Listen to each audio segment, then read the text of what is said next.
Mhm.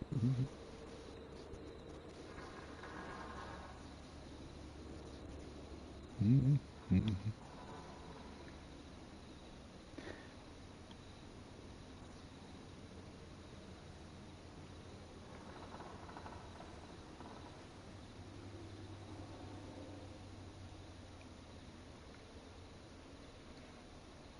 Hello, everybody. Welcome to a run through of Killer Frequency. I figured I'd shake off the rust a little bit this year and see how fast I can get through this, and hopefully I can get most everybody out alive. Without further ado, let's just jump right into it.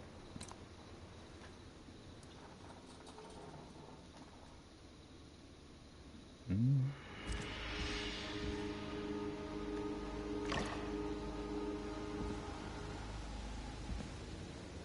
Drop throne.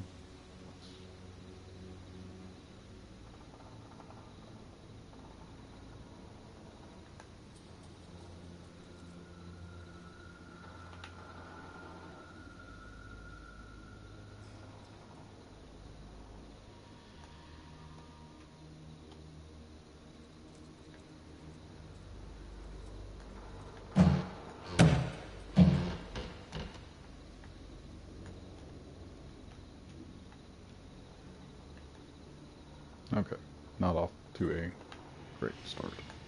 I can only throw it if it's in my right hand.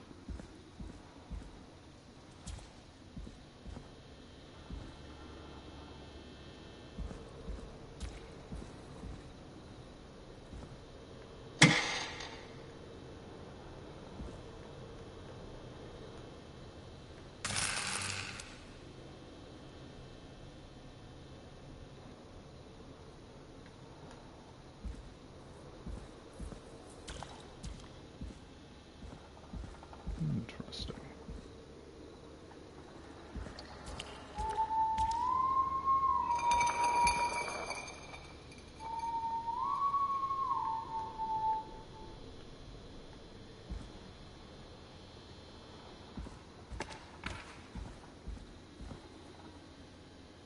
Expecting.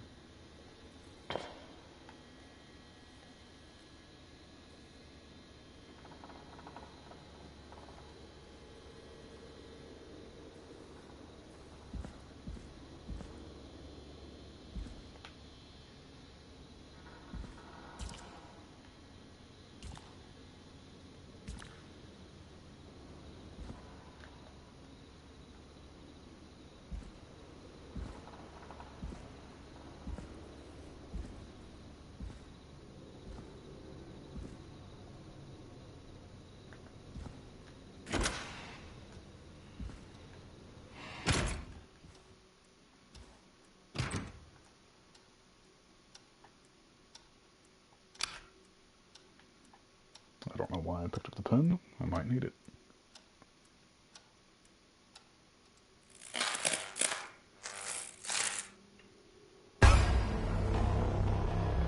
Oh no.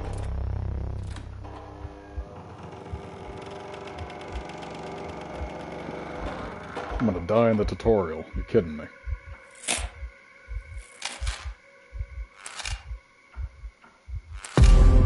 Oh, golly.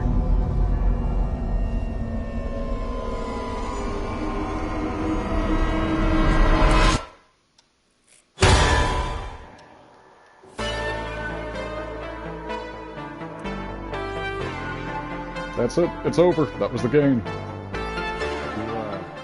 You hear something, Peggy? Huh? Hear what? Thought I heard someone yelling, or I don't know, a howl. Forrest, is this a joke? No, I almost swore I heard something. Oh, and here I was thinking you'd finally started to ease up. You probably just heard some cats outside. Cats? You know, 4 legs, whiskers, tails, not dogs. I know what a cat is. But I mean, does Gallows Creek have a stray cat problem or something? Not since the rats moved in. Anyway, you ready to do the pre-flight checks? Seriously? Do we have to do these checks every time? And do you have to call them that? Reggie pays us to check the equipment before each show, and he pays us to call it a pre-flight check. But if you're sure you don't want to... All Let's right, do the checks. fine. Let's get through this. Alrighty, this is your captain speaking. Really? Come on, let's have a bit of fun with it for once. Buckle in, folks. We're about to hit some tubular rents. Let's start with record playing. Okay. Grab a record, stick it on the player, and hit play. Easy. First one we come to. What was it? Nope, that wasn't it. Hold up. Forrest, you need to grab a record and stick it on the turntable. I'm well aware. I'm figuring it out. Got it. There we go. Great. Now turn it off. Alright, up next, phone line buttons. Your captain will be waiting to take your call on line 1.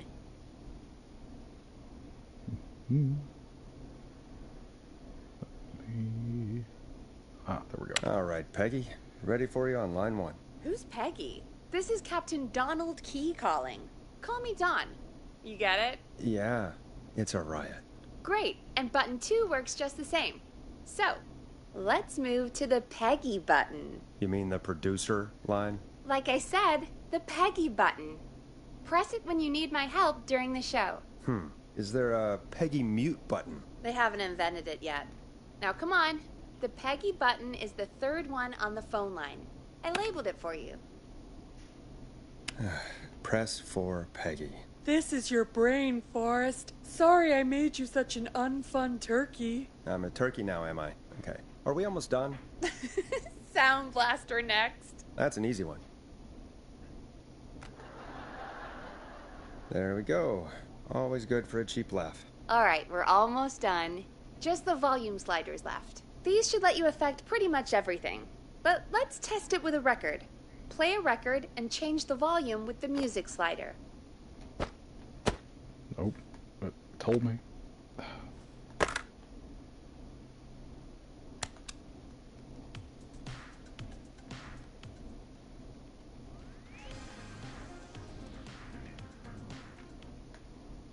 Sliders should be right in front of you. Like directly in front.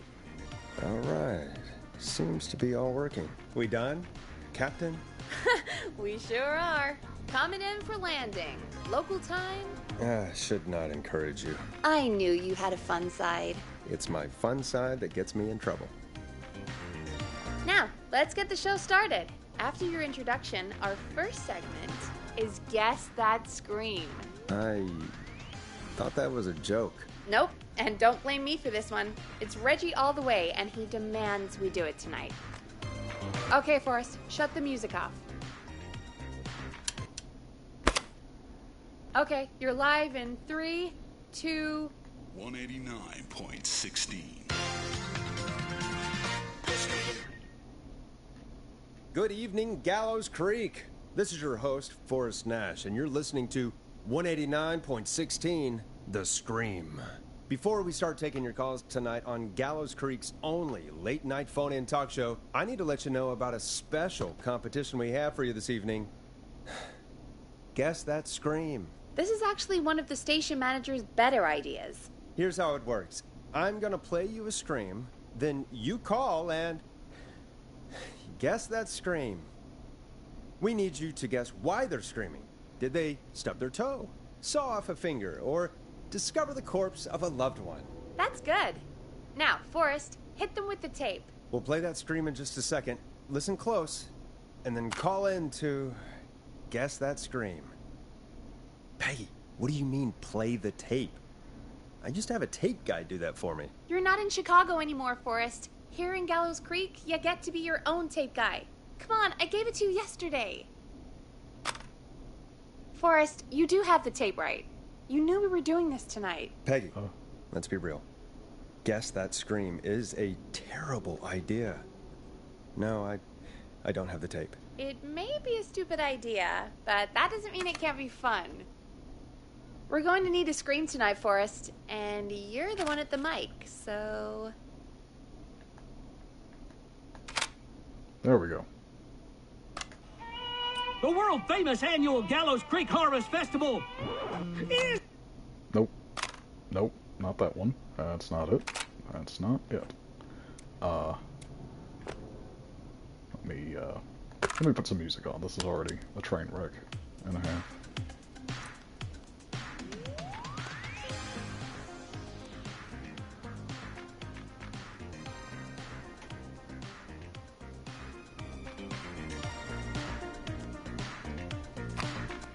Mistake.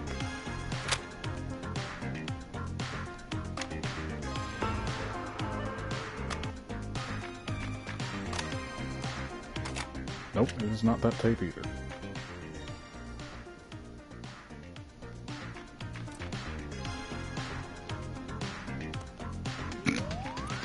Yes. I used to go out all across America, and now I'm just screaming into a mic in a backwater town. Jesus. Come on, Forrest, just do it. That's enough dead air already. Just think of a scream and let it rip. Oh, God. Sorry about that. I'm back. Had to step away there for a second. Listen close, and then call in to guess that scream.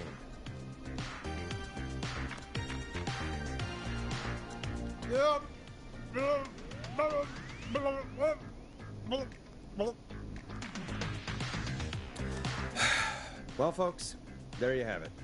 Call in with your guesses, and if you get it right, you could win 2 tickets to the amazing Maze Maze and 1 free fried dough.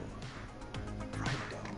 Just call in at 555-239-KFAM with your guess. Now, here's some music while you get dialing. Oh, God, Forrest, that was amazing. Thanks. I can't wait to hear what people think that was. How the hell did I get into this mess? Lighten up, Forrest. That's going to be the highlight of my week.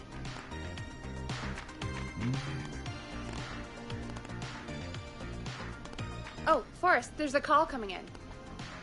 Time to turn the music off.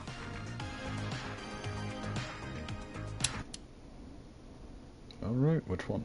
There we go, line 1. Welcome to 189.16, The Scream. Caller, you're talking to Forrest Nash. What's going on with you tonight? Forrest, thank God I made it through. My name is Leslie Harper. I'm the 911 operator and police dispatcher for Gallows Creek.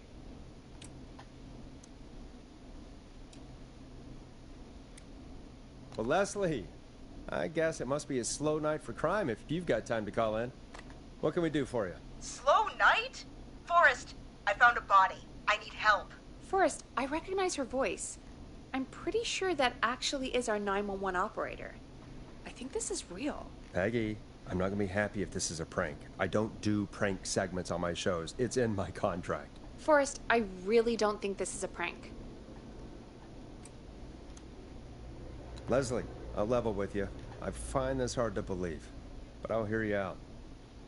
What exactly is going on? Sheriff Matthews is dead. What? Sheriff Matthews is dead? I couldn't get any response from the department. That's never happened before, so I came to the station and I found him. Oh, God, poor Sheriff Matthews. Do you know what happened to him? Someone got him. Someone got up very close and I really don't want to say what they did to him. Did he fight back? I don't know. I think he tried. He's surrounded by bullet casings. I think he tried to shoot at whoever it was, but I don't understand. Where are the other officers? Do they know? Have they secured the scene or whatever cops are supposed to do? no. I checked everywhere. Deputy Martinez is here, but she's knocked out, tied up, and locked in a holding cell. I called you right after I found her. God. Wait. Please don't tell me that this hick town only has 2 cops. Don't be ridiculous. We have 3, but Officer Gunderson is on leave in Cancun. Leslie, do you have any idea who could have done this? Not a clue. I didn't see anything on my way over. Leslie, you need to call over to Henderson or Quiet Ridge. They need to send someone over from their department. I tried, but I can't call anything but local numbers. Something's wrong. I'll have to go there myself. Let them know what's going on and bring help back with me. But if you leave while there's a murderer on the loose, who's gonna man the emergency line? That's why I called. Forrest, I've routed all 911 calls to come in to you. This seems like a bad idea. Yeah. No, I'm sorry, but this is a terrible idea. What on earth made you think to do that? You're the only person with experience manning a phone line around here.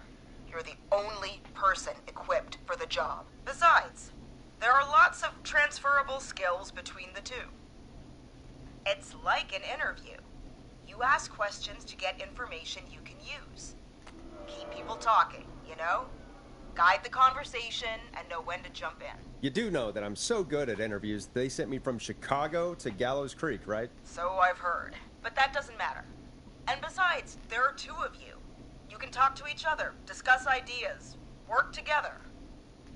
Hell, let's have some on-the-job training right now. I have an emergency.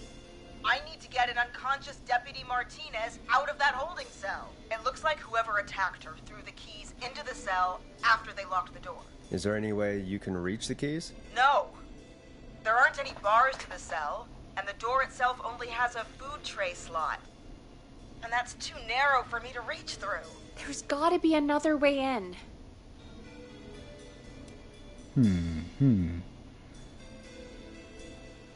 Is there another way into the holding cell that you can see? It wouldn't be much of a holding cell if it had a back door. Oh, yeah, well, There's got to be another set of keys somewhere in that office. Those can't be the only one. Of course.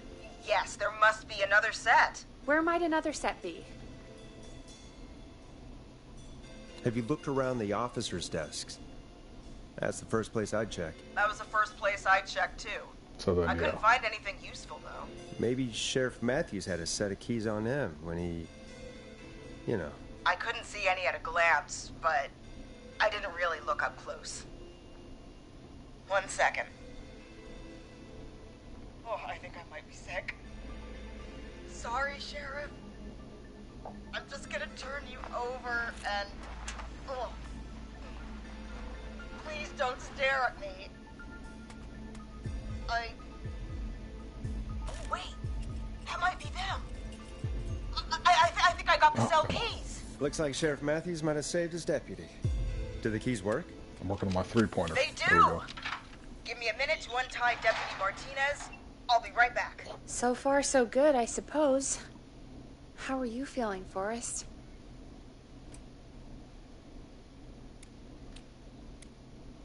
There's no way that I can do this all night. I mean, sure, we got the deputy out of the cell, but what if the person that did this decides they aren't done?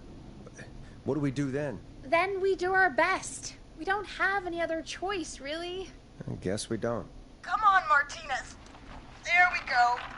I'm just gonna sit you in your office chair. We'll head to my car in a minute. I'm back.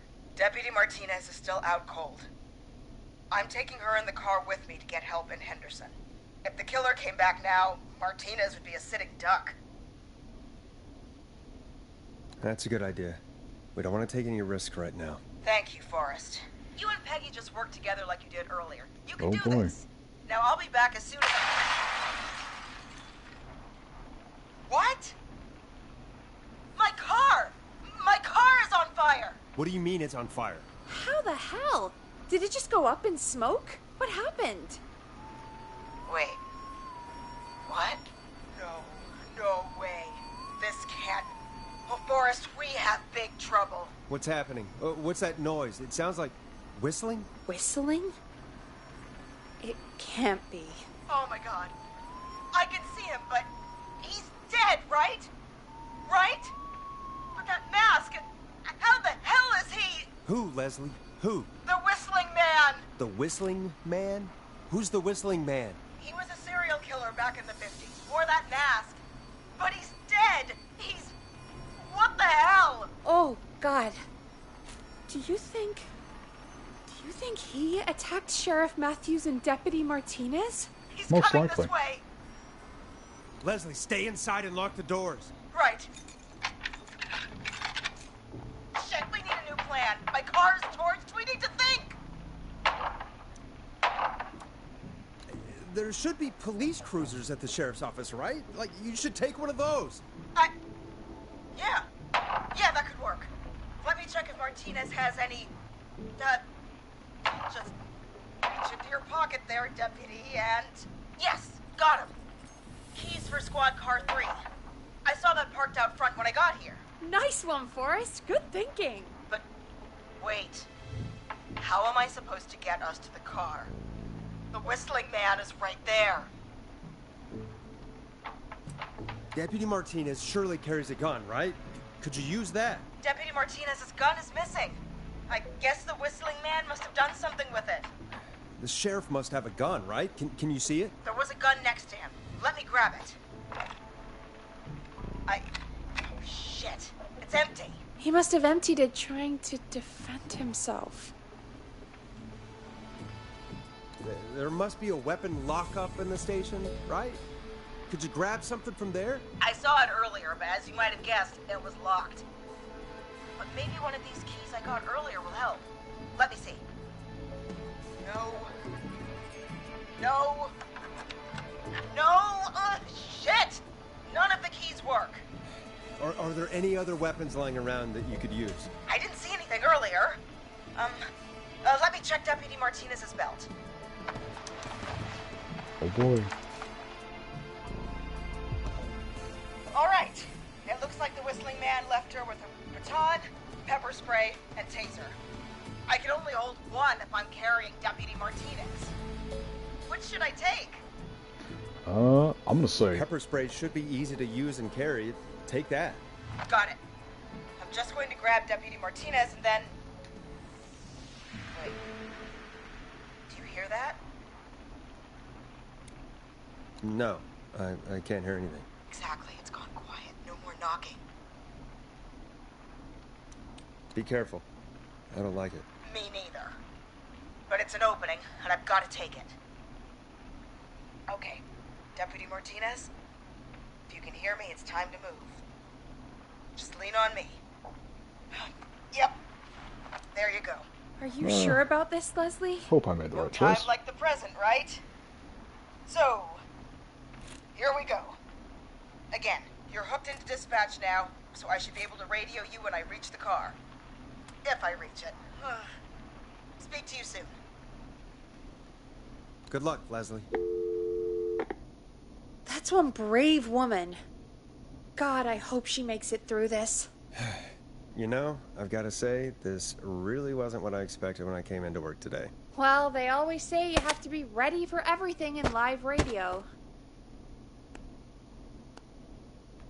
There we go.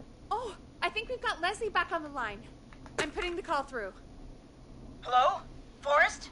Peggy? This is Leslie. Are you there? Over. That's a big 10-4 there, good buddy. I'm guessing you made it to the car then? Sorry about the CB chat. Old habit. But yes, we made it to the car. Deputy Martinez is in the passenger seat, still out cold. I don't see the whistling man anywhere, and I don't plan to wait for him. So I'm going to get us moving. Jesus! God damn it! Get back! Get away from her! Leslie, what's happening? The whistling! No! Get off her, you son of a bitch! Forrest, the pepper spray's not working. It's not getting through the mask. Oh, No! fuck.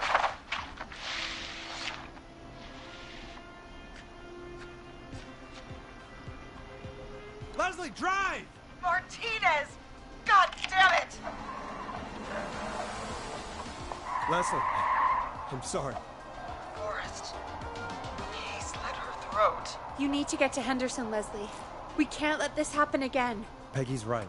We've all got our part to play now. How long do you think it's going to take to get help? Gallows Creek isn't Nowheresville, but it's pretty damn close. It's going to take a while, maybe 2-3 hours each way. Slightly less if I put my foot down. We'll do our best to keep everyone safe until then. Thank you. Just try to work together. Do what you can. All right, both. God damn it. I need a minute.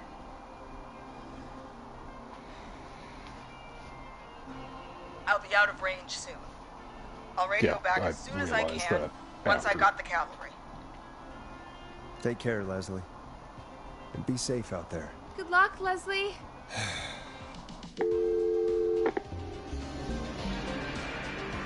Folks, you heard it here. We've got a killer on the streets of Gallows Creek tonight. Please make sure to stay safe. And Leslie, we're counting on you. We're gonna get back to the show meanwhile. If you have anything on your mind or have any information about this Whistling Man character, then give us a call. We'll talk here on 189.16, The Scream. For now, here's another hit record for you all to enjoy.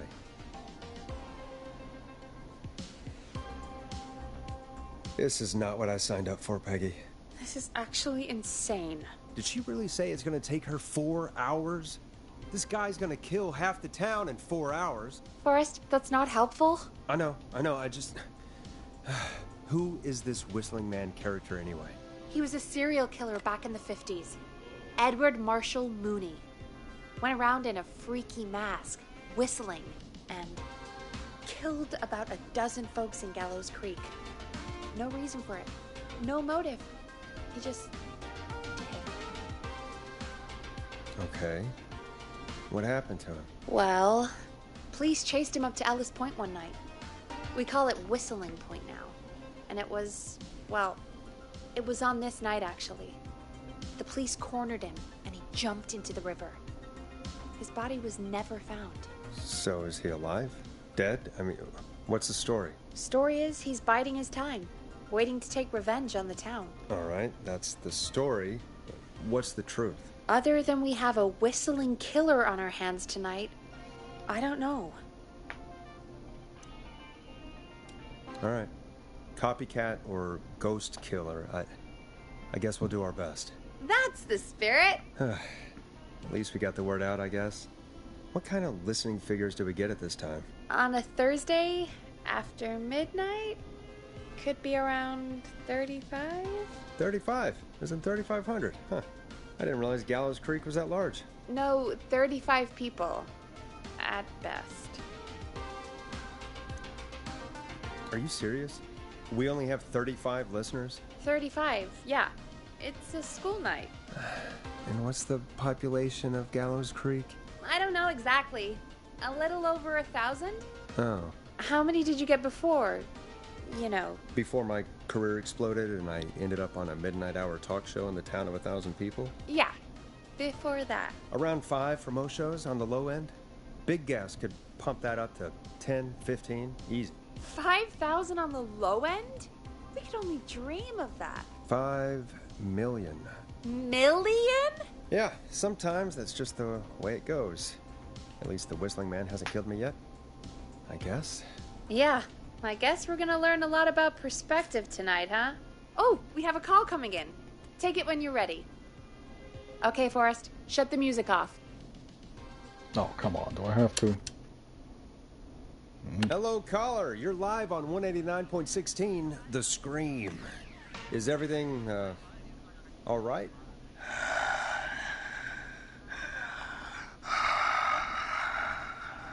No. Okay, who is this? Are you, hello? Hello? We don't take your kind here.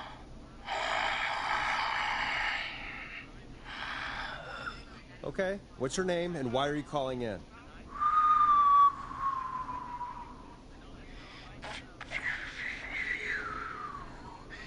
You know my name. I've come back from the dead to kill again. No one's safe. You don't have to do this, Mr. Whistling Man. You don't have to kill again. Oh, but I do. You must make a sacrifice to us. A sacrifice? To us? I mean, me.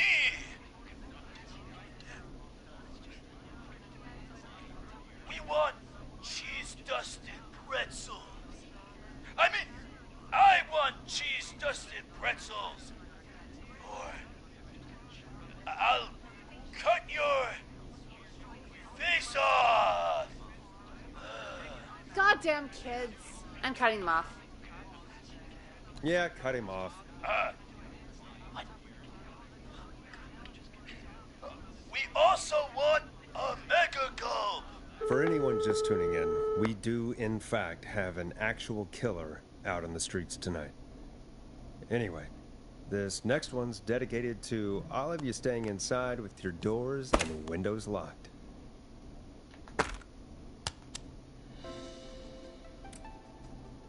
It's David Scopo with Moonlight. Peggy, the hell was that? Kids pretending to be a killer who right now is stalking the town? It's a thing.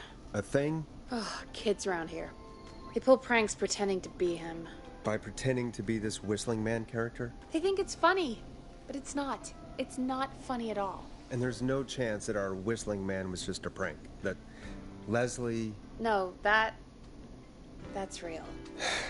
Christ. Let's stay positive. We still have a show to do. We already have another caller on the line. All right.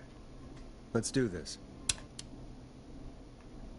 Hello, caller. You're live on the stream with me, Forrest Nash. What? I dialed 911. I need the sheriff right away. Okay, right. Well, I'm filling in for 911 tonight. What's your name and what's your trouble? My name is Sandra Sharp, and I need the cops now. I'm sorry, but the cops aren't coming. Leslie's on her way to Henderson for help. What? God. Listen, you've got to help me then. I drove to the edge of town for a jazz run, and now some psycho dressed like the Whistling Man is after me, knife in hand. Oh, God. It's actually happening. I'm sorry, but you really picked a bad night to go out for a run. I know that now, baby. That's why I jazz ran back to my car. But I dropped my keys somewhere along the way. I never locked the door, so I've got a place to hide, but I can't get moving.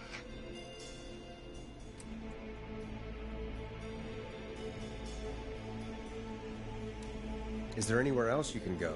Do you have any friends nearby? Oh, I'm not going back out there. Oh boy. Oh, shoot. Oh, he's back. Look, I don't know a thing about cars, but I gotta start this engine without the keys, and you're gonna have to help me. Wait, I don't... If it helps, I've got a toolkit buried beneath my spare sweatbands. I'll call you back when I find it. You're listening to 189.16, The Scream. Hosted by me, Forrest Nash, your friendly neighborhood radio host, mechanic and savior. Sit tight while the record spins, folks. This one goes out to you, Sandra. Let's do,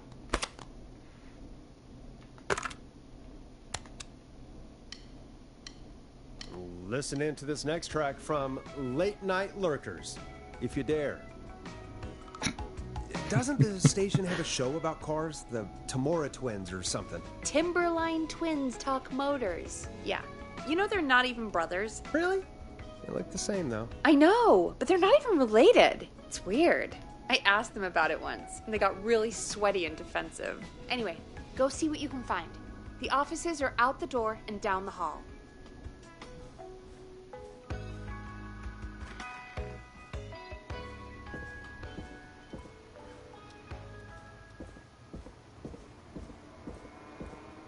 So many locked doors, so few keys.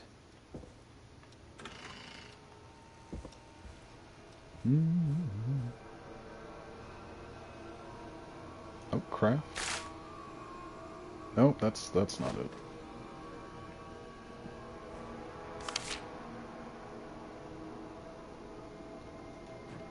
No, that's not it. Also not it.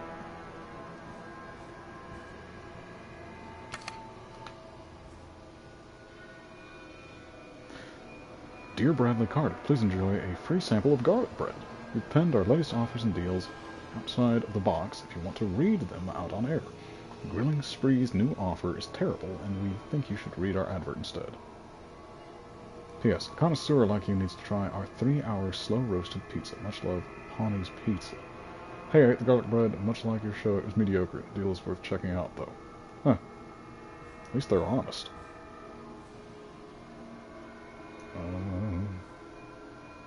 what am I looking for? Oh. That looks important.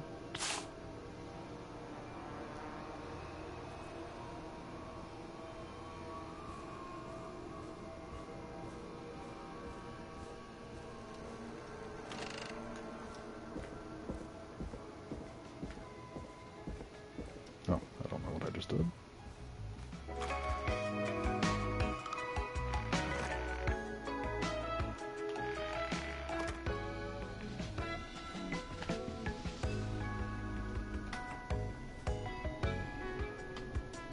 You find anything? Remind me what I'm looking for again. The caller is trying to start a car without the keys. Yeah, and we have a car show, right? Timberline Twins Talk Motors, yeah. I would go see what they have on their desk at the far end of the offices. Thanks, Peggy. I'll leave that in here just in case. Can I move any faster? I guess not.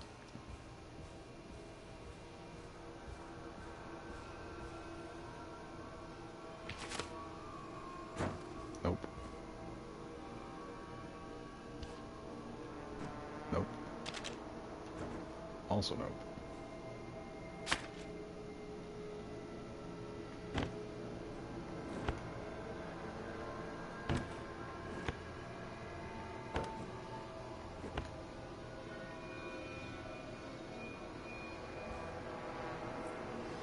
Nothing.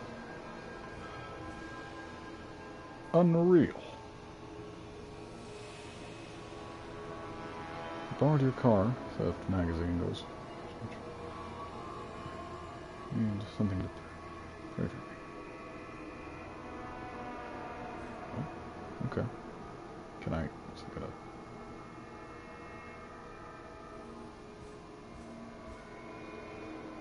Oh, wait. I think I know what that means.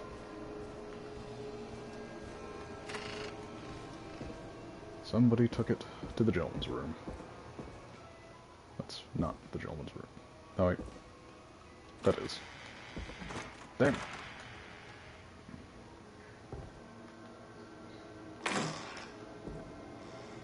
Nope. There's a magazine. Yeah, there it is. This looks useful.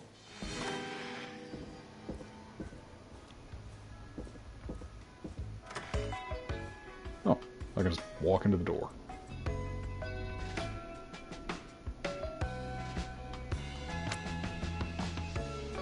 You find anything? Yeah, I found a magazine about hot wiring cars. Well, that sounds perfect. When you're ready, shut the music off. Caller on line 1. Thanks, Peggy. We're back with 189.16, The Scream. How are you holding up, Sandra? The creep's looking through the parking lot trying to find me. But I've got my tools, and I'm ready to get this hunk of junk moving. How do we start this baby?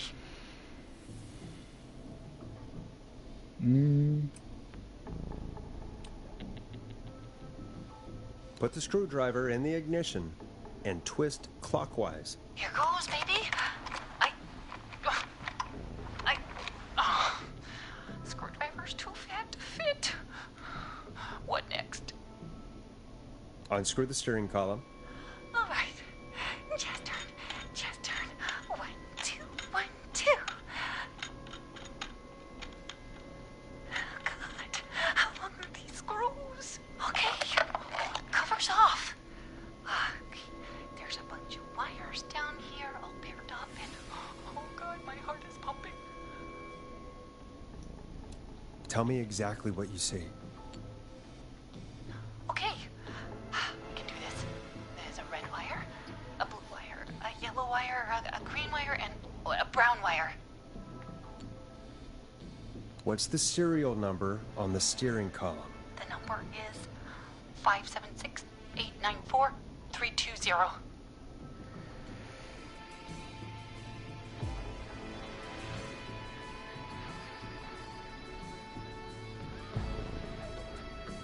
Six 894-320.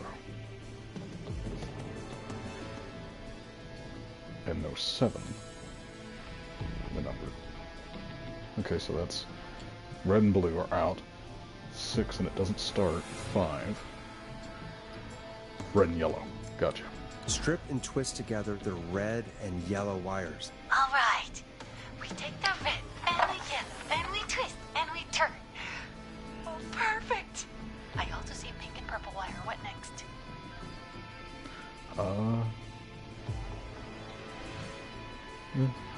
Strip the purple wire and twist onto the exposed cable. Oh, you're a lifesaver. Oh, wait until my jazzer friends hear about this one. I'll just strip that wire in. Oh, wait! Ah! No! Oh! I have so many jazz. So many jazz.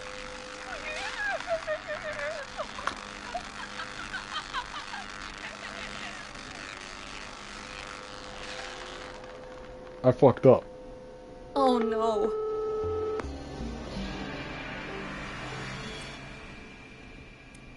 I'm sorry, Sandra. I didn't mean to. Poor woman. Folks, Gallows Creek just lost one of its own. Everyone, please stay home. Stay home, stay safe, and stay tuned. This next track is dedicated to Sandra. Taken too soon.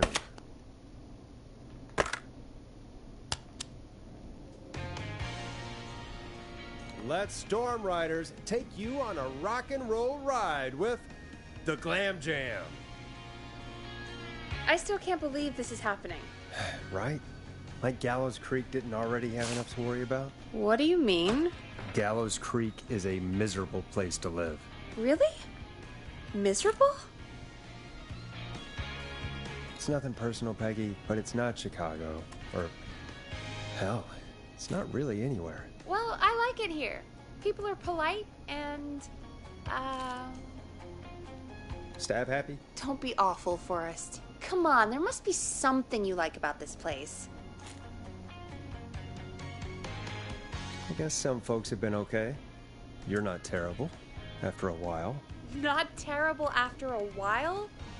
High praise coming from Forrest Nash. You know what I mean, Peggy. I do.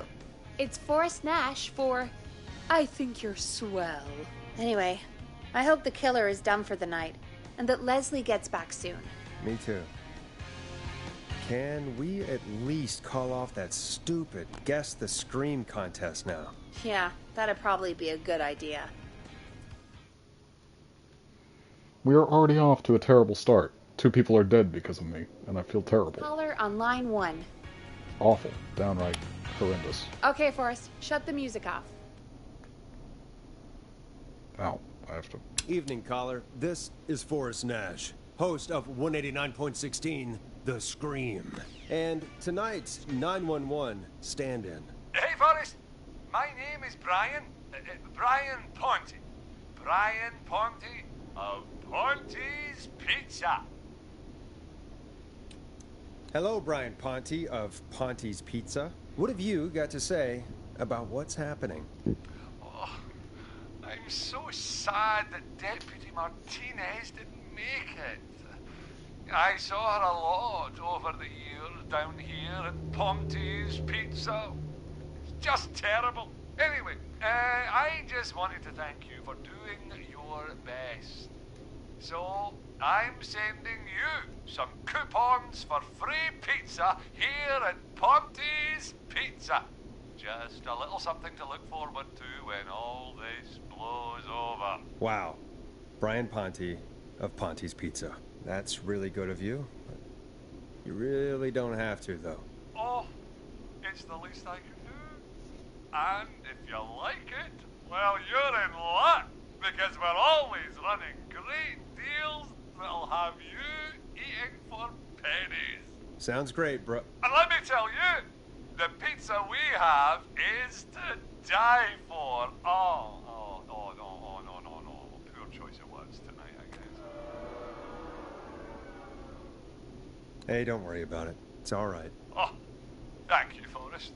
Well, I just hope I didn't put you or anyone else off coming on down to Ponte's Pizza. We've got a great special this weekend. Our famous beer and pizza deal. Wait a minute. Come on down to Porty's Pizza this weekend. You've just got to pay for one slice to get yourself. God damn it, you're just calling in to advertise your shop. Peggy, hang up on him. Done. Oh, real quick, before I forget, it's probably time we played a paid ad. Now, a word from our sponsors. You know how to play an ad, right?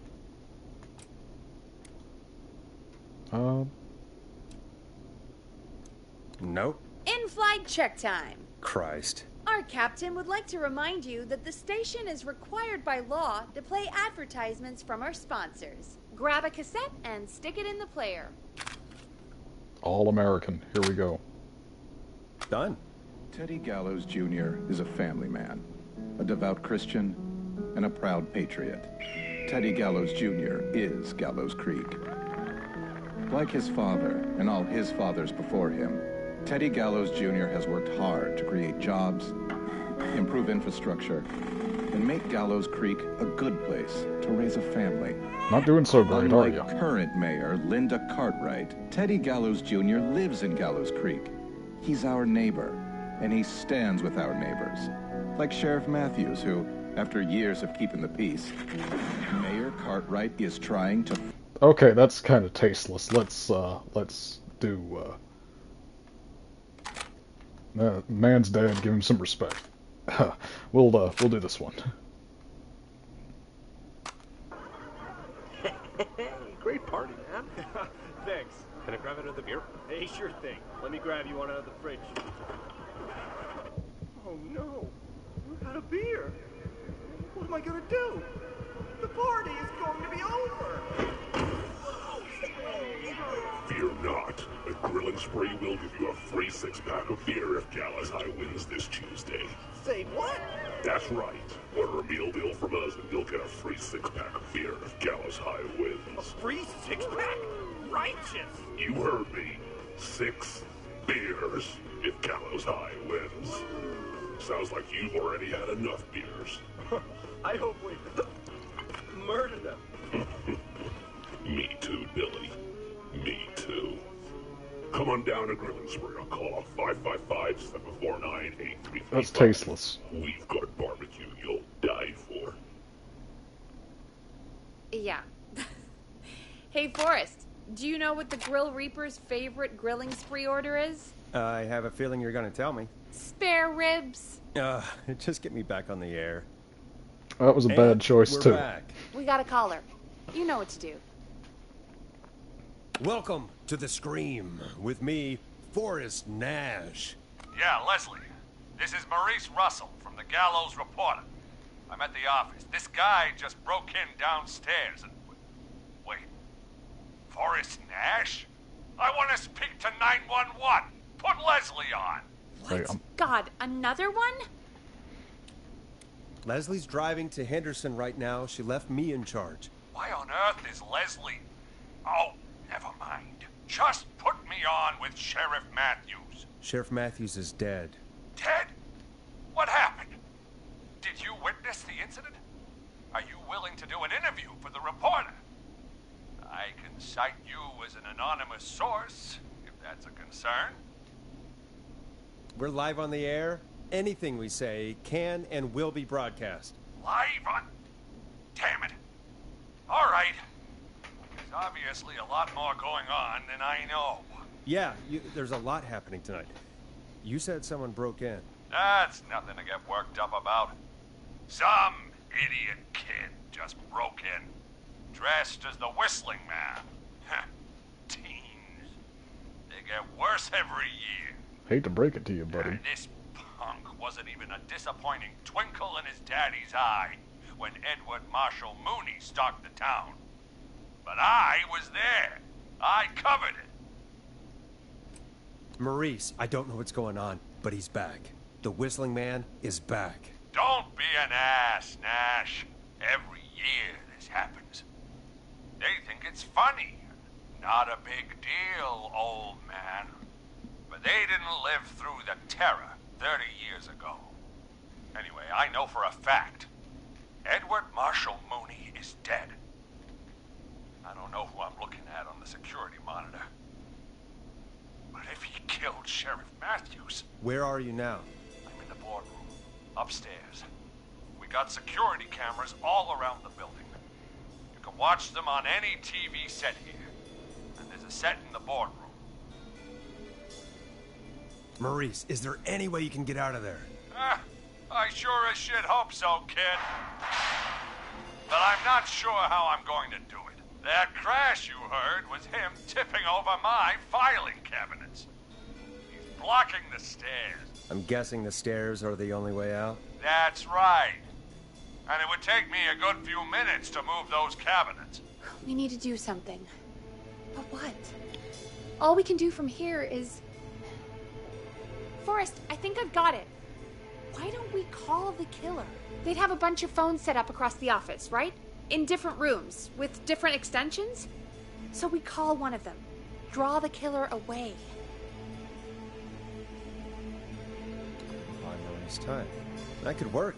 Exactly! It's worth a shot. I can hear you, you know.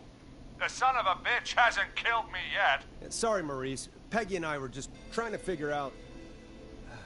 You realize how stupid that plan sounds, right? For that to be successful, you're gonna need every phone extension. Plus, a plan of the entire office floor. All delivered while the killer is en route. I've got it. Thank God I've always been cool under pressure. Don't go anywhere.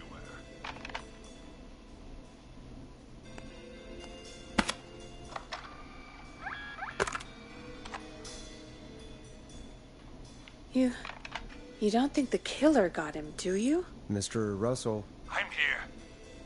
The freak's going to be here any second, too. Go check your fax machine. Don't let me down.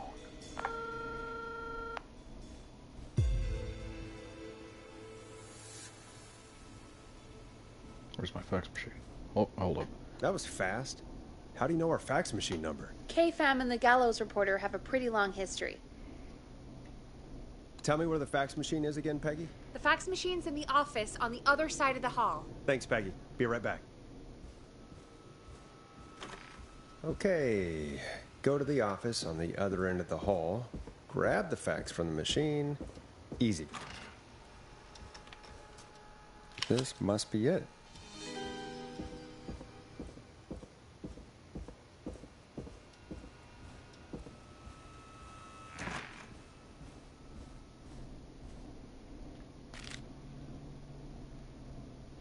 Hey, did you get the fax? Yes, I have. Mr. Russell, you still with us? I am. You get my fax? Yeah, I got it right here. Good. I knew you could at least manage that. Okay, folks, we're back on the line with Maurice. Let's see if we can help him avoid the Whistling Man. Here's the situation. The Whistling Man searched every room in the hall leading up to the boardroom. And now, he's in the office next door. It's now or never. This plan of yours better work. I'm ready on my end, Forrest. Again, we want to draw the killer away by dialing an extension number, and then move Maurice somewhere safe. So, what extension should I call?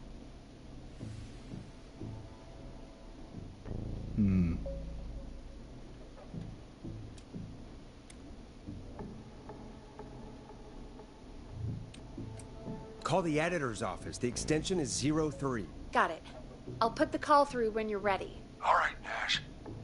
Where do I need to go? You're moving to the archives. Yeah. That makes sense. Go somewhere he's already checked. Not bad, Nash. I'm ready to place the call. Are you ready, Mr. Russell? Don't have much choice, do I? Make the call. Yes, sir. Calling now.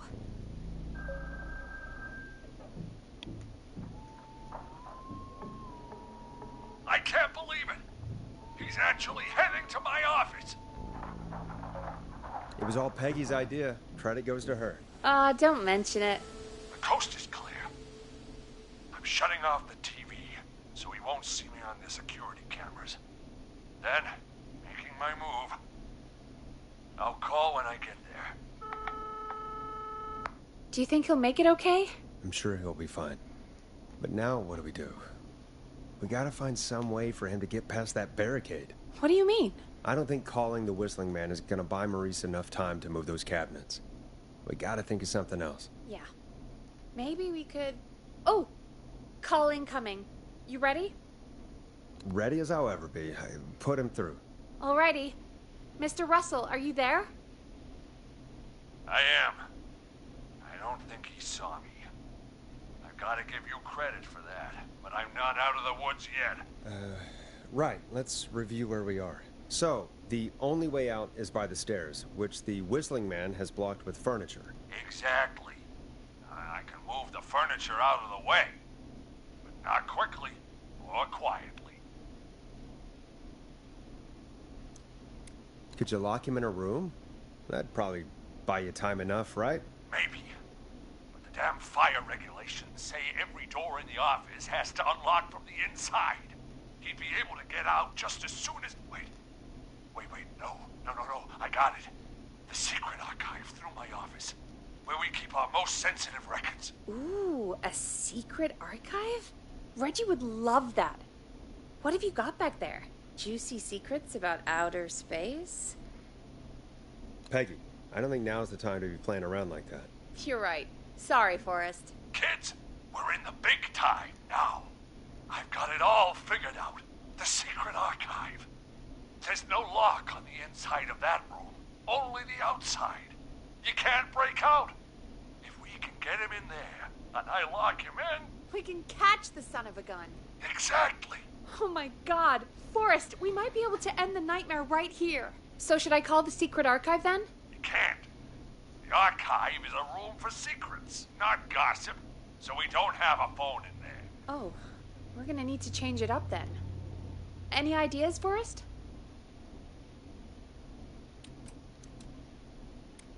Is there a TV in that room? Maybe that could draw him in. Ah, of course. I turn it up, he comes in, and I get my head chopped off. Think of something else. Maybe we could use a radio. There's no radio in the secret archives. Are there no radios at your offices? I don't have one in my office, but... What is it? Our sports reporter, Hopkins. He has a little portable radio he never turns off when he's here. I'm glad you got a radio fan there.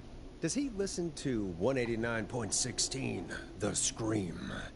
Gallows Creek's best and only late-night call-in show. Jesus, Nash. I'd expect that level of self-advertisement from Brian Ponte, not you. Don't be a Ponte, Forrest. That's low. Will you idiots focus now? His portable radio should still be here. It should be here in the archives, actually. Let me just take a peek around. Great job, Forrest. Looks like you picked the perfect place. Yep. That was 100% just me thinking ahead. Exactly as planned. I found the radio. It's right where I thought it would be. It's all coming together. I'm just going to turn it on quickly, make sure it's still got some juice. Maurice, turn the volume down. We don't want that thing blasting just yet. Yeah, I knew that, Nash. I was just doing that when you yelled at me. The radio works! If I make it out alive, Hopkins might just get that day off he wanted. He's earned it. Let's do it for Hopkins, Forrest. Wait. Ah, God damn it. If I can't have this stupid thing turned up, how am I supposed to draw the killer? I can't be in the room when it's on, or I'm dead. You just... Oh, that's a good point. But wait, we're the radio. We can just be quiet until you're ready. If you can do that, then... Yeah, sure. 189.16. Now, even when I know something for a fact, I like to double check. But after your earlier self-advertisement, Nash, I don't think that's necessary. I've got the radio on silent, but I'm tuned in. Now, I just need to get to my office. Sounds like we need to make another call, Forrest. Where should we send the killer? Call the boardroom. The extension is 04. That might work. The boardroom is fairly close to the editor's office, but we haven't seen the killer go there yet. Are you sure? I'm sure. Make the call. Okay, calling the boardroom now.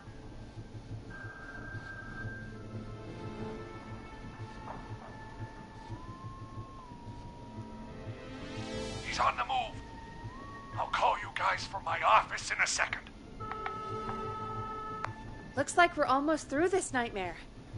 Any idea what you'll say to draw the killer in? I'm gonna do my best impersonation of Maurice. I think that'll draw the killer in. What's your Mr. Russell impression? I think I gave that masked freak the slip. What a great plan this is, pal. I'll give you an A for effort. Ooh, call coming in. Here we go. I'm here. The radio's set up in the secret archive. Just give me the signal, and I'll turn it all the way up. Where will you hide in the meantime? Good question. It's under my desk, but you can see under it. I've got a big cabinet, but that'll take me a second to get into. Anywhere else? Not really. There's the secret archive itself, but that's where the killer's going. I could try the cubicles, but they're pretty far away. Your judgment has kept me alive so far, Nash. What do you reckon?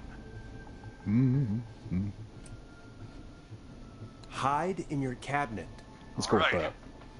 Well, this is it. I'm going to go turn the radio up to full blast now. Don't say anything until I've had time to hide. You got it? We know the plan. You can trust us. Here we go.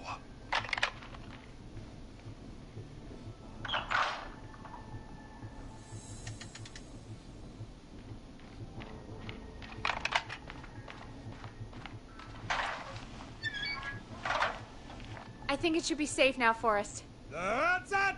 No more hiding! I'm a tough old man. I've been on the beat longer than you've been alive! Come on down, Whistling Man. Come and get a knuckle sandwich.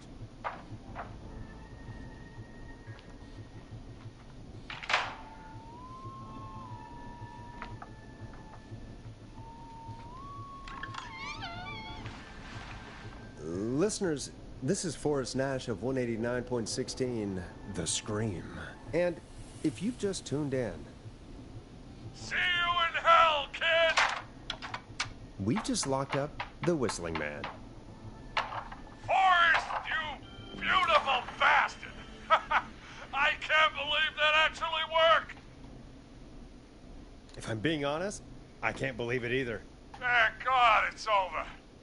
I'll be off now. Gotta get out of here. Write up a few notes. Call a few friends. I'd feel safer waiting for the cops to come grab this freak with some company. Hey, maybe you and me could do an interview tomorrow for the Gallows Reporter. I'll think about it. Let's see what tomorrow brings. I'll take that as a yes. Talk to you soon. First There we are, person folks. alive. The Whistling Man is locked up. Let's all take a deep breath. And play some killer tunes. Hope you enjoyed this one as much as I do. Looks like the night should be pretty easy from here on out. Right? Thank God that's over. I guess we got some downtime now. I could ask you some questions to kill the time? You're gonna interview me. You sure about that? You're not so scary. Besides, we've been working together like a week now, and you're still all shrouded in mystery. All right, shoot. What do you want to know? Question 1. Tell me about your family. What? Come on, Peggy. That's too general. Okay. Did anyone move with you to Gallows Creek? Nope. Now that's too specific. Too specific? Do you have any siblings? I don't. I'm an only child, and my folks are dead. Oh, I'm sorry, Forrest. That's okay, Peggy. That's how it goes. Anyway, what about you? Any siblings? Your mom and pop still around? I thought I was asking the questions. You were. I'm just making conversation now. Oh. Well, my folks went the same way as yours. Oh. Yeah. My dad walked out when I was about 13. He'd been a wreck for a while. Then he got himself into a wreck. Well, that was Dad. Mom didn't take it well. She remarried pretty quick after that. She wanted to forget Dad so bad, she even made me take my stepdad's last name. So I'm Peggy Weaver now. Anyway, Mr. Weaver got sick one day, and my mom didn't last long after he went. I'm sorry to hear that, Peg. Don't call me Peg. Yeah, sorry. I was just trying to be... It's okay, I know. I'm sorry. I'm defensive about that name. Any siblings? Funny you mention that now. No. Not anymore. I had a sister, but I haven't seen her since before my dad. Hold on. Someone just rang the door buzzer. What on earth could someone want at this hour? I don't know. Do you want to go check it out? Me? You sure you don't want to go? I can't leave the booth while we're on air. One of Reggie's K-Fam regulations. I'll pass you the key to the stairs. Gee, thanks, Peggy. The buzzer's on the front door. See you in a bit.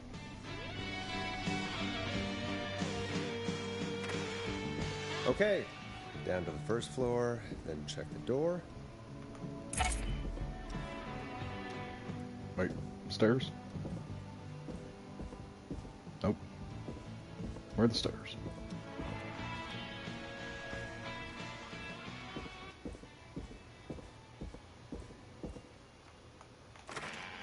Ah, here they are.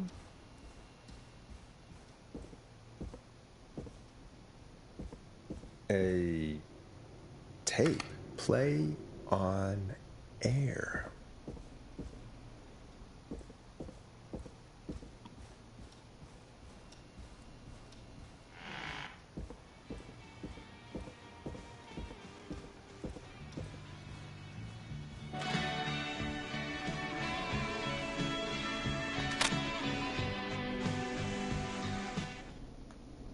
Who was there? I didn't see who it was. Are they still out there?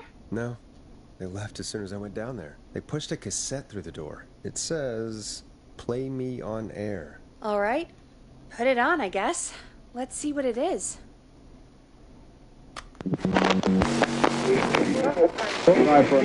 Hello, Gallows Creek. Time to pay the price. Time to pay for lives. Time to sit there. I will punish you. I'm going to enjoy this. Oh. I did not enjoy that. What the hell was that? Oh, Forrest, we're still on air. Say something. Folks, Folks, the tape you just heard was passed through our door only moments ago. I don't know how or why that came through our door with the killer locked up, but be careful, Gallows Creek. Stay home and stay safe. Give us a call if you need help. You can get us on 911.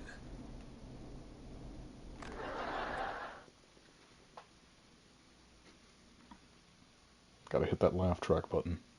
Hey, we had a call come in. Caller, you're on 189.16, The Scream, with... Ash! Shut up and listen to me! Mr. Russell? What's wrong? Are you okay? I said listen! He's gone! The Whistling Man is gone! He's gone? What happened? Well, after our call, I cleared the stairs and went home. I phoned some buddies. We came back here to keep watch. Then what happened? I'm getting to that.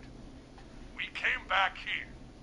Door was shut, just as I left it. We had a couple of drinks, and, well, there was a bunch of us, and we were all armed. They thought we could teach the freak a lesson before the cops got him. I don't blame you. I would have been tempted to do the same. Have you both got got a screw loose? You know what the Whistling Man's done tonight. This was not my idea. The guys just grabbed their Well, weapons and unlocked the door. I braced myself and... Then? Then nothing. The room was empty. We're technically 1-for-1 right now. How the hell did he get out? Are you sure it was still locked? I'm telling you, it was 2. locked. Never mind. No way out of there. None. Maybe. I mean, I know it's crazy, but if he's back from the dead, then... Do you think he's some kind of ghost, Peggy? It would explain things. I mean, how do we know he's not? There's no way. Whoa, did you say something, Maurice? Baloney. I said baloney. Look, I don't want anything more to do with this. I'm clearing out of Dodge. And I recommend you and everyone listening do the same. He seems really spooked. Wouldn't you be if you got attacked by a serial killer who turned out to be a demonic spirit? He's not a demon, Peggy. Yeah, you're probably right. But what do we do now?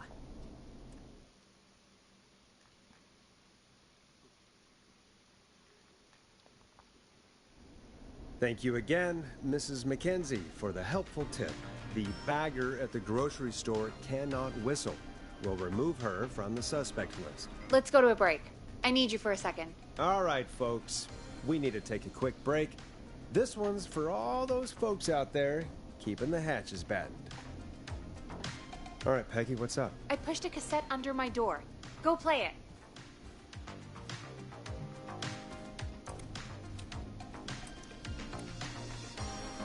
Oh, alright. Damn. Keep forgetting those are back there.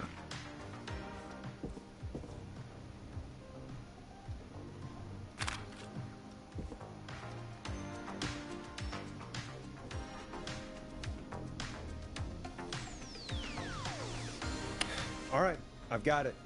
Did we forget an ad or something? I don't know. It was buried in my work mail. I only just saw it. See what it says. Play me ASAP. Off air. That's Reggie's handwriting.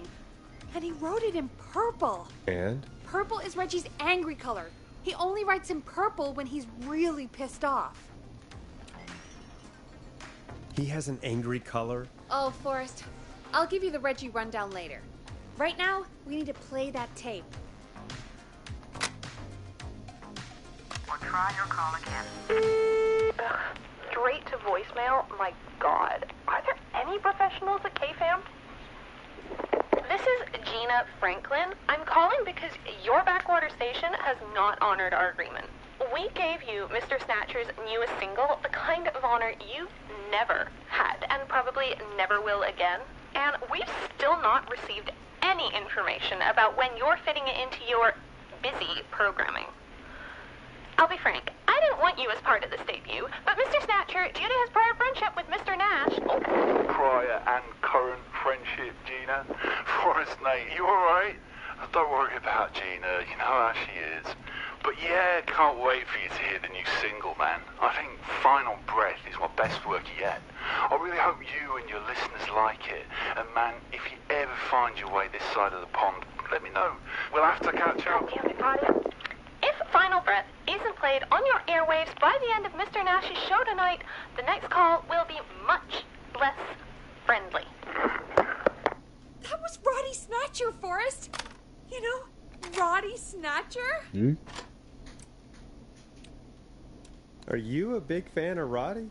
I love Roddy. I Will Always Find You was my song. I wish we still had it in rotation. Hey, yo, the titles of these My the God, songs I can't aren't believe really... you know Roddy Snatcher. And I can't believe you didn't tell me he sent you his new single. We have to play Final Breath. Where is it? I don't know. They mailed it to KFAM, not to me. Then it's got to be downstairs at reception. Man, I can't believe Barbara didn't say anything. Speaking of Snatcher, I'm about to get that snatched fiasco the last moment I Friday walk about the downstairs. missing knife and easy track is any indication, folks at KFAM aren't against hoarding station music for personal use. I think we're still missing a few tracks, actually. Well, go get Roddy's song before Gina sues the pants off us.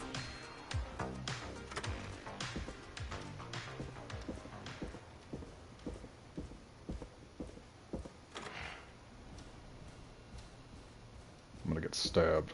I'm sure about it. Coffee?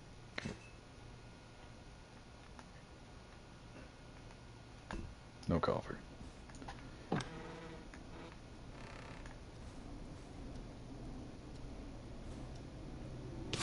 What are we looking at here? Vertigo Weekly. Dead, died alone. Okay.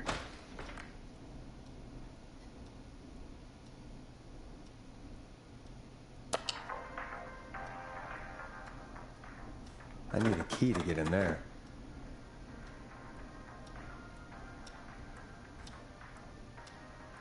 This must be it. There we go. Final breath. My tiny selection grows. Wait, where'd it go?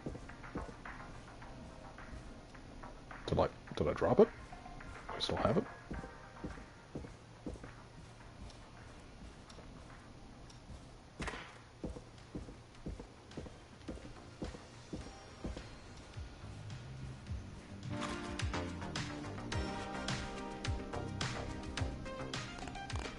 Oh.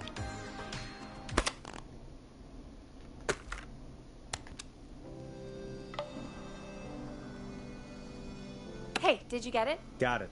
Let's get this on the air. Gallows Creek. I'm pleased to say we're in for a much-needed treat. Up next, courtesy of the British sensation himself, is a track you won't hear everywhere. Here's Final Breath by Roddy Snatcher. Oh, it's a pun for Body Snatcher. I get it now. Wow. God, Roddy's the best. He is. And more importantly, we should be safe from the worst of Gina Franklin.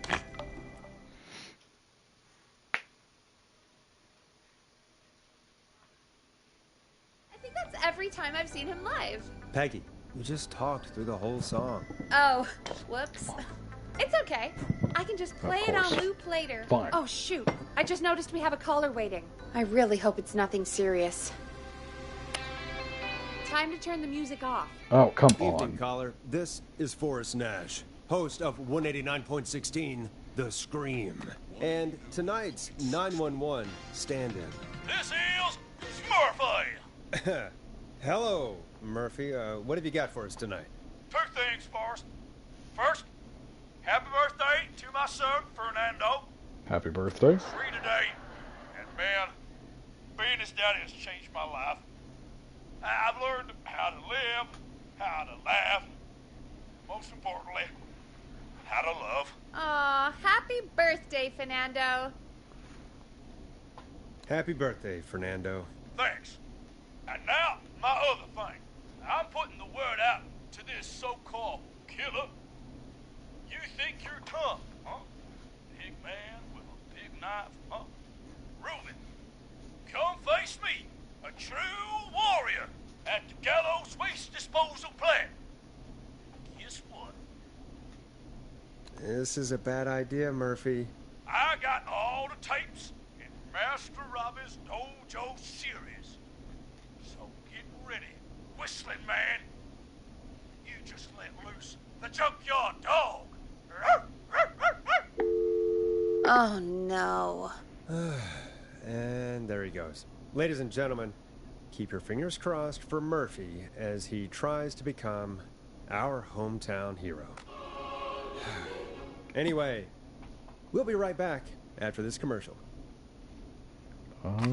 Let's do that.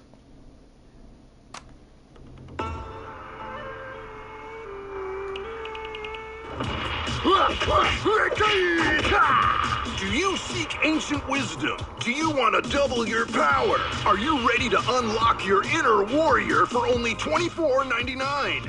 Then step into Master Robbie's deadly dojo of Kung Ra Te and receive direct by video warrior instruction from me, Master Robbie. You will learn the 4 qualities of an ultimate conqueror. The power of the alligator, the discipline of the tarantula, the speed of the tuna, the poise of the scorpion, and the wisdom of the bullfrog. Using classified techniques. I'll unlock your inner chi after only 5 30-minute video sessions. Ultimate power and wisdom can be yours now for the low, low price of only $24.99. Just call 555-7861 USA to take your first step to becoming a champion.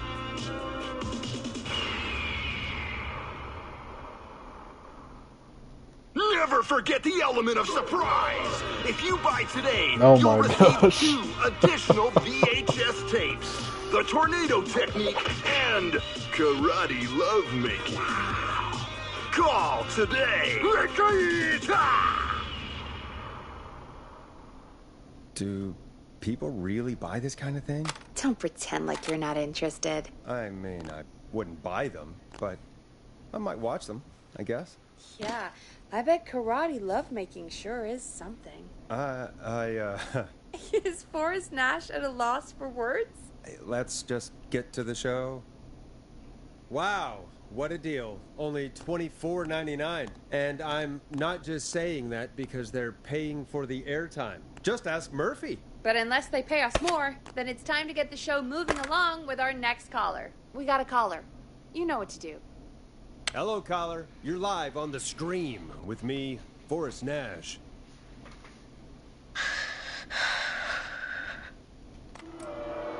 Who's there? Who is this? Are you okay? Do you need help? Forrest? He called me? That horrible whistling down the phone. He's coming for me? Jesus. Okay, listen, caller. Don't panic. We've done this a few times now. We can help you. A few times already? So, you saved them, or? Sure. Okay. Let's not talk about the first two. We're gonna help you. Can you tell me your name, caller? I'm Dr. Sullivan. Virginia. Sorry. Take some deep breaths, Virginia. You're gonna be okay. Please don't let me die. I won't. Just calm down. Tell me where you are right now. What's your address? Oh, God. Maybe you can hide in your house? He'll find me. I know he'll find me. Can you run out back? No. What if he's outside, waiting for me? Oh, God. Is there a neighbor you can call for help? No. Everyone's away tonight. There's just a fraternity down the street. You live by a frat house. Yes, they're having a party. That takeout coming in all night. Fun covered in beer cans. They're getting wasted. And I'm about to get... Oh, God. Virginia, what's the name of the frat? Oh, God.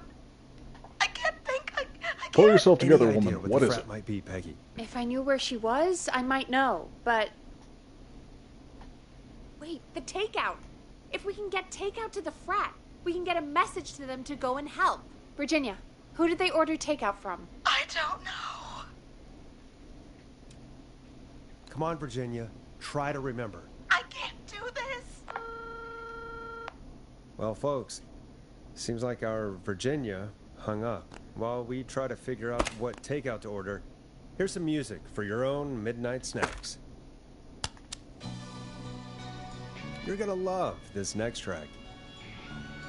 Peggy, what places do takeout in Gallows Creek? Off the top of my head? Well... There's the barbecue place, Grilling Spree, and you can order from Chalupa Cabras. Oh, and of course we have Ponte's Pizza. That's it, I think. All right. We'll call each place and ask who they deliver to tonight. That's not going to work. Takeout client privilege. What? There was a lot of competition back in the day. Things got ugly. It's a long story, but what we can do is this. We figure out where the frat boys ordered from, call the takeout pretending to be from the frat, place an order, and include a note asking them to call the station.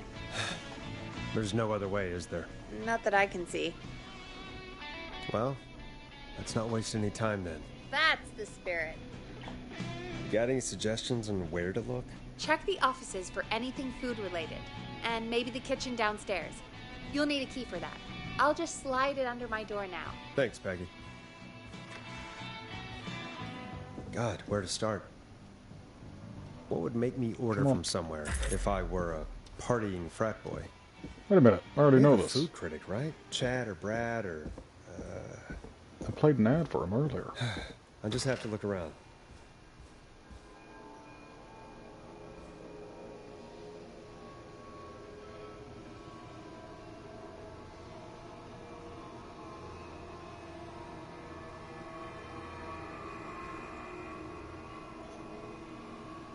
I don't like how ominous this music sounds.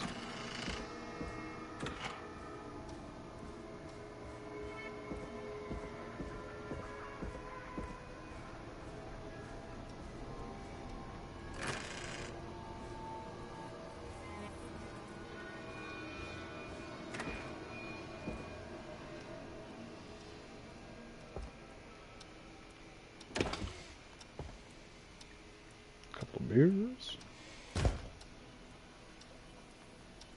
Why am I checking under here? I don't know.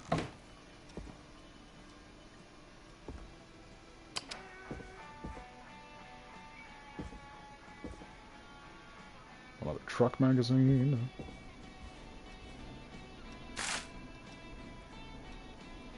Megabyte. That's...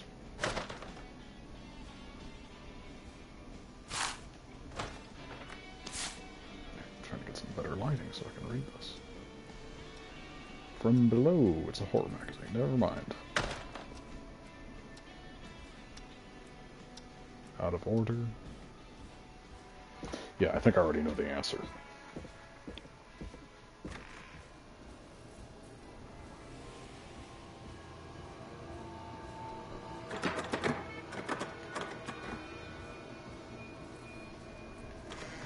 I got that uneasy feeling.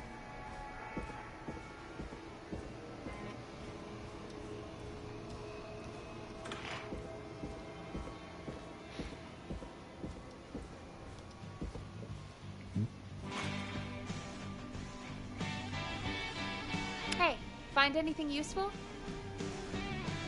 Yes, I have. That's great. Are you ready to get back on the line? Let's make the call. Okay, Forrest, shut the music off. Okay, Forrest, what'll it be? Call Grilling Spree. Okay. The Grill Reaper is on the line. You're through to Grilling Spree. We've got barbecue you'll die for. Fratman calling. We're in major need of foods for dudes. Can I just have your order? I want ribs, big ribs, for my frat house brothers. Right. And where'd you want that delivered? Same place as before, you know. The frat house. Same address? Alright. We'll get it to you soon. Oh, and one more thing. Can you add a note to the order that says to call K-Fam? A note? Okay. You better tip for this. And now we wait. We should put a song on. Agreed. This one goes out to our delivery workers.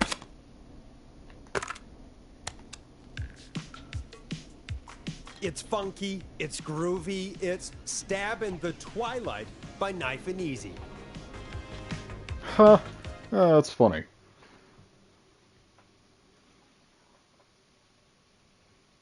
Which of the takeout places would you order from? To save Virginia? No, where would you actually eat? Oh, I mean, they're all pretty equal. You mean equally good? Yeah, not Ponty. He's not Ponty. Right. So, between Grilling Spree and Chalupa Cobbers. I mean, it depends. Do I want a plate full of meat? Or do I want really, really good nachos? It can change depending on the day, you know? Yeah, fair enough. Maybe I... Hold that thought, Forrest. We've got a call coming in. Hello, caller. You're live on the stream with me, Forrest Nash. This is Dudley from the Brotherly Fraternity of Engineers. I have a note to call you. Hey, weird question. But you aren't the only ones on your street tonight, are you? No, sir. I think everyone on the street is in tonight.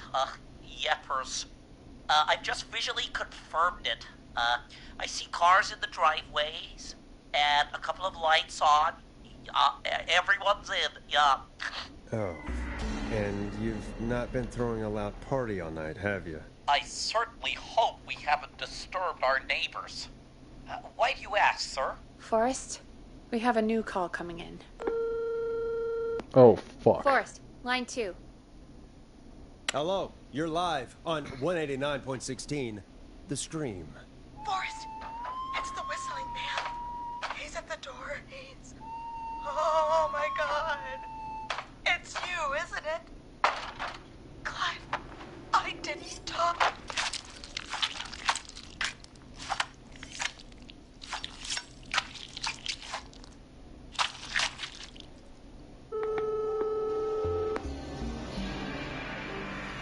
Oh, dear God. Poor Virginia. You did your best, Forrest. To everyone listening, I know things look bad, but please don't lose faith. We will stop this whistling man. And I think Virginia may have just given us the clue we need. What was that about Clive, I didn't talk? Do you know what she meant? There's a janitor here at the station named Clive. But your guess is as good as mine. All right, folks. Seems we may have a lead. If any of you know a suspicious Clive, then please call in. It could save lives. In the meantime, looks like we have another caller. Hello, Well. caller. You're live on The Scream with me, Forrest Nash. It's great to speak with you, Forrest. As a local small business owner, I find this all horrifying. A killer roaming the streets of our fair town? Terrible. I hear you there. It's a scary time for everyone in Gallows Creek. How are you holding up? You somewhere safe tonight? Yes, Forrest, I am. I'm here at work in my small business. It's a safe, family-friendly place. Oh, what small business do you own? Oh, well, I'm not really big on promotion, but since you ask, it's Ponty's Pizza! The best and only pizza place in town! Come on down and get yourself a cracking deal on our 2-for-1... God damn it, Ponty, no! No free ads! I wonder what would have happened if we called Ponty's instead. Look, he's gone now. We already have somebody else on the line. Just take a deep breath and let's keep going. Evening, caller. This is Forrest Nash, host of 189.16, The Scream. And tonight's 911 stand-in. Hi. Hello? Am I on air? Sure are, caller. What's your name? And what have you got for us tonight? Name's Eugene Stein, and I've got a heart full of love, Forrest. I'm hanging out in the middle of the maze, listening to your show, looking up at the stars and waiting for her. She ain't You gonna got a come, special Eugene. lady coming out to see you. Yeah. Molly. We planned to get lost in the maze tonight. To take our first journey together into the love labyrinth. That's why I'm calling, actually. I thought she'd be here an hour ago. And since I've listened all night to how cool you play it, I thought you were the perfect guy to ask. Should I call her up and ask if she's coming, or wait and see? For real, kid? If you've been listening all night, do you really need to ask me? Yes, that's why I'm calling. Eugene, you really need to go home to your parents. My parents are dead, actually. But, Damn, everybody got dead parents yeah, around here. I guess it's not the night. Hang on. I hear some rustling. I guess she came after all. Molly! I'm in the middle! It'll take a little while to get here, but, thanks again, Forrest. It's been good talking. Oh, wait a second. Molly can't whistle. No, this is supposed to be the best night of my life! Not the worst. Stay calm, Eugene. We'll get you out of this. Carm! I'm about to die a virgin! Listen, Eugene, breathe, hide, and call back in a minute. We'll get you out. I'll do it for Molly. But please, hurry. Well, listeners, while Peggy and I deliberate, here's a track for all you lovers out there. This one. Enjoy this classic by Smooth. It's their hit song, The Word. How the hell am I supposed to get him through the maze? You know Barbara, our receptionist? She's a maze fanatic. Shame she isn't here. I was supposed to go with her last week, but she changed her mind. Maybe we should call Barbara then, if she's so big on the maze. We could, but I don't actually know her number. But she probably has maze stuff somewhere. Go and see what you can find. That'll hopefully be enough. Which one is Barbara again? Barbara! You know, Barbara! Forrest, I've seen you speak to her. Help me out, Peggy. She's the receptionist. Sits at reception, never does any work because she's talking to Brad all day. Ring any bells? Right, yeah. Sorry, I guess it's just the stress of... No excuses. Just go and find something to help us. Alrighty.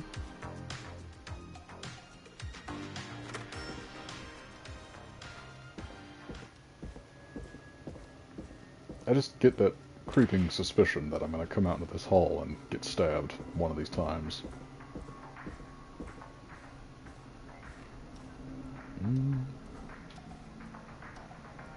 That's a lot of cats.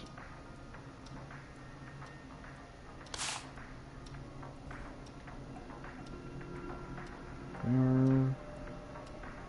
That alone. Yeah, no. Oh. Bingo. Here's what I was looking for.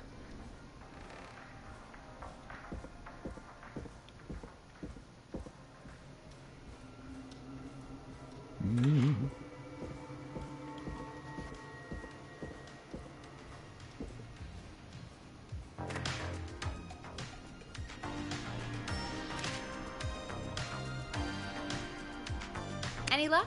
Yeah, I found a map for the maze in the trash. Why was it in the trash?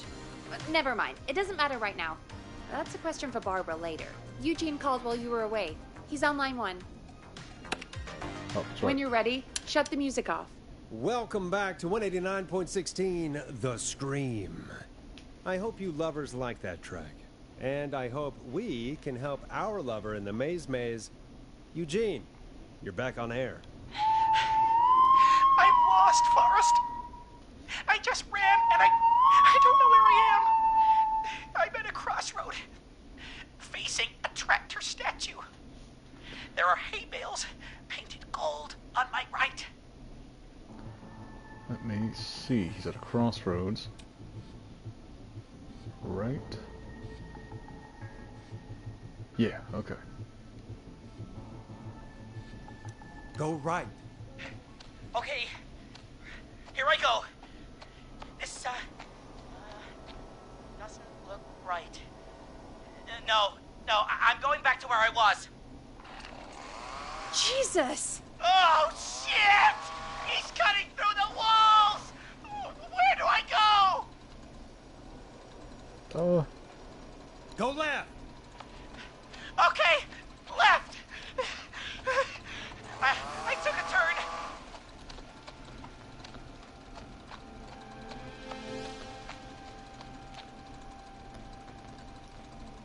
Big statue in front of me. Messed up rocking horse on my left.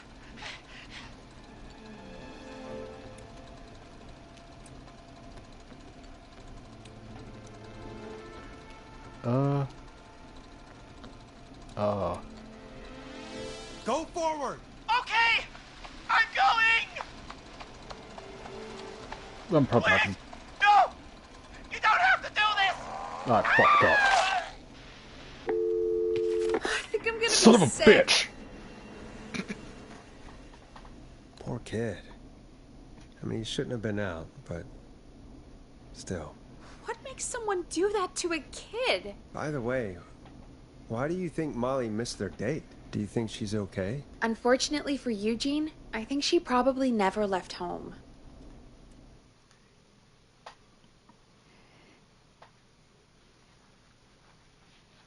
Thank you for calling in, Mr. Walton. We'll make sure to add the town librarian to our list of suspicious Clives. Remember, report a Clive to stay alive. Next caller is up, Forrest, so take it away. Caller, really you're through bad at to this. Forrest Nash on 189.16, The Scream. Hey, wonderful show tonight, Forrest. I don't know about wonderful, but, thanks. What's your name, caller? You can call me Dawn. Could you play my tune, Forrest? Your tune. Sure. Long Ride Home. That old song. Sure. We got it. I think I played it the other day. Thanks. It'll be good to hear it again. All right, folks. Coming up is that old classic. Forrest, I don't think you're gonna find that song. What do you mean? I played it a few nights ago. I know, but, we don't have it anymore. What are you talking about? I threw it away. You threw it in the trash? No, I threw it out the window earlier today. And why did you throw it out the window earlier today? Brad was annoying me all afternoon. He played it on repeat because he knows I don't like it.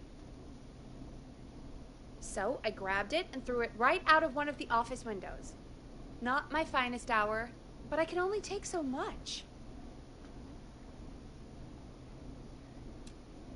For shame, Peggy. For shame. I know.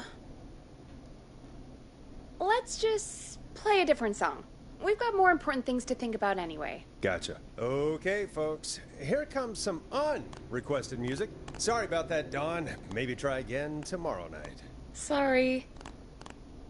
Let me see. What haven't I played? Crying for help. This. Now it's time to go with The Flow. And this is their hit, Crying for Help.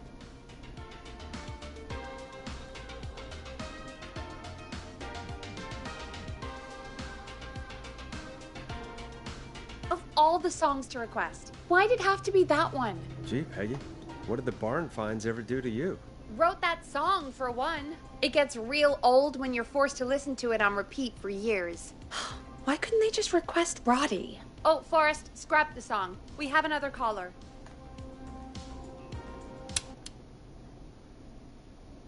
Sorry to cut the music short, folks. Callers take priority tonight. Welcome to 189.16, The Scream. This is Forrest Nash. Forrest? Oh, thank God. It's me again. Murphy. Hey, how'd it go, Mr. Dojo? Oh, the killer got me, man. Why did I ever trust a guy named Master Robbie? I warned you not to. Hindsight is 20/20, okay? Forrest, we need to do something. Goddamn piece of... You came to the Gallows Waste Disposal Plant. Beat on me, man. Carry me inside and lock me in a dumpster. I got a flashlight, but... Oh, goddamn. I smell smoke. I think he started a fire. Hold on, Murphy. We'll call for help right now. You gotta hurry, man. I need someone here now or I'm gonna die. Peggy, get the fire department on the line. On it. All right. Now just... Come on, pick up. Hi. Yes, I'd like to report a fire over at the Gallows Waste Disposal Plant. It's an emergency. What do you mean it's not operational? Why is there no backup vehicle? Oh, God damn it! Forrest, that evil son of a bitch slashed the tires on the town's only fire engine. They can't do anything. But I have a few friends who live nearby. Maybe one of them can save Murphy. Where do they live? My friend Alex lives on the corner of Haddonfield and Romero Street, and Catherine lives on the west end of Myers Lane. And there's Jericho on the east end of Myers Lane. But he's old. Really old. Okay, I'll check the map, see who would be best to do this. Where is the map? All right, Forrest, who should I call? Who can help Murphy?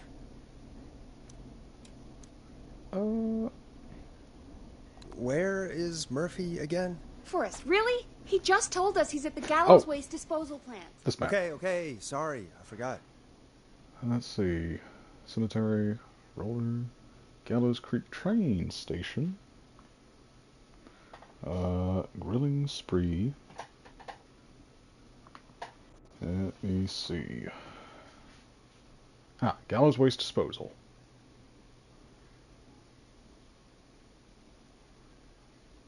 Myers Lane. Eeny, meeny, miny.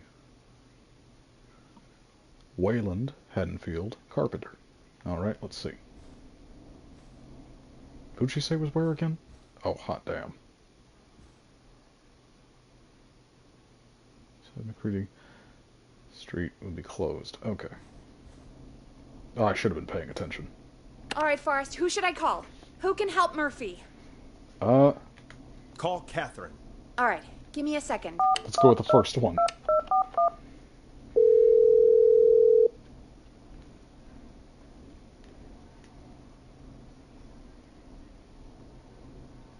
They're on the way. They'll call from the plant. You can direct them from there. Well, let's hope they get there in time. Hopefully.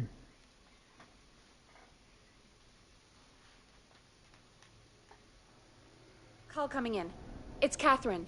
She and Murphy are now both on the line. Hello, Catherine, are you there? What's happening at the plant? The whole damn thing's up in smoke. God damn it. I'm going in. Oh, my reception is terrible in here. God, my eyes sting. Murphy, can you see anything at all? Yeah, I got a little flashlight. Looks like old cans, bottles, and newspaper. What does it say on the newspaper? It's the Henderson headline. What was that? My reception is terrible in here. Please, Forrest, tell me where to go.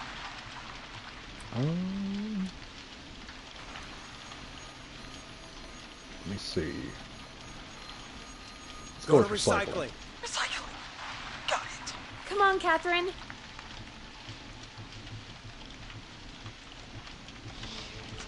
The plant's messed up again. I can go shredding or crushing. Which way? Murphy, do you know what part of the plant you're in? I'm in a dumpster, man. What do you want from me? I know. Shredding.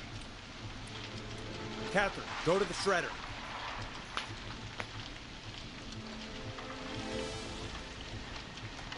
Okay, Forrest. There's a fabric bonfire in here. This can't be right. Oh, God. It's coming down. I gotta go! Oh, God. Remember me, Fernando! Oh, God, Murphy. Poor Fernando is gonna be crushed.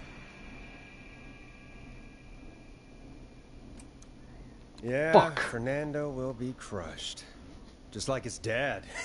So, poor kid. Forrest, I wasn't trying to set you up for a punchline. No, I know. Ugh. Murphy, I promise we will stop this. For you, and for Fernando. Peggy, it's going to be our... Forrest, we have another caller. Let's not waste time. Welcome to 189.16, The Scream, with me, your host, Forrest Nash. Forrest, Teddy Gallows Jr. here. I just want to say that my thoughts and prayers are with my Gallows Creek neighbors during this awful time. Oh, it's mayoral candidate and scion of the town founders, Mr. Gallows. Are you in danger? We need to be a town of law Turn and it off. order. No, now's not the time for this. Cops who have the tools and funding they need to keep us safe. Okay, Teddy.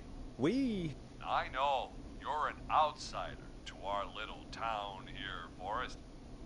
But you're really stepping up to bat for us all tonight.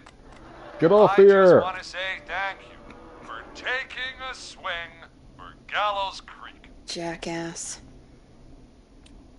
I want to make sure I get this out on air to all of Gallows Creek. You're a real prick, Teddy. I just want to make sure our town is safe and prosperous. That's why the Gallows Family Factory, founded by my father, Theodore C. Gallows, God rest his soul, which employs over 200... Teddy, unless you've got an emergency, I'm cutting you off. You know what? I do have a problem. A problem that's ruining our town. You know what it is? Yeah, how about the goddamn serial killer? The problem is that woman, our current mayor, Linda Cartwright. Oh, here we go. She just isn't one of us. Linda Cartwright is un-American, unstable, and... You're not better than anyone, Teddy. Just because you inherited half the town. Your producer sounds a little unstable, too. Don't you dare speak to me that way. Cut him off, Peggy. I can guarantee this kind of thing will not happen when I take office. The moral decay of... And that's enough of Teddy Gallows Jr. for one lifetime. I always feel disgusting after hearing him talk. Just play an ad for us? I need a minute. We'll be right back after these messages. I can't remember. No, that's not that one. What ad haven't I played yet?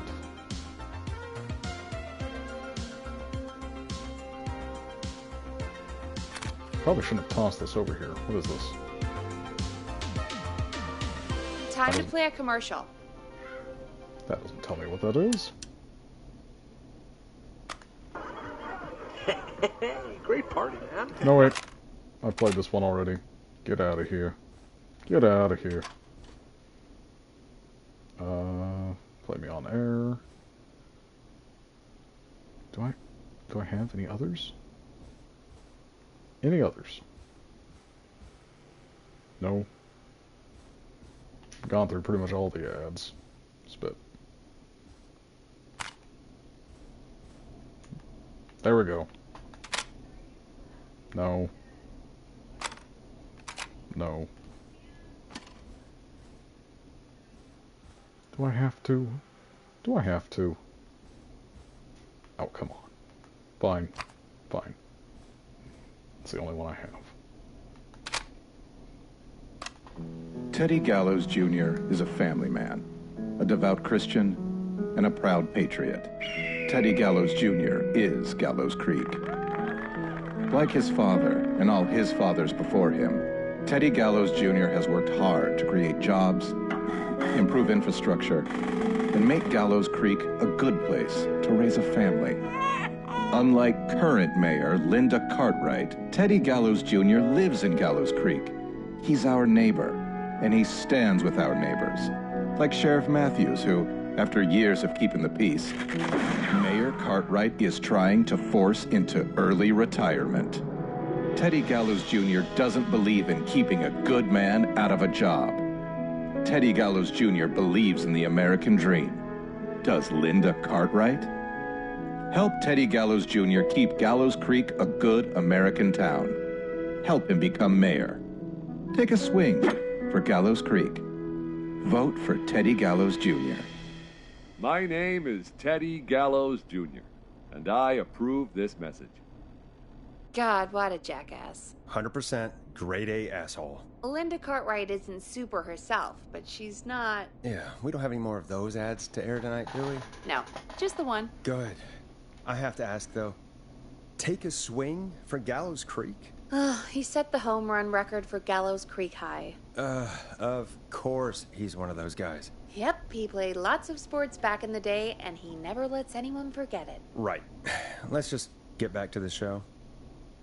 Well, folks, hearing that reminds me that every vote matters. That ad really made me want to take a swing at Teddy Gallows.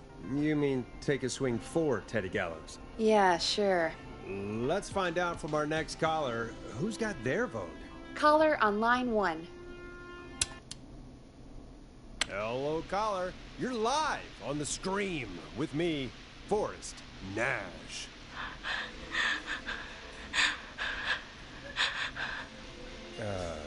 Hello. Caller. Who is this? I need the police. I'm Forrest Nash. I'm standing in for 911 tonight. What's wrong? There's a guy hunting me and my friends. I think he's killed some of them already. That's him. He's just outside. I can see him from up here. God damn it. She's just a kid. Where are you? Are you somewhere safe? Oh my god. Oh my god. Stay with me, kid. Focus. I can't do this. Yes, you can. Focus. Tell me, what's your name?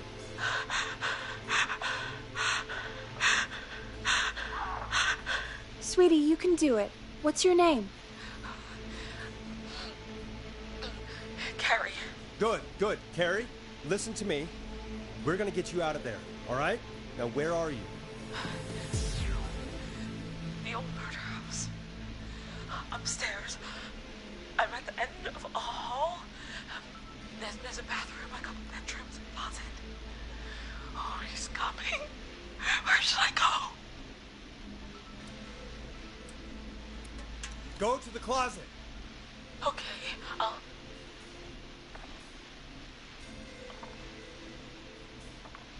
About to get somebody else killed, aren't I?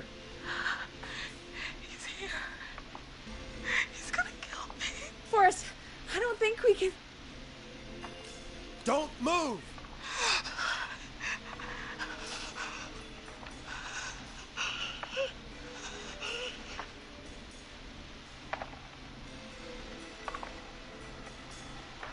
Oh no! Oh no! Oh no!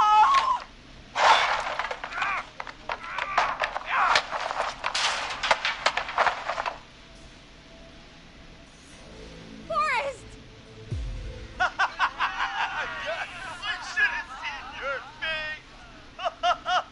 What? What? Are you kidding me? Okay, what the hell is going on here? Oh, who's on the phone, Carrie? The cops? It's just a joke, jeez. Wait, isn't that... Jimmy, that wasn't funny, you sicko! Of course I called the cops, but some guy just answered instead. What guy? Forrest Nash. What the hell are you all doing? It's prank night, old man. We're just having fun. That's the kid. The kid who called in earlier pretending to be the whistling man. That's it. I'm out of here. You know he's really out there tonight, Jimmy, right? Yeah, right. It's just whistling night, man. That little idiot. Whistling night? It's a stupid tradition. Especially stupid since that one kid died back in... Would you take off that stupid mask if it's hard to breathe? Who's under there anyway? Is that you, Seth? Idiot! Seth is right next to you. That's, wait. Oh no. Who are you? Oh no, man!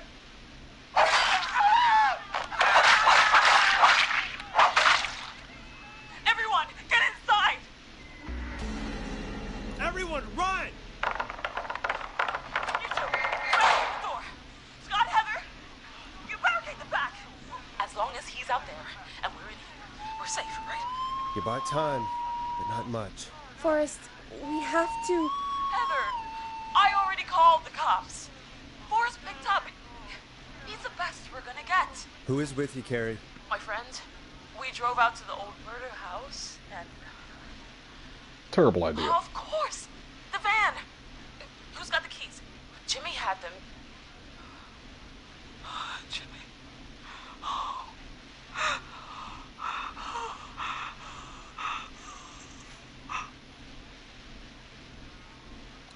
Okay. It's gonna be okay, Carrie.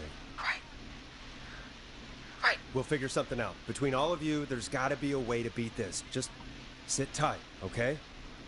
Heather, shut up. If we do that, we're gonna get killed. If only Jeannie were here. Jeannie? Jeannie McPherson? Our intern Jeannie? Yes. She's my best friend and the smartest one out of all of us. She stayed in tonight. Forrest, listen. We'll see what we can come up with, and, What? Scott, you're not any good at... And, no, Chad. Out of all of us, everything okay? No, we're figuring out a plan, but everyone's volunteering to do things they're just bad at. I think we can figure out what to do, but I don't think we can agree on who should do what. I think you'll have to be the tiebreaker, or else these idiots are gonna get us killed. But I... Shut up, you... Ugh. Forrest, I'll call you back. But I don't know anything about your friends. Ugh, these damn kids never learn. Are you okay? Ugh, they do this kind of thing every year, Forrest. People get hurt. All right, folks. We're gonna work out a way to save Carrie and her friends. This next one goes out to all the trapped kids out there. Let's start from the front and work our way back. There we go. I already forgot what all I've played already. Time to go on the journey that is Blast Processor with their hit song 1980X. Peggy, you mentioned something about their friend working here? An intern? Yeah, Jeannie. Seems a nice enough girl, but a bit head in the clouds, you know? Not sure why we took on an intern. We really didn't have the office space for one. Poor thing got tucked away in a dark corner somewhere downstairs, I heard. All right, I'll go see if I can find her desk. Hopefully she has something we can use.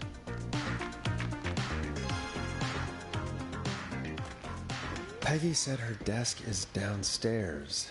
I really hope I don't get anybody else killed tonight.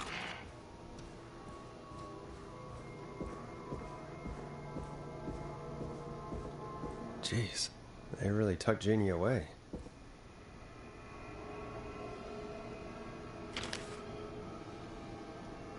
Terrible.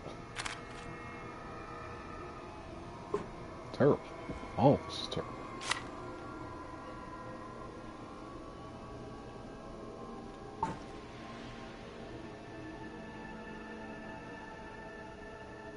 Friendship quiz.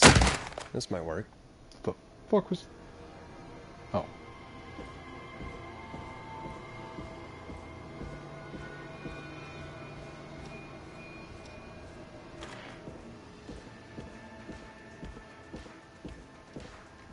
Alright, let's get some light and take a look at this.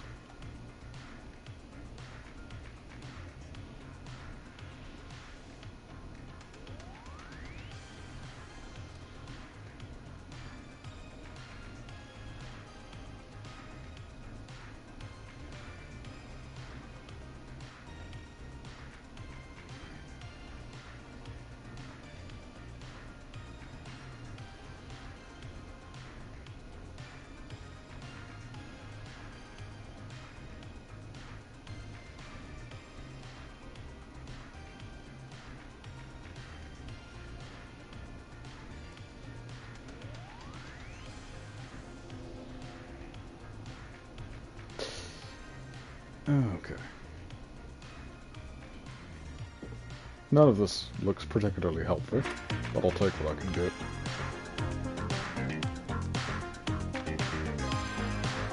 Hey, you find anything that'll help us out? Yeah, I found a friendship quiz with all these kids on it. If you think that'll help, then good enough. Carrie's on line 1, whenever you're ready. Okay, Forrest, shut the music off. Oh, that's right, yeah. This is Forrest Nash, back again with an unlucky caller on this unlucky night. Carrie, are you there? Yes, we've got a plan, but we can't agree on who should do what. You want me to be the tiebreaker? Exactly. I'm ready. What's the first step? Okay, first things first, we'll need a spotter, someone who can keep an eye on the killer. We'll need someone on the roof. It's gonna be a hard climb. We're deciding between Heather, Kyle, and Hot David. Heather's got this. Yes, Heather, he picked you. Now please, stop talking about all your cheerleading trophies. Part 2, the Whistling Man padlocked the gate back to the road. Before we drive out of here, we need someone to pick the lock. Seth, Jennifer, and Scott all want to do it. Jennifer. Jesus, Jennifer, you carry a bump key? Why didn't you say so earlier? Anyway, that brings us to part 3, getting the van keys. I'll volunteer for this. I don't know Jimmy as well as you guys, so it'll probably be easier that way. Then is part 4. This is a very detailed plan. I'm impressed. Yeah, it's weirdly easier to think when you're about to die. You're doing great. What's the next part? Part 4, we need someone to lead the Whistling Man away. We need a fast runner. For this one, we're trying to decide between... Who was it again? David, Cynthia, and Scott. Hot David. Yeah, you spend a lot of time running shirtless. You got this, Hot David. Sweet. Okay, let's recap. We get the eyes on the roof. A runner distracts the killer while we grab the van keys and pick the lock on the gate. Now the tricky part. The getaway. Ooh, what's the plan there? Well, we can't all outrun the Whistling Man. But he thinks we're just a bunch of stupid teens. So, let's use that against him. Part 5. We trick the killer into a trap. Someone can pretend to be injured. Who would make the most believable bait? Who you got? We got Lisa, Tammy, and Cynthia. Lisa. You're right, Lisa. Having to smile at rude customers is perfect practice. That should take care of the killer. And then it's time to get out of here. Finally, part 6. We need someone who can drive us through the woods and back to Gallows Creek alive. Who's our getaway driver? Should it be... Who have we got?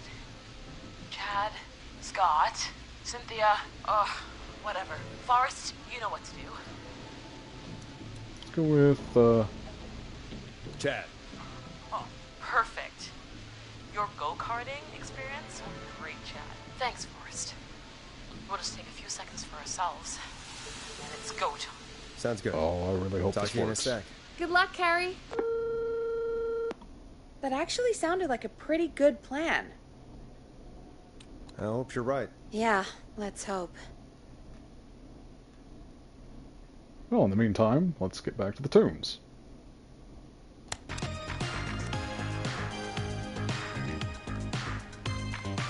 Oh, the kids are back already. Line 1 again. If you're just tuning in, we're coming to you live with a bunch of teens about to flee a madman. Listener discretion is advised. Are you ready, Carrie? We're good to go, Forrest. Alrighty then. Hit it. You got this. Here we go, everyone. Spotter, to the roof. Go, Heather. She's off and away. All right, Renner. Get ready. Wait for the spotter's signal. Spotter says go.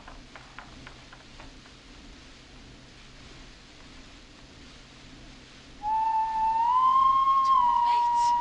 Lockpicker, go. I'll get the keys off Jimmy.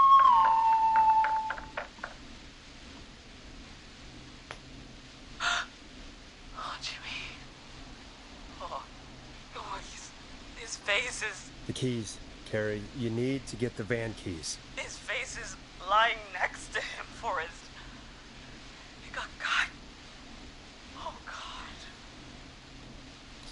Focus. Breathe. Right. The van keys. Got him. It's... Jennifer got the gate unlocked. And Hot David should be back any second. Perfect. It's working. I can't believe it's actually working. You're doing great. Focus. You got this. We got this. Next step, trap the killer. All right. Wait. Get into position. Everybody else, hide.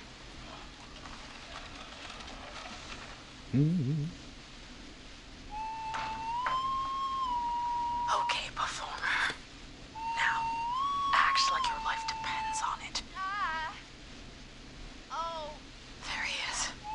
He's buying it.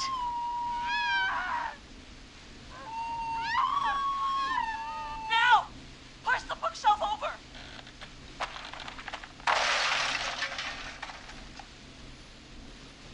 Oh my God! He went through the floor!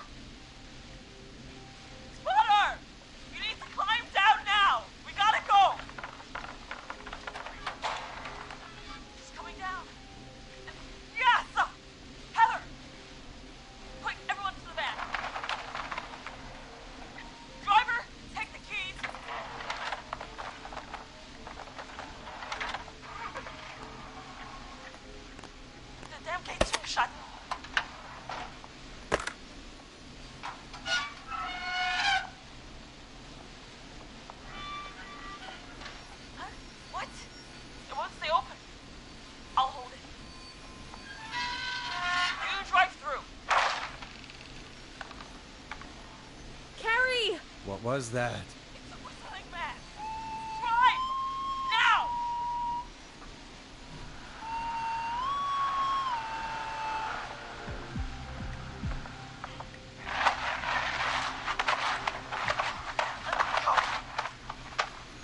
Let me go! Go! Just drive! Oh my God. Please, no! Oh, fuck. Where'd I go wrong?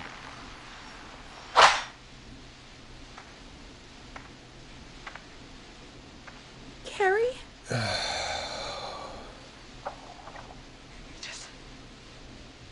He just stared at me. Carrie! Carrie? Just stared at me. And walked into the woods. I don't understand.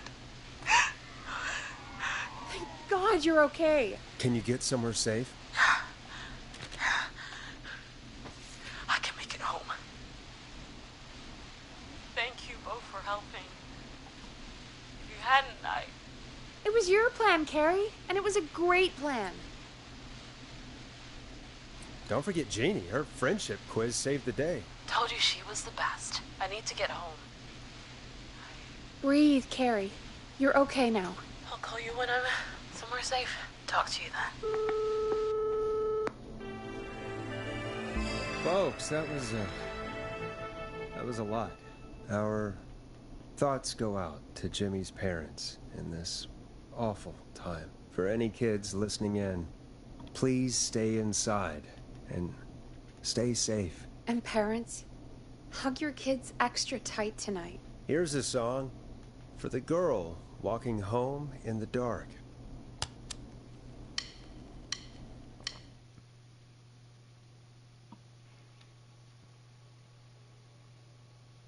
Hey, we had a call come in. Forrest Nash here. Listeners, we've got another caller live on 189.16, The Scream. What's on your mind, caller? Hey, Forrest. I just wanted to phone in and say that I think I speak for everyone when I say that you're providing a real service for Gallows Creek tonight. It's cool what you're doing, man. Well, I'm just doing my job, friend. Anyway, tell me about yourself. What's your name? Are you keeping safe tonight?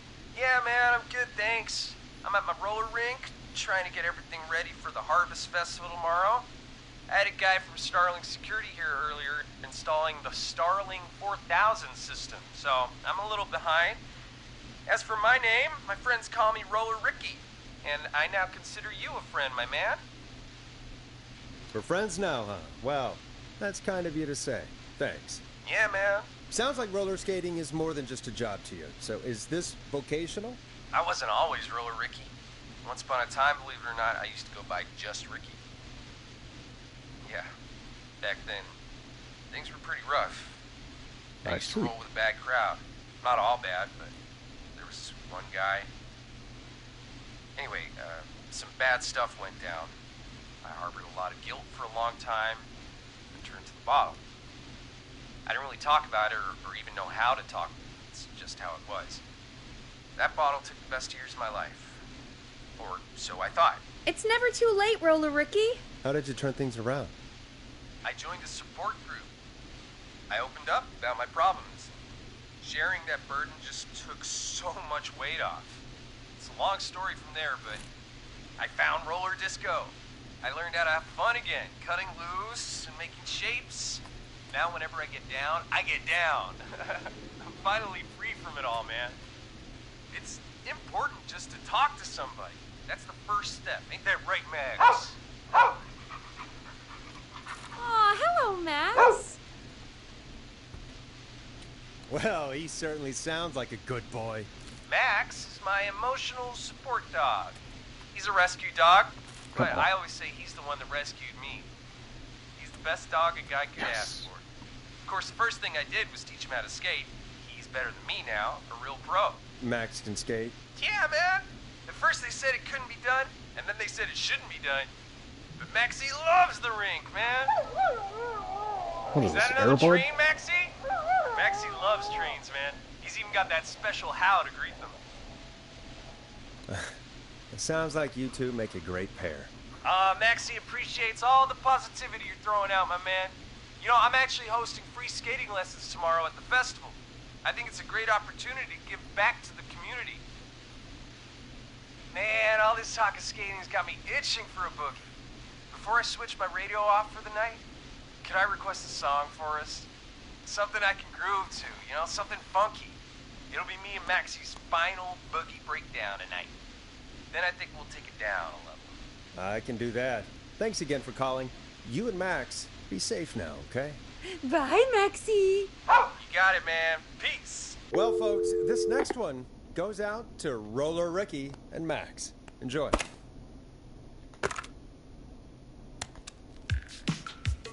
Here comes one of my favorites. I really needed that call, you know, after everything. Yeah, I get that. He talked a bit much for my taste, but it is inspiring to hear somebody come back from the brink like that. Yeah, that's what I meant.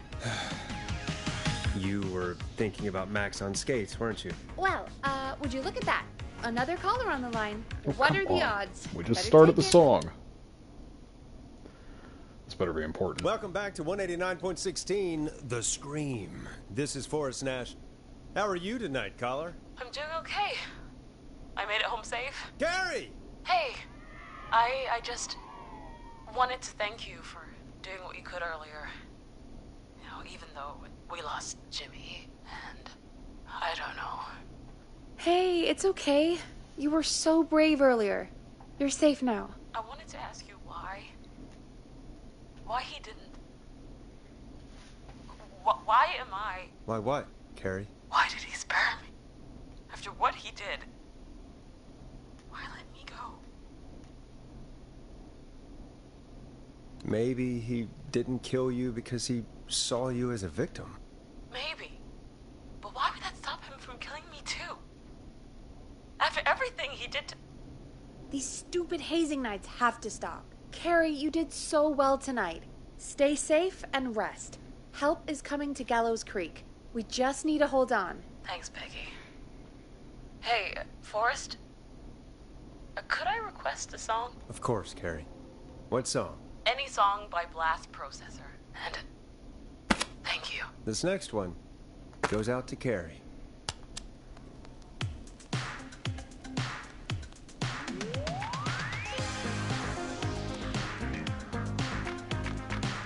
You know, what Carrie just said has really got me thinking. About what? The whistling man left her alone. Why? There must be a reason. When it comes to masked whistling killers, I don't think a reason is a key part of their process. Well, it's something to consider. I need to take a break. If you want to stretch your legs, now's the time. Just hit the Peggy button when you want to get back on air. Yeah, let's do a little bit of looking around in the meantime. Anything particularly useful out here that I'm gonna have to come back to? Can I just... Nope.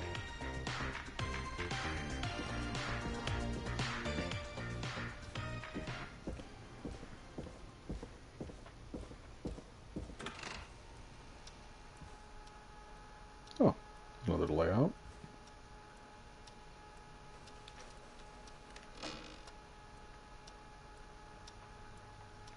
Good times. Pretty sure everybody's at least misused a office copier once in their life. I really don't know what I'm back here looking for.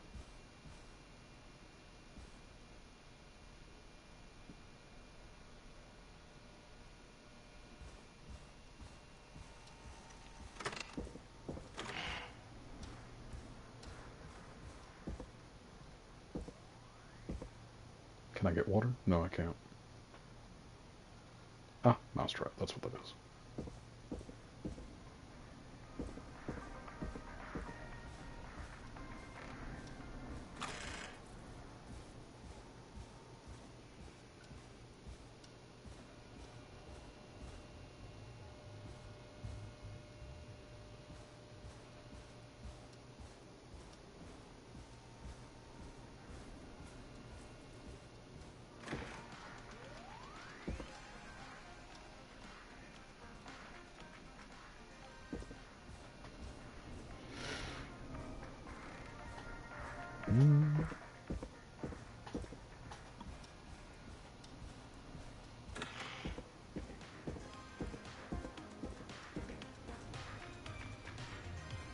Always one loose tile. Let's get going, Peggy. Alrighty, we could run another segment or... Scratch that, Forrest. We have a caller. You're through to 189.16, The Scream. What's your emergency? Hello again, Forrest. Oh, that call with the teens was awful, those poor kids. Still, I'm glad the girl didn't get hurt. Thanks for your concern. Are you in trouble? What's on your mind? I wanted to ask you again to play my song, Forrest. You said you were going to play it, but you didn't. Your name was Dawn, right? What, Peggy? Yes. Oh, well remembered. My name is Dawn, and I wanted to ask you again to play my tune, Forrest. Long Ride Home? You know, the one that Peggy said she threw outside the window?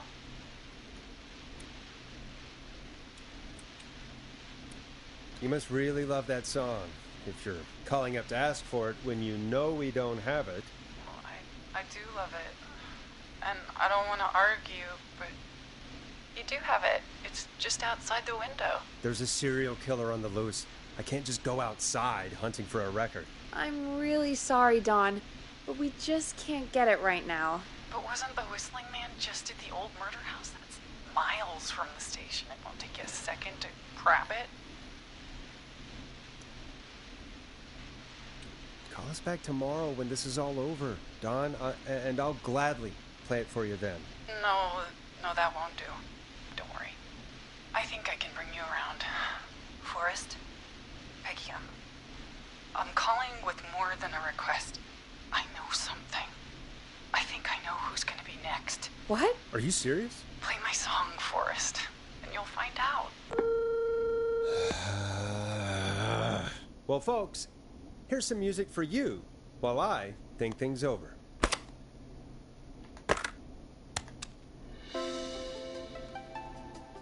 You'll like this next song. Is she serious, Peggy? She's serious about hearing that song, that's for sure. Peggy, I mean, is she serious about... I don't know, Forrest, but we don't really have a choice, do we? If she's telling the truth... All right, I'll do it. You're a good man, Forrest. I'll slide you the key to the fire door. Wait. Our fire door has to be unlocked? Yeah, you know, I never thought about it, but yeah. We should talk to Reggie about that later. Anyway, I'll hold the fort down while you're out. Maybe I'll even get a caller. That could be exciting. 189.16, The Scream. With me, Peggy.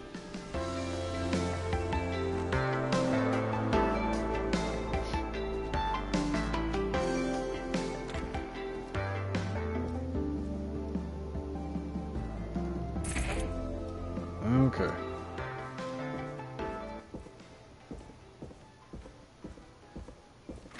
I'm gonna step outside and die, aren't I?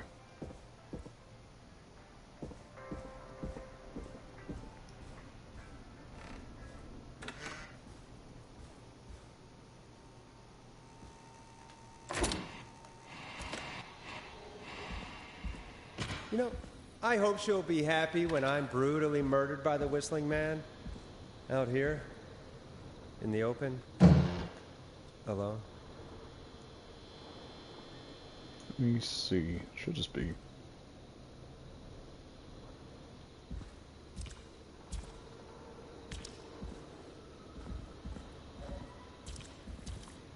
Aha! Here it is. Long Ride Home.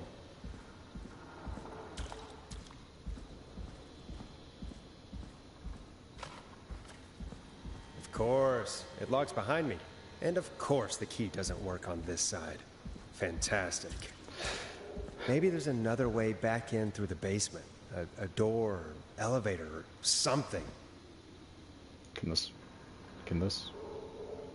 Free elevator. Yes. I can't. Please. And that's broken too. Only the best for K-Fam. Let's see if I can fix this. Looks like a power issue. I should check the fuse box. Oh, that's the fuse box from earlier.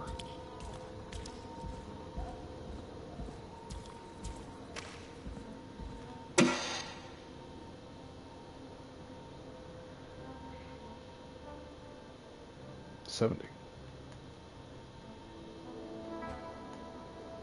Looks like I'm gonna have to hunt around for some new fuses. You're kidding me. Yep, these busted things out of here. Do I just...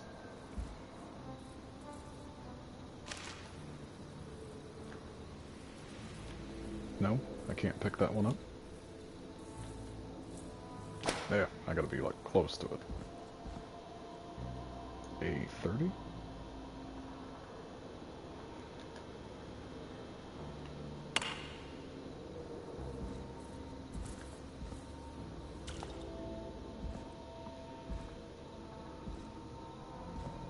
I can guarantee I'm terrified.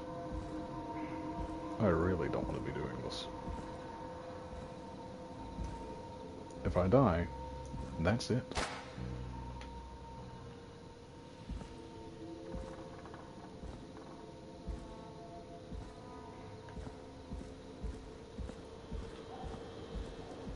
Okay, it's got to add up to 70.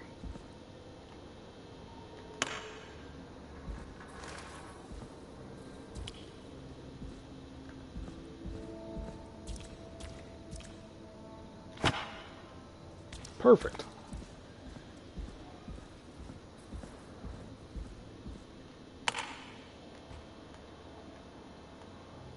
Bingo!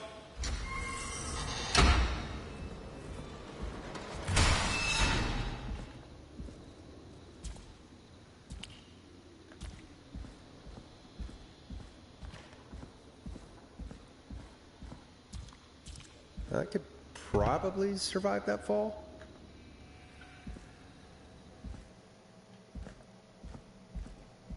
Looks like the janitor's closet. What did Peggy say his name was? Clive? Hey. Hey, yo. What in the world did I stumble into? What the hell? Peggy is not gonna believe this.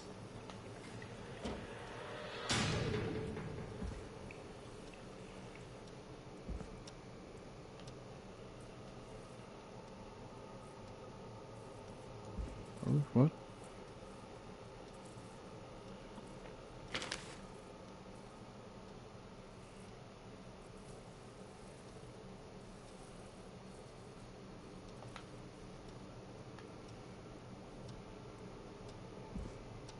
What in the world is going on back here?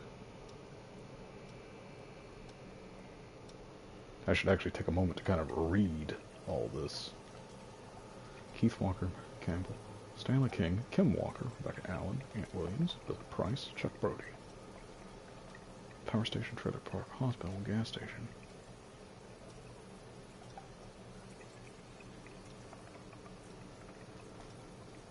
I am too terrified to be out here right now, so I'm getting back to the safety of my office.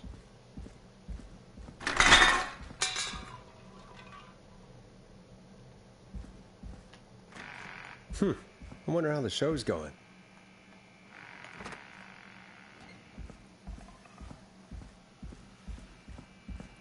God, please let this be the last locked door.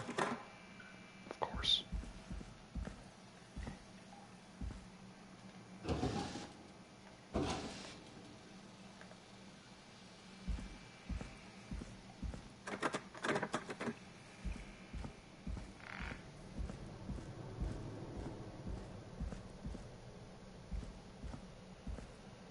That don't look good.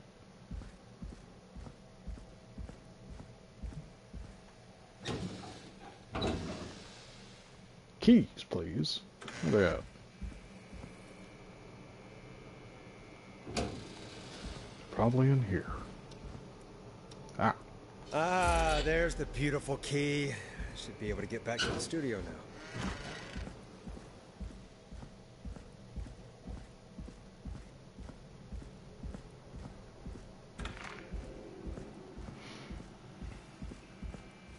Yes.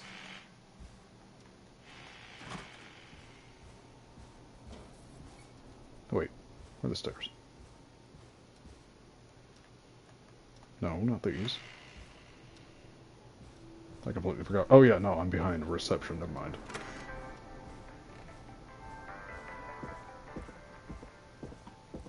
I keep expecting something to happen. For somebody to jump out of somewhere. Isn't that such a good song, folks? And now for...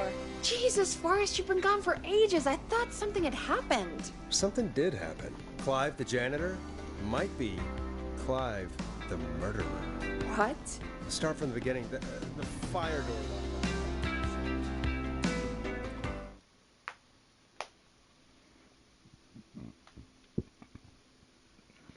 Why did you heave that thing all the way up here? Because the basement's creepy as hell, and I don't like standing around down there. Fair. Alright, let's run through this again. We have a creepy board you found in a creepy basement, made by our creepy janitor, who you think is the creepy whistling man. Yep. And on the creepy board are the names Chuck Brody, Kim Walker, Rebecca Allen, and Ant Williams. Correct. And you think one of these people will be the whistling man's, Clive's, next target. That's right. And we've got to find them. You said there are 4 locations listed there too? The hospital, the power station, the gas station, and the trailer park. Clive must think the target is at one of those locations. Forrest, you're gonna have to figure out if any of the potential targets are at one of these locations tonight. Hit the button if you need any help. Let me think.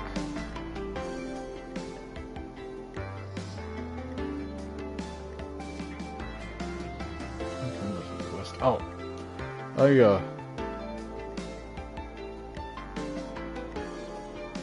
could have used that earlier.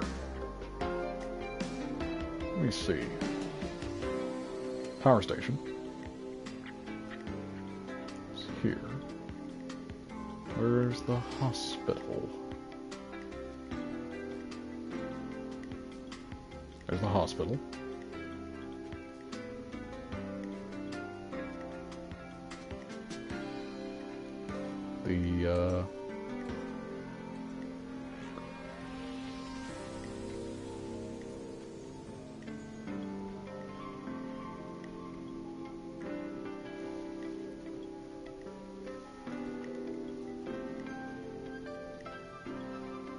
Little shop of flowers. Huh.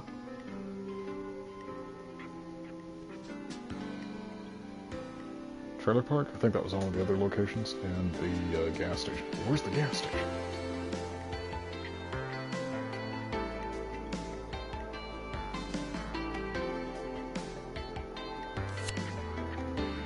Jazz studio.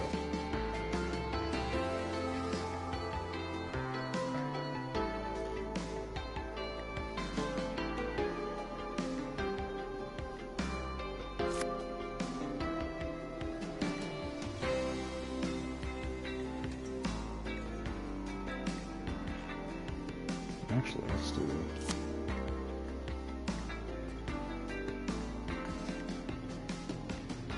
location A.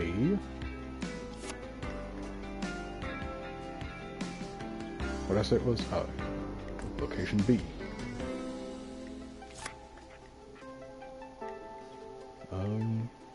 What did I say? Trailer park? And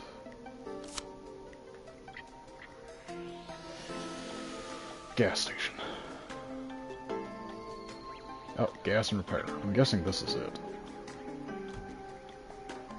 Let me see. How's it going? It's not going well.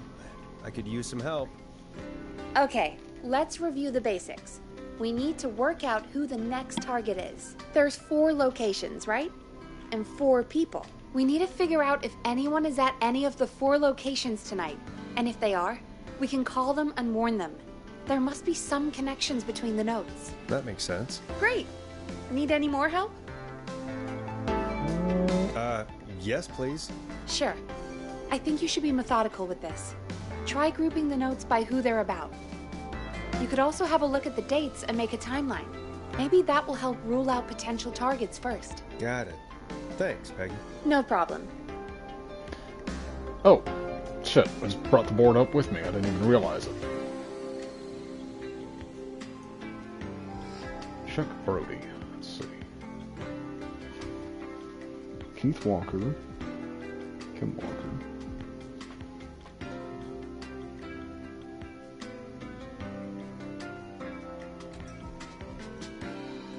Hospital, gas station, power station, trailer park. Okay, I was right.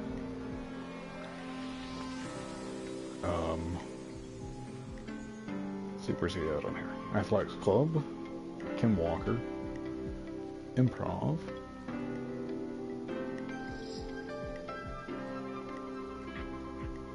Rebecca Allen, and Ant Williams.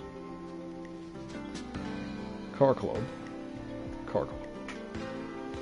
Okay, interesting.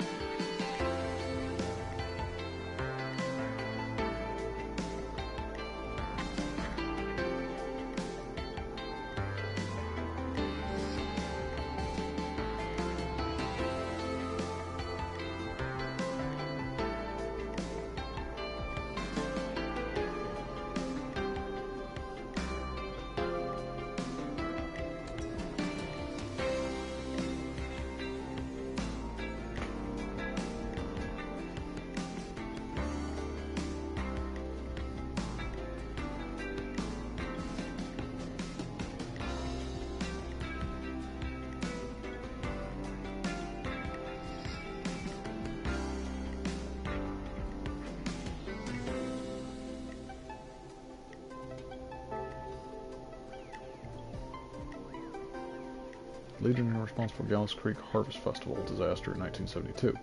Interesting.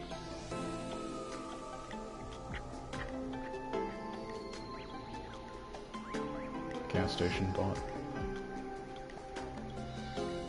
Christine's Gas and Repair has been sold to a man who won the lottery 14 years ago. New owner claims it will keep you busy in the evening. Car thief.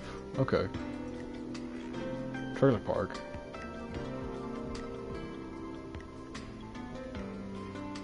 Ant Williams, junior engineer. Wilson, the big wheel flood first. Okay, so Ant Williams, you.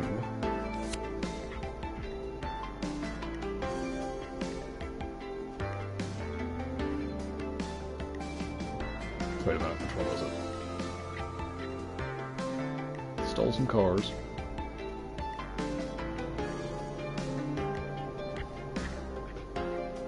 Health and Safety Convention. That's going to be at the hospital, so nope. Ant Williams. I think it's going to be at the hospital. Kay Walker. Wait, no. Kim Walker is going to be at the hospital.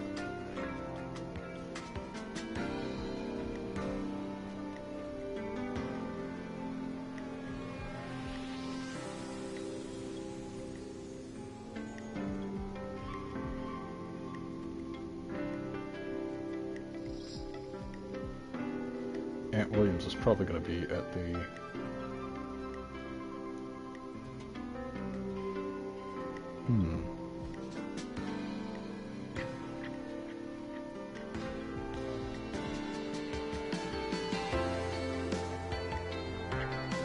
R.A. Rebecca Allen. Wait, no, just saw something.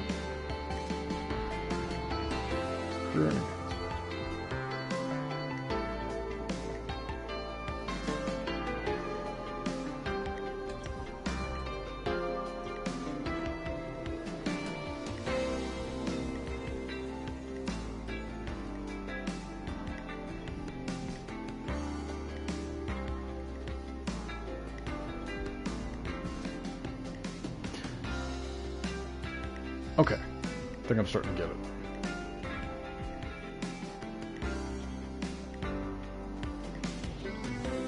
Chuck Brody. Is that... Oh, come on.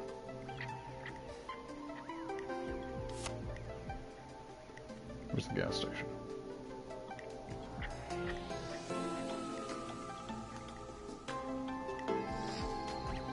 Chuck Brody. Rebecca Allen.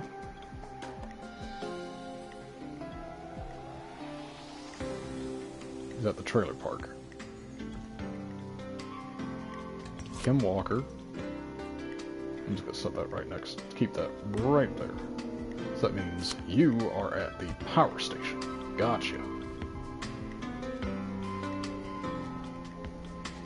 How's it going? I'm ready, Peggy. Are you sure? We've only got one shot at this. I'm sure. Let's do this. Okay, name first. Who do you think the target is? Rebecca Allen. And where will I find them? The trailer park. Okay, I'm dialing. One moment.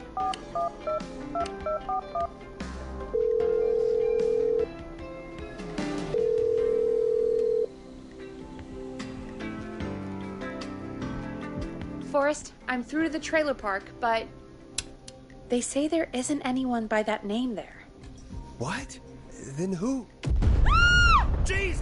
It sounds like something blew up. The gas station. Now? Oh Fuck. my god. The call board. One moment. Forrest, I'm getting so many calls. Just let me...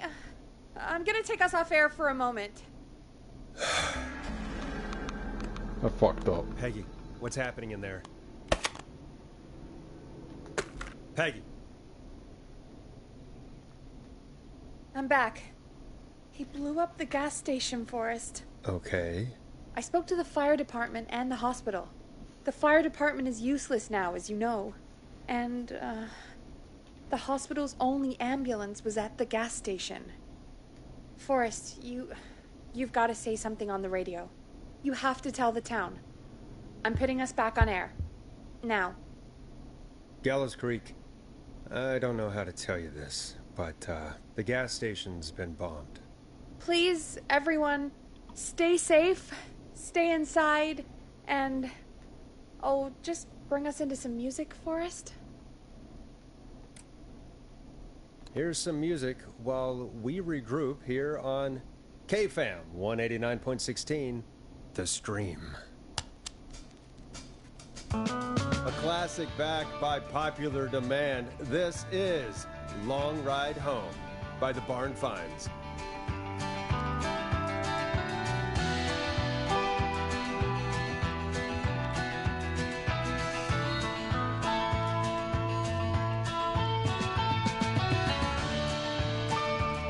There's gotta be more in the basement to show us who Clive is targeting. And if that's the case, we can get ahead of him.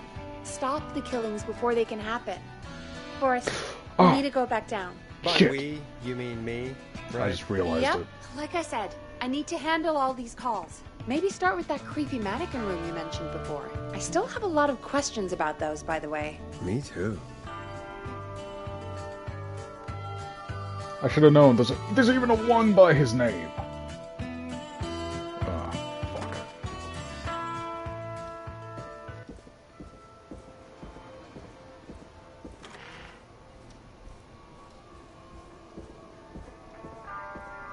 I have somehow been coasting by on luck alone.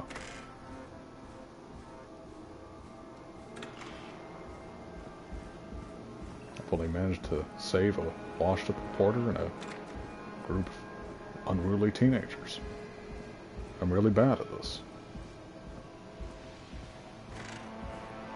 There goes my dreams of being a radio personality in real life, just in case something like this ever was to happen. Ah, electrical socket. A key? Was this always here? What key? I must have missed it when I brought everything upstairs.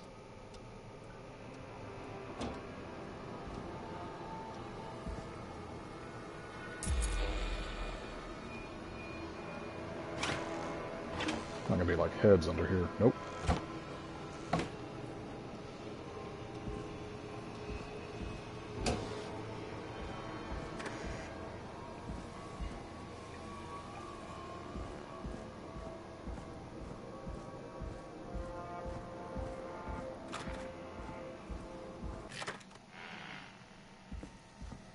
Hey, Forrest! Peggy, give me some warning before yelling down the intercom. Sorry. Buzz the intercom when you find something and want to discuss it.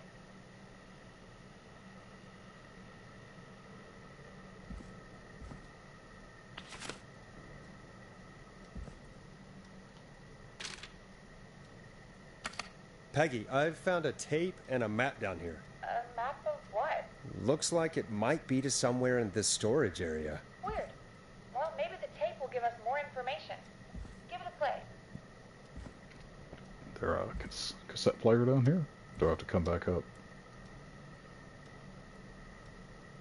No, that's not a cassette player. Wait, no, I think I know where this is.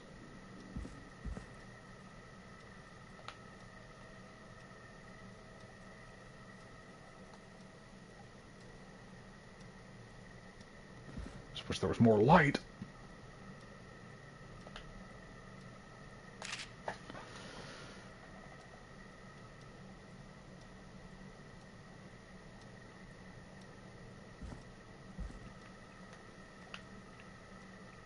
No.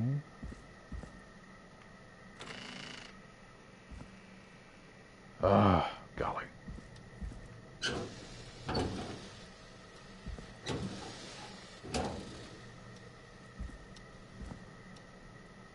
Seriously, no cassette player.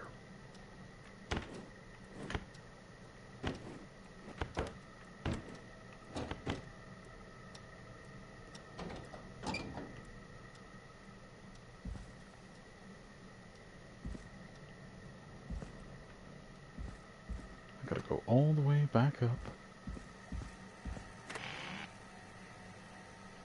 Oh, no. Guess there is one here. I'm just blind as a bat.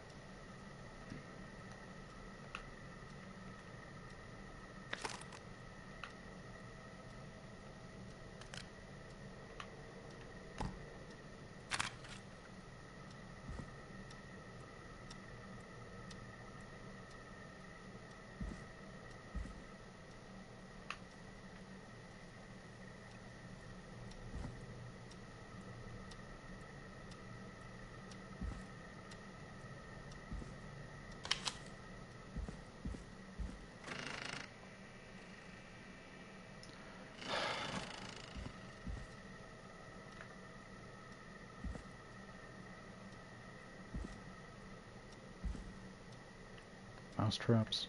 What? What is there? I can't see anything in this room.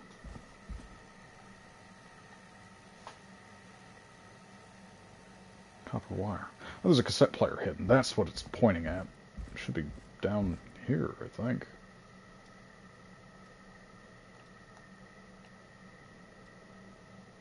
Let's just set this... yeah, on the floor. That'll do.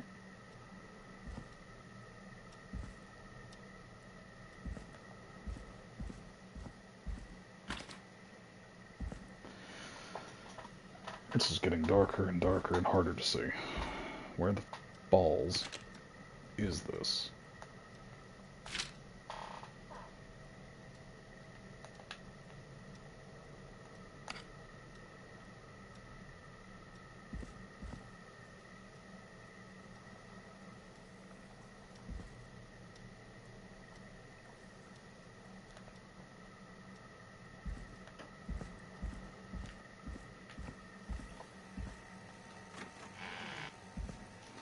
Ah, fuck.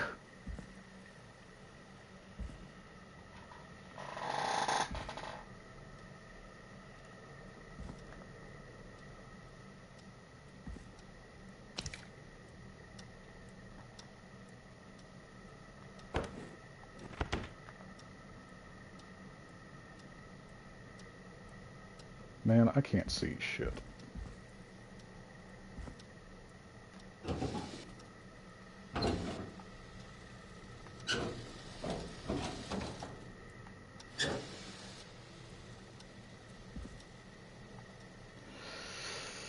I am utterly confused.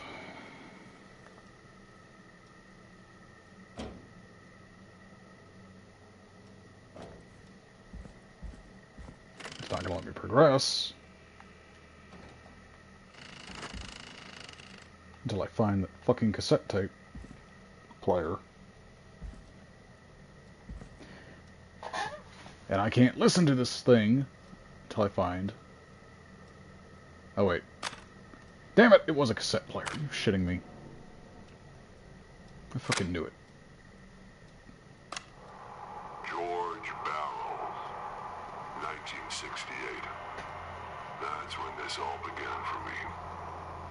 Follow the maps. Find the tapes. I'll be waiting. Wait, George Barrow? We all heard that he drowned after a night out drinking. Was it actually Clive? Has Clive really been the whistling man for that long? He says I need to follow the maps and find the tapes. I guess that's what this map is about. I think we need to see what else is hidden down here. Be careful, Forrest. Keep looking.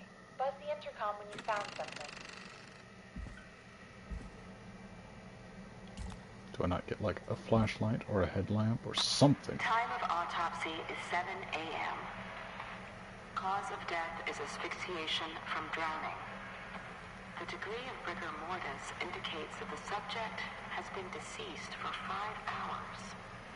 That puts the time of death...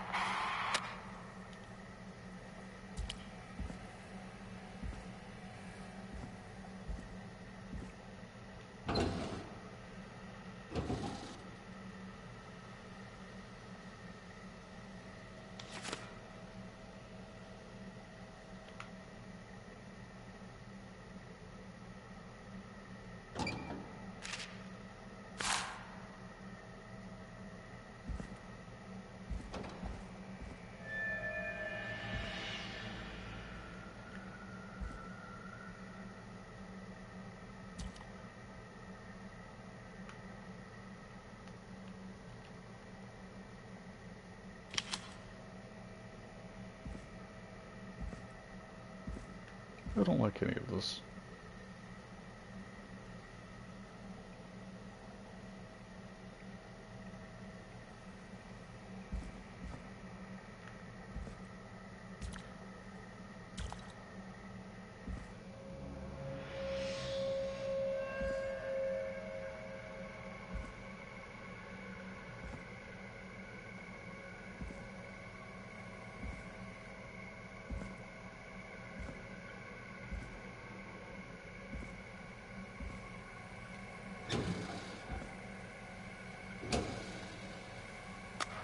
Additionally, there appears to be a post-mortem injury to the arm. It looks like it was trapped in a car door. That's not what I'm looking for.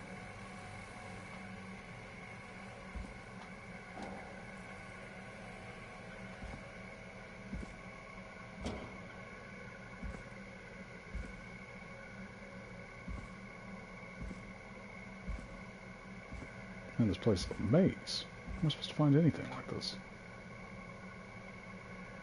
Ah, there it is. Small lacerations to arms, legs, and face, typically obtained by running through foliage. Severe blistering to the feet, as though the deceased had been running without stopping.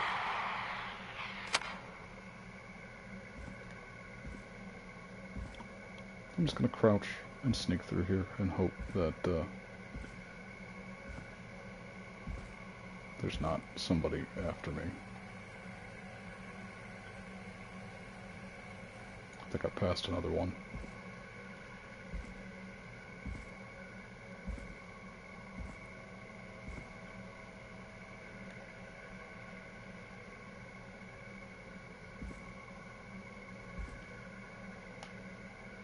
Yeah, why am I carrying this around?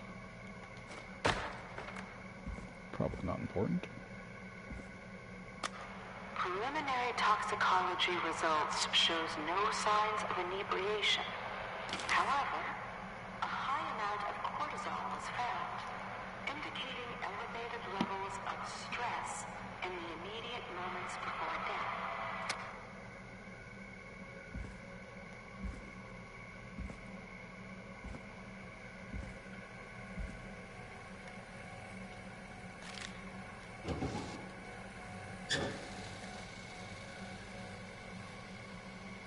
Seriously? Nothing under here? No more?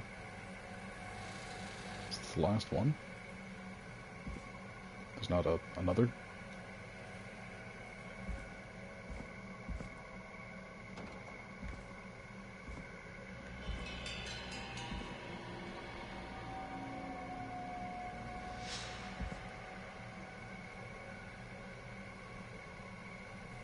Okay, that looked important, but I guess not.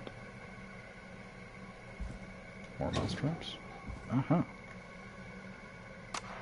It is the coroner's opinion that the subject likely feared for his life and was chased, resulting in a fall from a height into a body of water, where he hit his head, was knocked out, and drowned. Following that, he was moved. Dr. Sullivan, we need to have a talk. Is that recorded?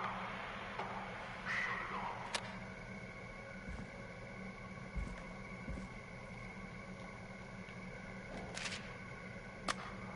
If you're listening to this, then I'm probably dead. What the... I'm a man who likes to stay informed. I've got subscriptions to newspapers all over the country. A few weeks ago, I noticed headlines cropping up in those papers, one after the other. Each headline about a murder. Each murder, the death of someone I knew almost 20 years ago. And each one drawing closer to Gallows Creek. Drawing closer to the anniversary. None of us are innocent, but I don't think we deserve killing. All I hope now is that I can save some folk from the worst that I can. I don't know. Do something to make up for what I did back then, I guess. I didn't kill anyone, mind you. But that's past mattering. Now, there's more I could say that I should say, but my employer made it clear that my family would pay a high price if I ever spoke out. So, hopefully I've said enough for you, listener, whoever the hell you are, to start putting the truth together. What the hell?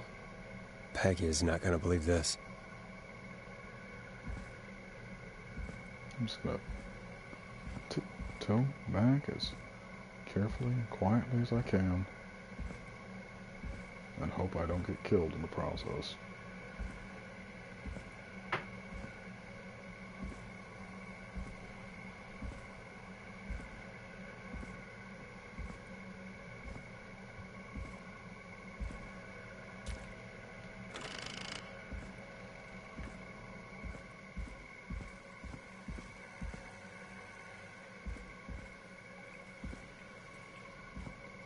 We need more to do.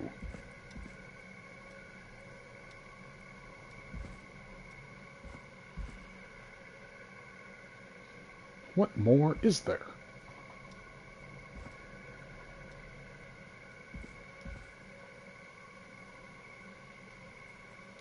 Is there an intercom button I can press? No. Is there something I forgot to grab back here? Oh, feck. Well, I already know nothing's gonna happen, so I'll just kind of...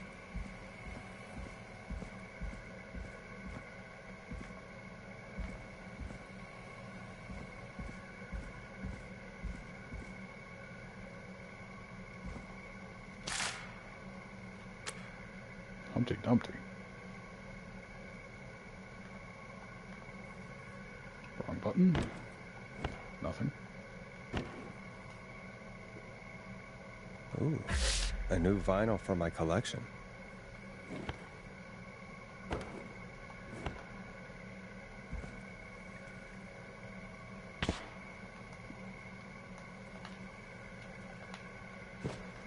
Not what I meant.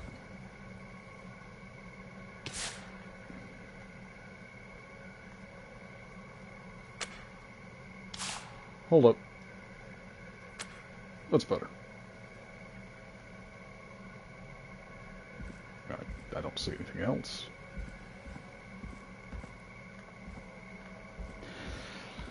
Then again, it's dark and I'm blind, so,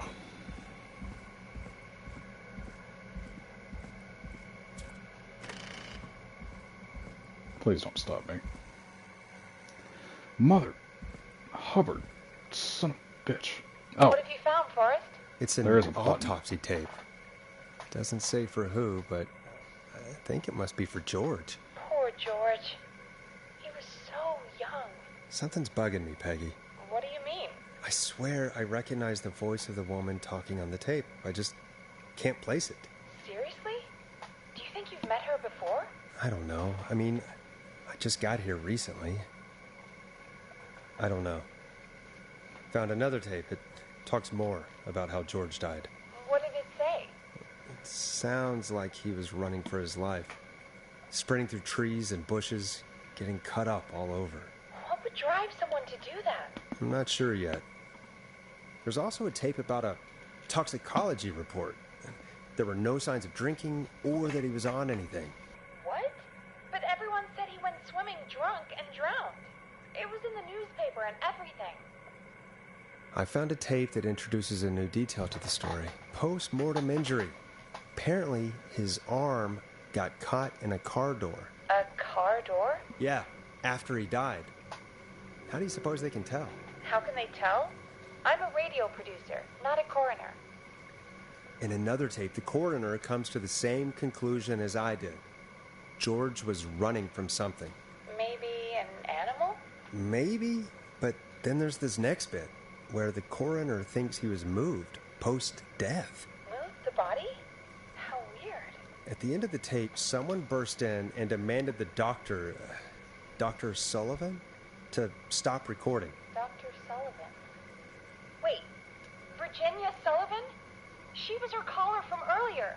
Well, then our caller was involved in a conspiracy around this boy's death. If only she had made it. Then we might have learned more about what's going on. It's okay. We did what we could. The takeout idea was a long shot as it was. I think I found Clive's last recording. I think Clive might be gone. Gone? I found a confession. Not for any killings, but for playing a part in covering up George's death. He left this behind in case he died. He hoped someone would find it. Do you think the Whistling Man already got him? Possibly. We've had a lot of callers tonight, but maybe not every victim made it to the phone, you know? We don't know how many there really are. Christ, Forrest, that's dark. I know, but Clive said he had read about other murders in other towns, and that the murders were all folks who knew about the incident. And the killings were getting closer to Gallows Creek. He said he wanted to do something good for once. The board in his office. He wasn't tracking people down to kill them. He was tracking them down to save them. Ugh, why didn't he just come out with all of this? He said his employer threatened his family if he spoke out about any of it. His employer? The one who orchestrated the cover-up? Oh, Clive. I'm sorry for thinking you killed all those people. Do you think you found everything? I think so. Forrest, what's going on here? Someone wanted that boy's death to seem like an accident. And they hired Clive to make it look that way. Come back upstairs when you're ready. We need to figure out our next step. Just don't tell me to come back down here, please. Thank God you're back, Forrest. I've been running out of stuff to pad our airtime with. Peggy, you work in radio. Forrest, I'm stressed. I mean, really. Be gone. How are we supposed to keep a show going with all this happening? Beats me. But we gotta do it, and we're going to. You're right. So, what's the plan now? Maybe we could have called Sandra, see what she knew.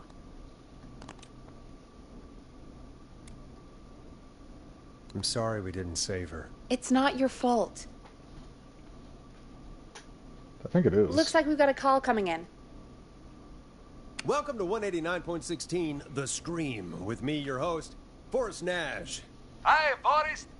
I know this is really out of the blue with everything happening tonight, but I wondered if you could send this special birthday message to my uncle. You know what? I'd welcome a change of pace. I'd be glad to. Thank you, Forrest. He's my Uncle Ronnie. His first name's Peter, but he never liked his name. But since he always had salt and pepper hair, even as a kid, can you believe it? Folks always called him Pepper. Thanks for the history lesson. Is there anything besides happy birthday you would like to say to Mr. Pepper? Oh my God damn it! Yes! Tell him he can get the best birthday deals and party packages here at Putney's Pizza. Starting at You son of a bitch! Stop calling us! Sorry, Forrest. Let's just move on. We've already got another caller on the line. This better be worth it. This is 189.16, The Scream. I'm Forrest Nash. You're on the air, caller.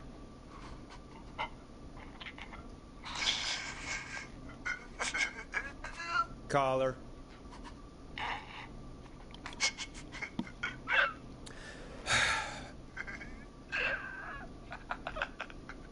Ponty. Ponty's Pizza always delivers. Come rain or sleet or whistling man, we'll be there.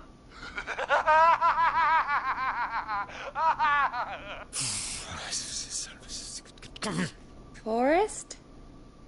Forrest? Are you okay? Forrest? I hope the whistling man gets in with his own pizza slicer. Jesus, Forrest? Sorry. That was too much. It's okay. It's been a high-stress night. Don't worry about him anymore, okay? Not for tonight, anyway. I think he's spent for now. We've got another call, whenever you're ready. Folks, don't spend your money at Ponty's Pizza. That's all I'm gonna say about that. Moving along, I'd like to welcome another caller to 189.16 The Scream. With me, Forrest Nash. Who, may I say, is calling? Well, hello again, Forrest. Don. We played your song, Long Ride Home. Did you hear it?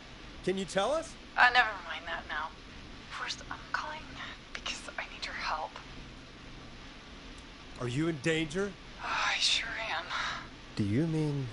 Yes, he's after me now. You? I think so. He must have heard me on the radio helping you. Right. Okay. Tell us everything. I was out following a lead, trying to work out who would be next, after Chuck. And what happened? And I started to feel like I was being followed. I came back to my apartment building, but this newfangled security system has me locked out. I need you to help me get inside.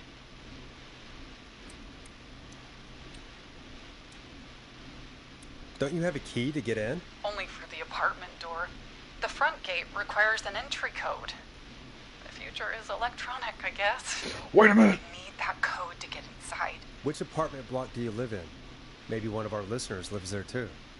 It's the new Woodside apartment building between the town hall and the trailer park. But I doubt any of your listeners live there. I don't have many neighbors. Sounds like a prime piece of real estate. The sound really carries at night. Shit.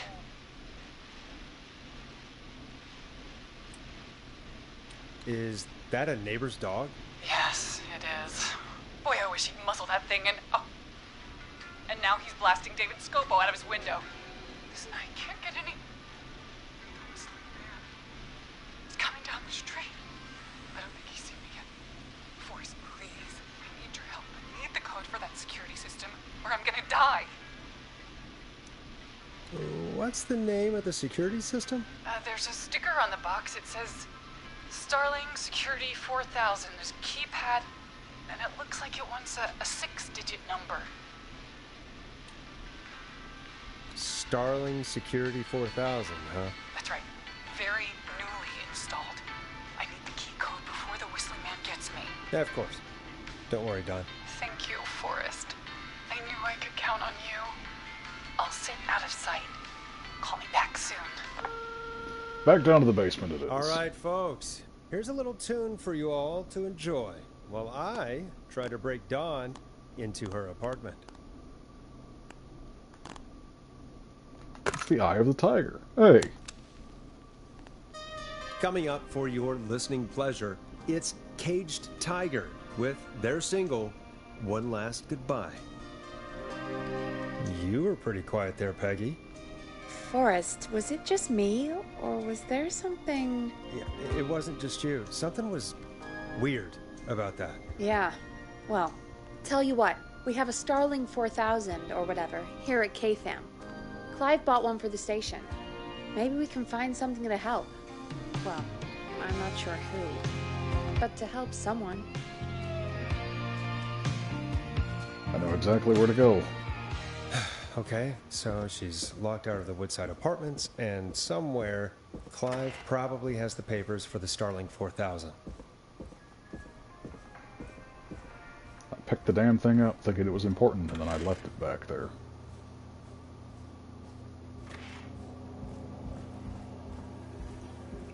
I didn't want to come back down to the basement.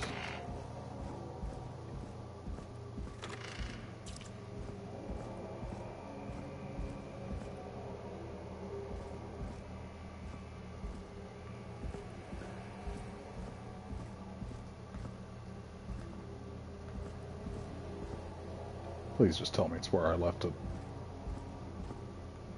On the floor, somewhere.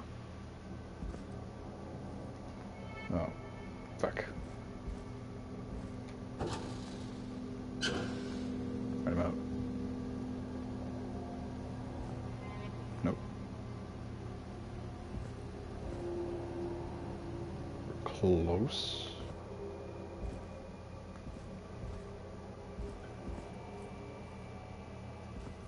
Oh, there's a picture back here. Well, thank goodness for the most part. Ah, there it is. Starling 4000 user manual. Ah, these codes should come in handy.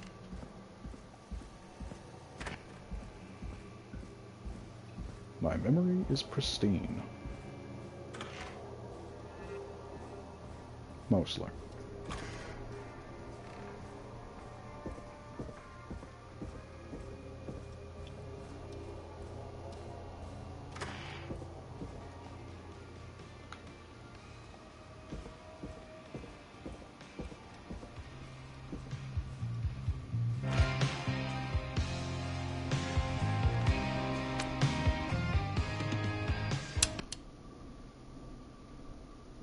Welcome back, Forrest. Find anything? The Starling 4000 security manual. It's got a bunch of codes. Good. And did you find anything else? Nothing, except the manual. All right. No, that's well, what it does. I'll get Dom back on the line then, Forrest. I'll let you take it from here. Thanks, Peggy. Just commands. Line 1, whenever you're ready. Within 45 seconds. 45. To abort it, it must be repeated from its beginning. Be sure to observe the manual. Make expect while entering security, stop, press asterisk, and start over. It's immediately prevent. Maintenance call, alarm test deactivation, entry code.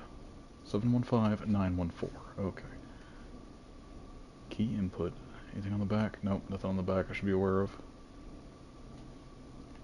Okay. Let's rock. Don, are you there? This is Forrest Nash from 189.16, The Scream. Oh, thank God you're back. I've been so afraid. What's the code to the gate? The code is 715914. Thank you, Forrest.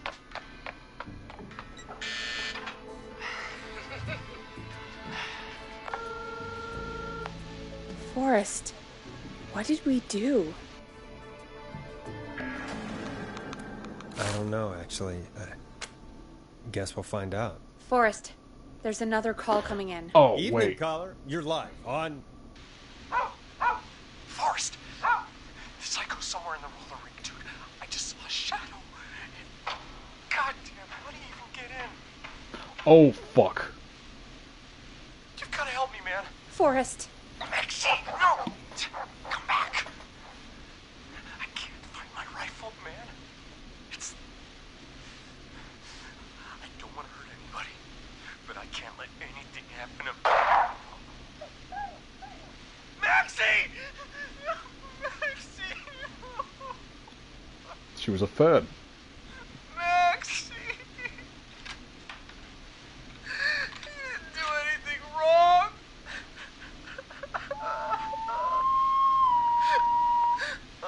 Oh no.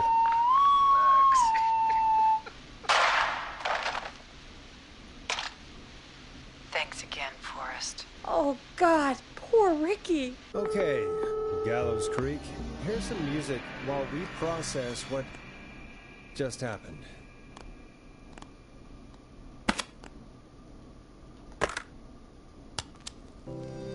So, the whistling man is a woman?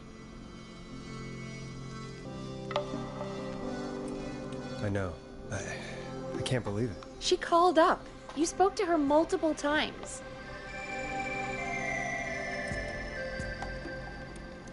Yeah, she seemed pretty normal. Why do you think she requested that song?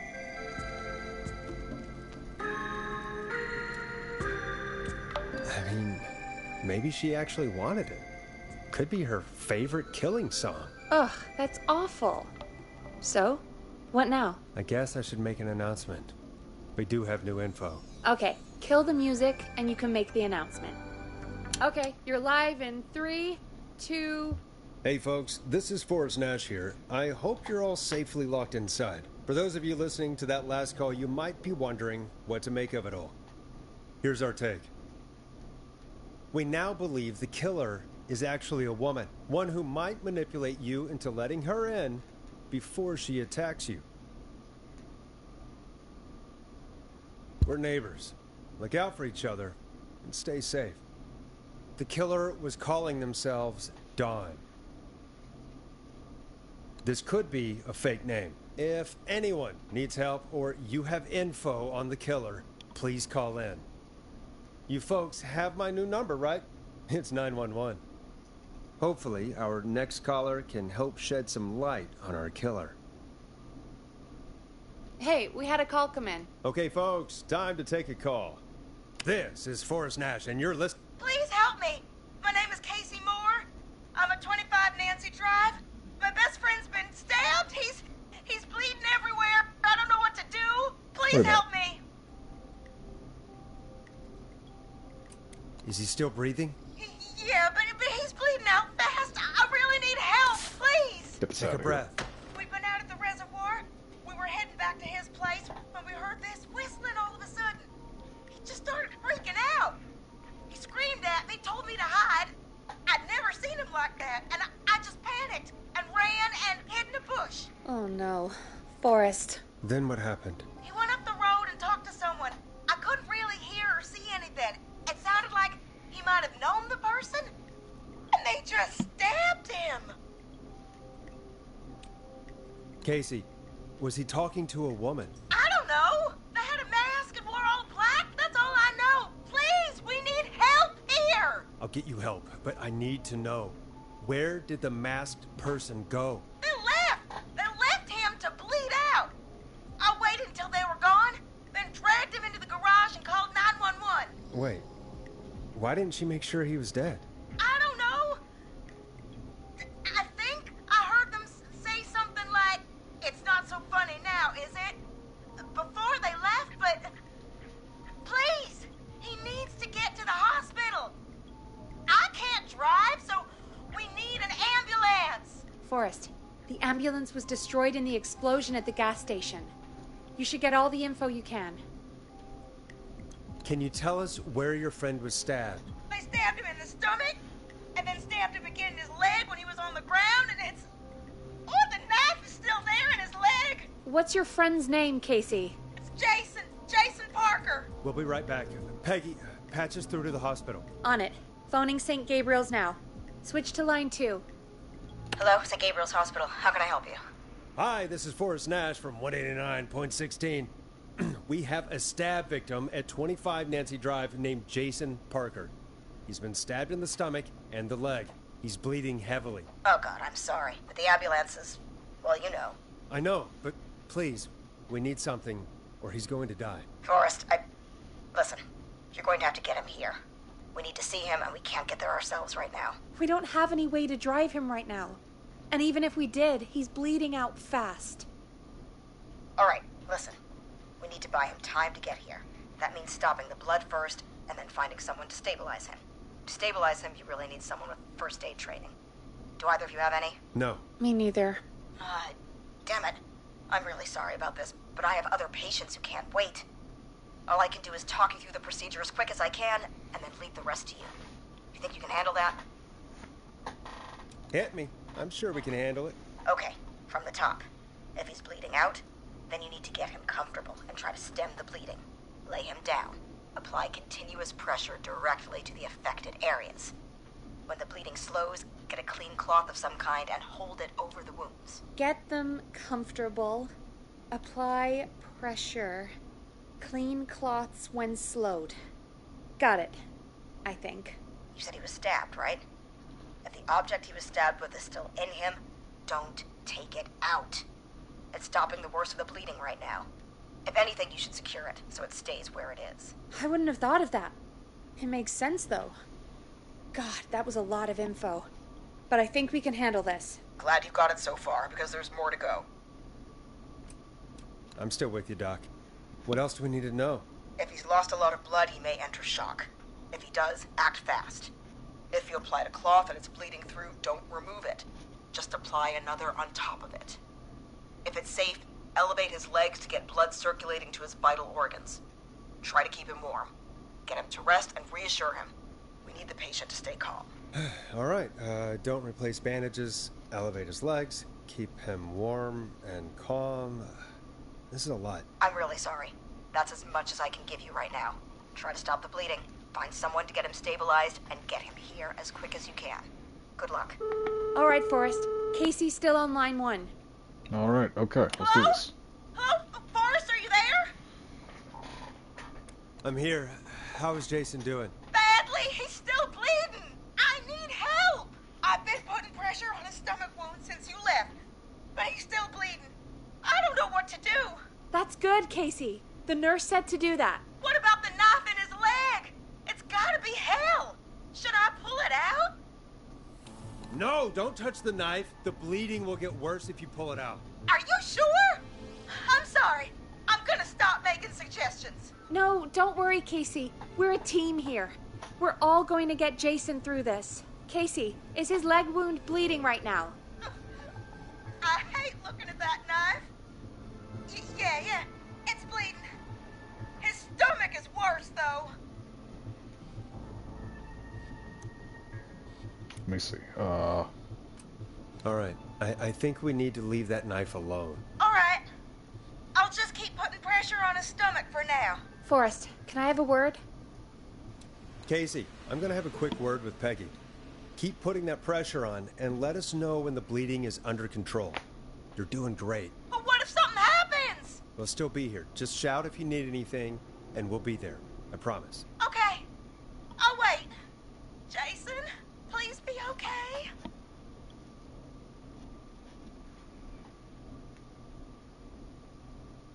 What's up, Peggy? We can't stay on the line with her all night. Dawn is still out there. What if other people need us? You're right. She's probably on her way to her next target right now. Exactly. And you heard the nurse. We need someone there with training who can stabilize him. He's got to get to the hospital somehow. Any suggestions, Peggy? I might. A little before you started working here, KFAM did a mandatory first aid training course. Me and Karen missed it because we were away on a producer getaway. You skipped it, didn't you? Never mind. So, how does KFAM's first aid course help us? Casey said they're at 25 Nancy Drive, right? Yeah? Why? They put up a bunch of cheap houses around there about 10 years ago. So a bunch of people here at the station live around there. Do you think any of them could help Casey and Jason? Probably, but I don't know who lives there. And since I missed the training day, I don't know who knows first aid. Could you call them and ask? I don't know everybody's numbers. I've only ever called Karen. Everybody's personnel info is probably in Reggie's office. Got it. I'll look through their files in Reggie's office. It's a life or death situation. I'm sure they won't mind. Right. But there are a couple of problems with that. Go on. It's sensitive information, so Reggie probably locked it in his safe. Great. Do you have any idea what the combo for the safe could be? Not a clue. Reggie's a serial note-taker, though. Maybe something in his office will give it away. Right. There is something else. I'm not gonna like this, am I? Have you ever heard, the future is floppy? Peggy, what the hell are you talking about? I'm talking about floppy disks. Floppy disks are like these futuristic things that have information on them. You put them in a computer and they do something. Peggy, I know what a floppy disk is. Anyway, Reggie decided that the future is floppy and started phasing out our physical records and replacing them with these floppy disks. Floppy disks I imagine really it's aren't the same floppy for at our all if you think personnel about it. files. That's good to know. Since we haven't heard anything from Casey, I'm guessing Jason's okay for now. I'll check out Reggie's office and see what I can find. You'll need a key for that. I'll just slide it under my door now. Thanks, Peggy. I just have to look around.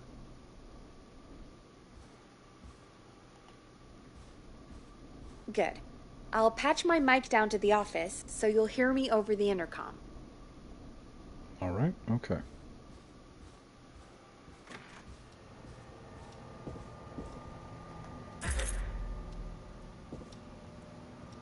Where is this office anyway?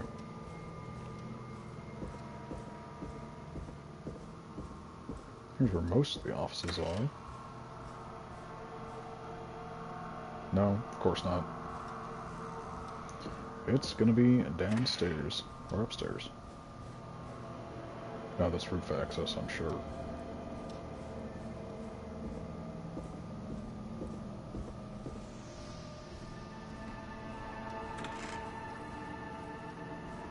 Janitorial.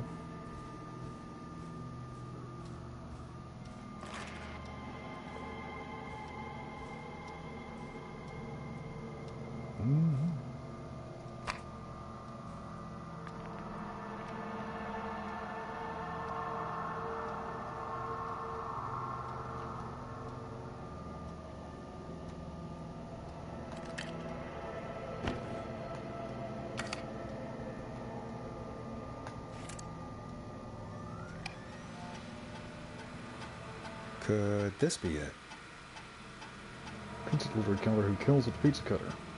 Well, it's never any pizza. I don't have any original delivery. When is it found? Oh, wait.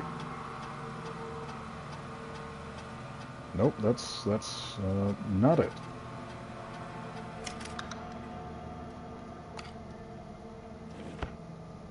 Looks like Reggie is writing his own fan fiction.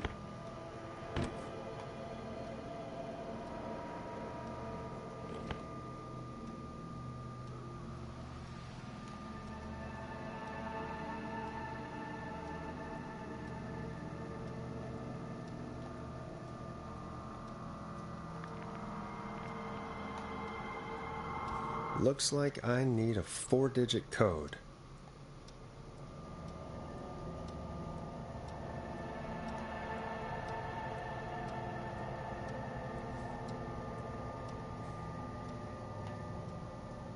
Hey, Peggy, you there? Yeah, I'm here. Did you find what we need? I can't figure out how to get into this stupid safe. No worries. We still have a little time. Oh, wait. Reggie writes almost everything down somewhere. I'd recommend you start reading. I'll have a look around. You're probably right. I'll let you know when I find something, or don't. 1987? No. Reggie Jr.'s birthday is 0910, not 1009. It's a disaster.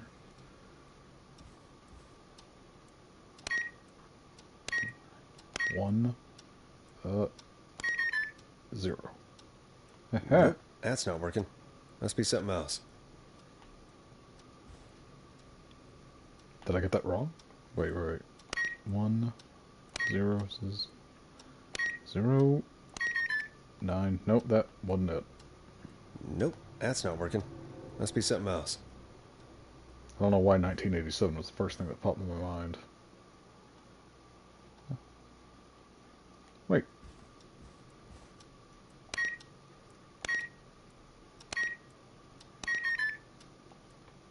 Nope, that's not working. No. Must be something else.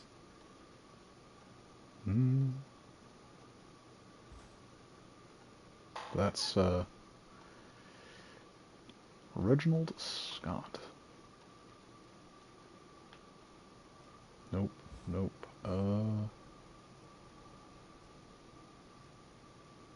08, 29, 87. 1982.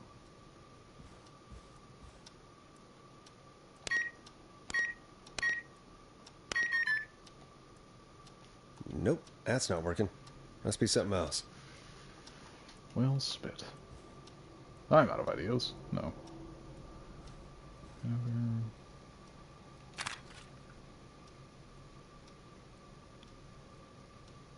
181085. I don't know. That's probably not it.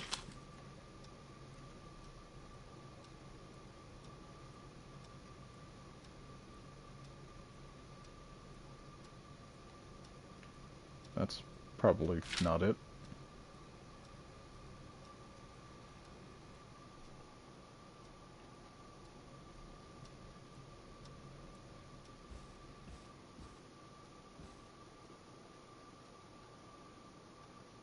Come on, there's gotta be something around here.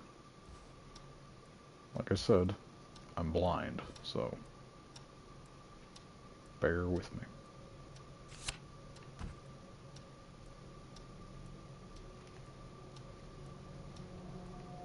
Oh, that's right. Could be on the back of something.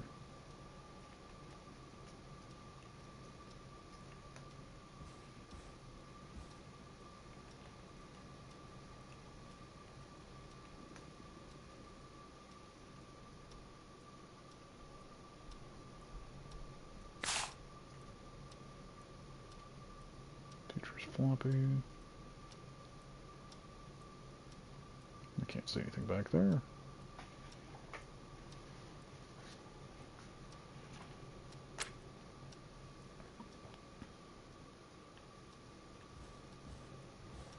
It's an important date. That's about all I have to go off of.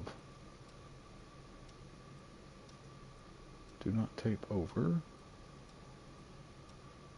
12:45, 18:10. Let's do that.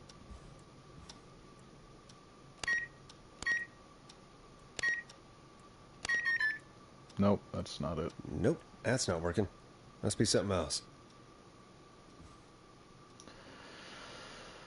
Oh, come on.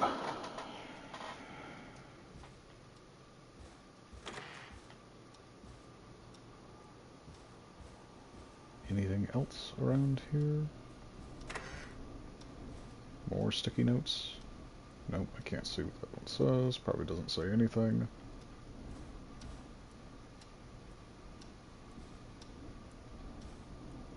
I guess those sticky notes are only in his office.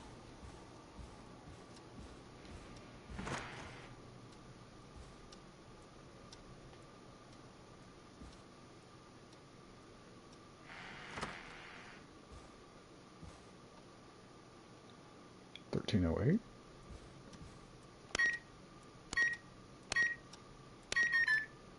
Nope, that's not working. Must be something else. A hint, please. 0829.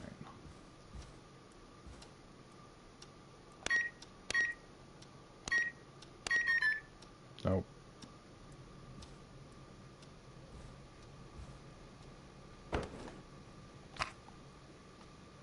Let's put that back in. Maybe there's something in here I missed. Could this be it? 1107.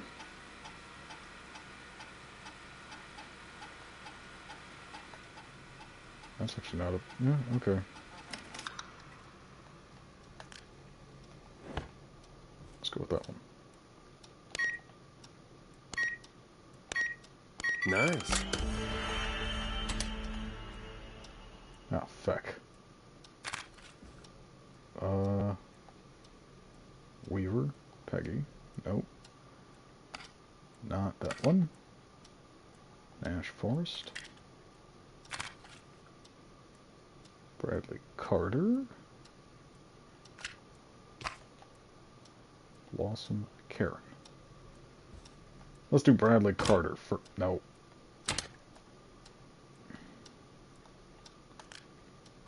That's the first one I picked up that's not me or somebody else.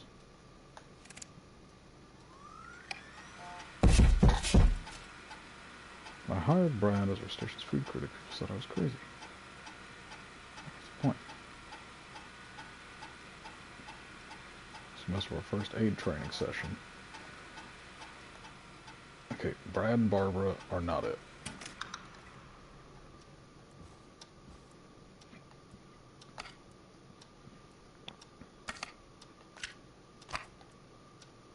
John Hedges.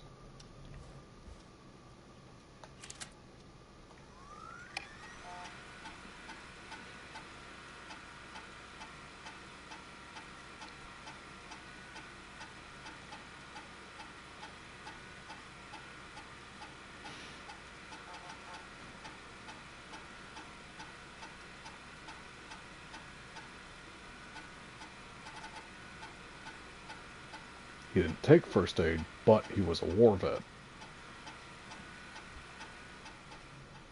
Okay, strong lead.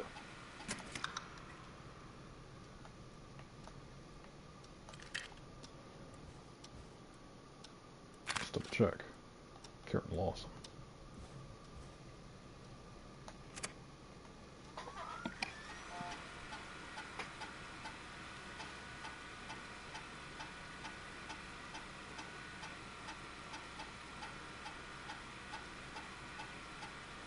That's right, she said Karen is a no-go.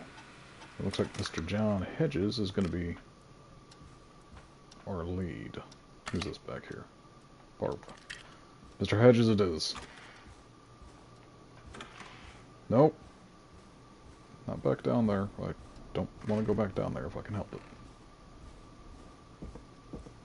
It's been dead air this whole time. Forgot to put a record on.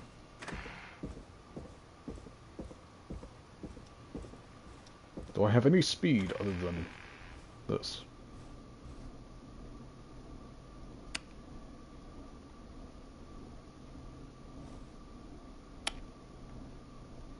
No. Come on, do I have to walk back down there and turn on the intercom? Of course I do. Nothing's ever easy.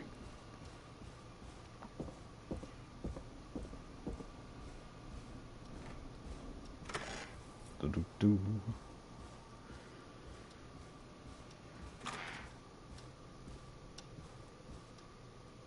Hey, Peggy, you there? Yeah, I'm here. Did you find what we need? I think I know who our best bet is to help Casey and Jason. All right, good work. Who should I... Hello? Is anybody there? Please pick up. Casey, I'm here. What's wrong? Jason started going pale. I tried to get him to rest, but he just threw up everywhere. What's happening? What do I do? God, it sounds like he's going into shock. Casey, just stay calm. It's going to be okay. But the bleeding seemed to slow down. Did I mess up? Jason, I'm sorry. Casey, calm down. You've done everything right. I need you to listen to me, okay? For Jason. What did the nurse say to do about shock? Casey, I need you to elevate Jason's legs. We need to get the blood flowing to his vital organs. Got it. Jason, stay with me. I'm just gonna move you. This might hurt. Okay. I propped his legs up on some boxes. I'm looking at my notes. We need to get Jason as warm and comfortable as possible. Do you have anything you could use nearby, Casey? Yeah. I still have some laundry next to me. I'll wrap him in some blankets. Just give me a second. Sorry. Sorry.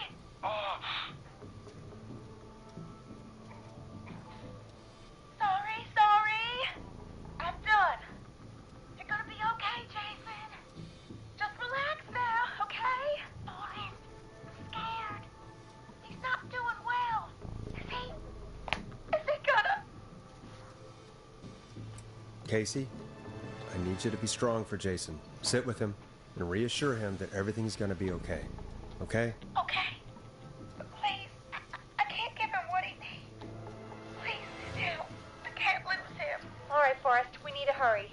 Jason doesn't sound like he's doing too well. You said you knew who to call earlier? Who was it?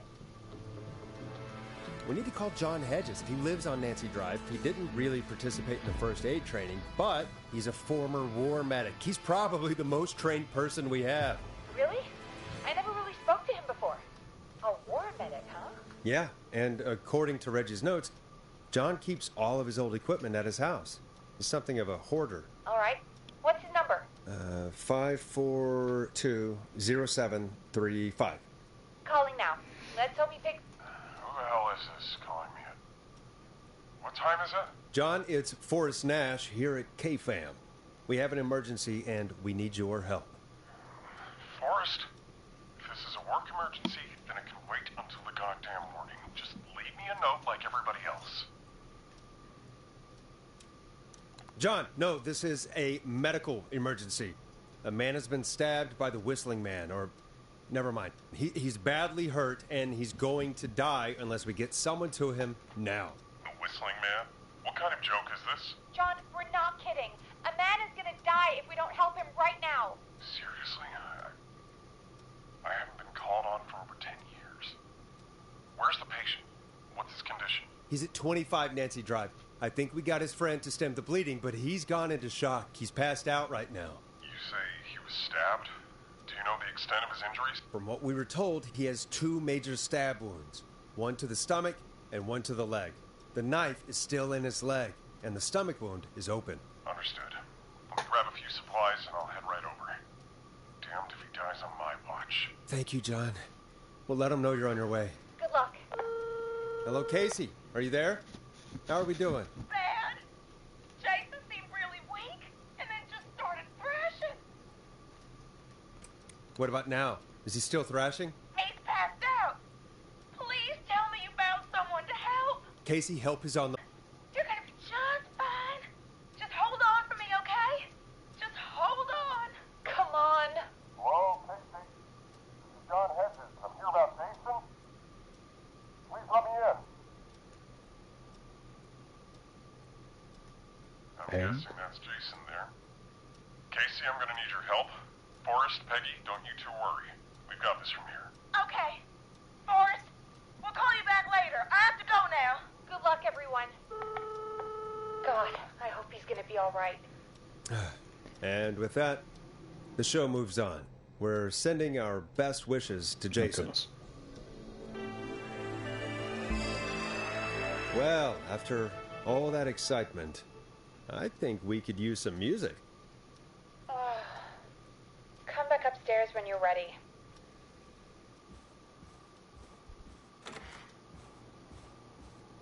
Nope, wrong way.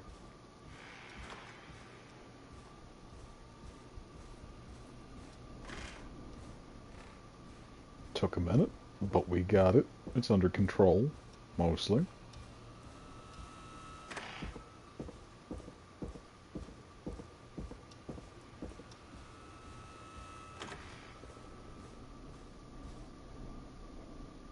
Mm-hmm.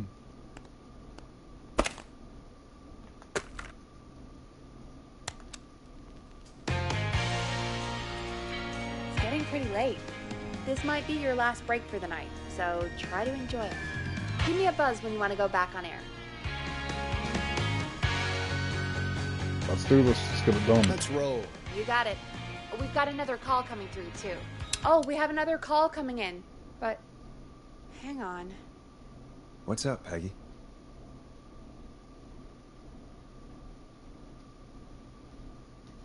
Peggy?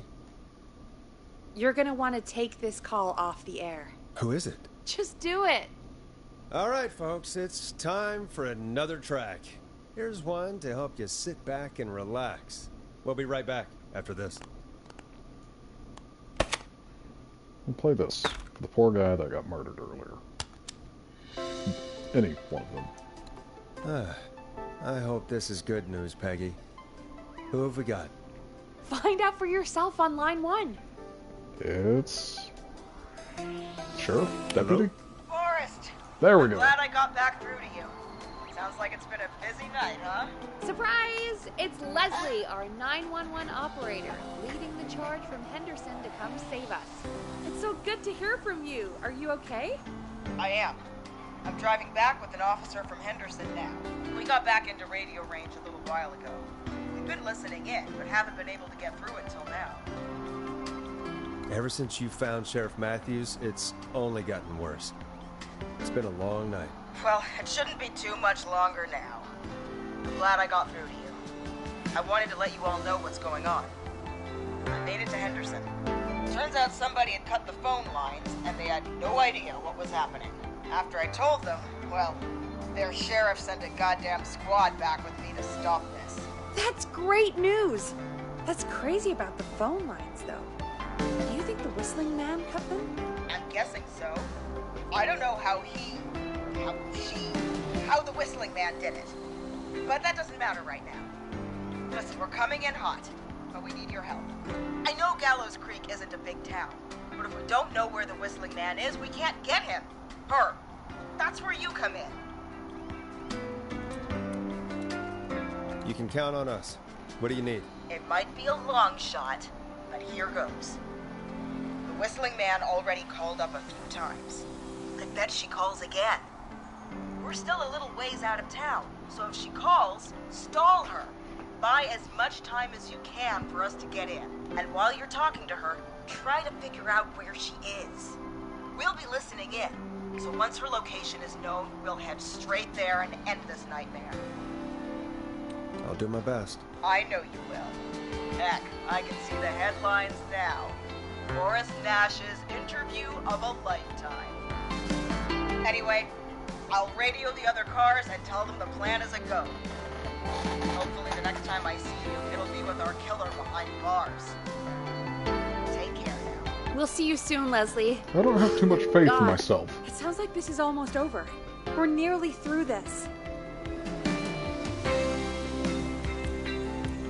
I hope you're right.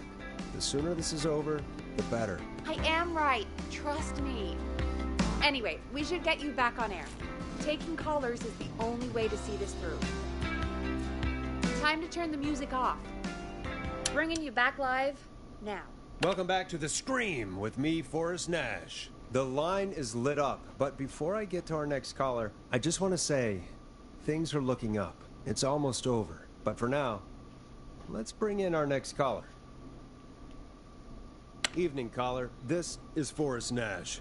Hello, Forrest. This is John Hedges. I'm here with Casey. I wanted to give you an update on Jason. John! Is he gonna be okay? He's a fighter. He'll be fine. We've got him stabilized and resting in a bed. We're preparing to move him to the hospital. Thank you so much. If you hadn't been there, then... God, I don't even want to think about what would have happened. Of course, Casey. We're just happy he's okay. John, Casey, you two did all the work. Tell Jason to get well soon from us, whenever he's up for it. Well, why don't you tell him yourself? Is this Forrest? The one and only. I hope you're feeling better. It's good to hear you, Jason. How are you? Oh, well, you know. I've got a hole in my stomach, and there's a knife in my leg, but John gave me something to take the edge off. So, I might feel even better than either of you.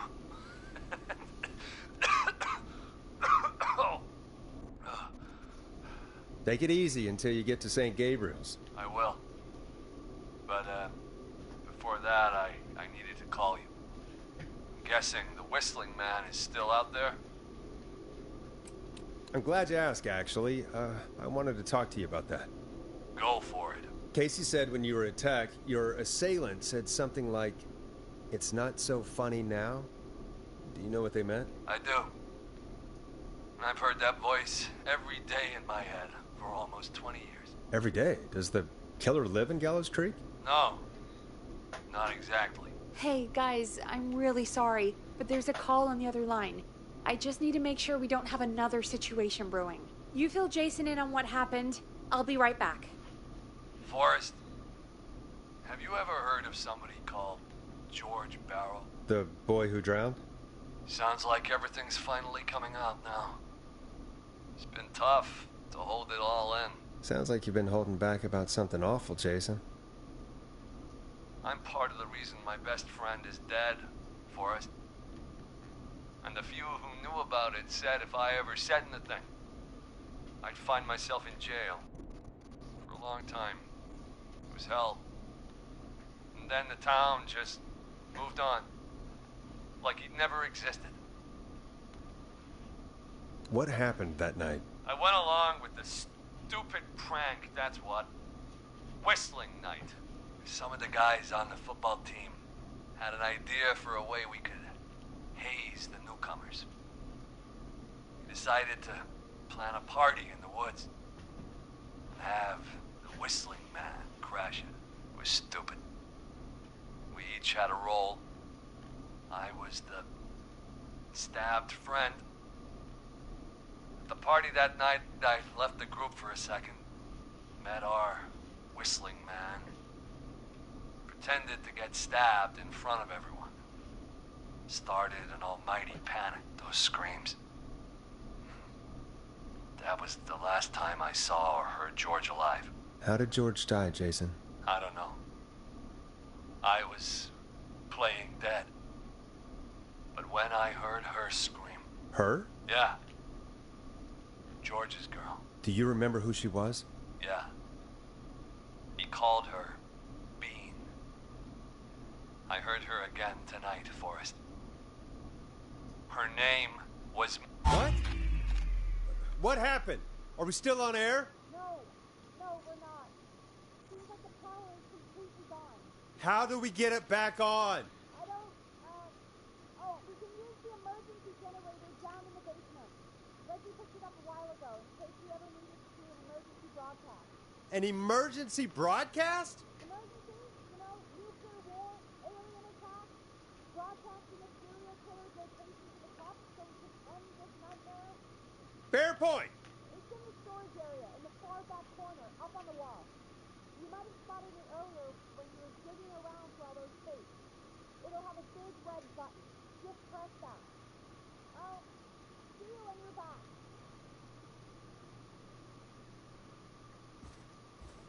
I'm gonna die, aren't I?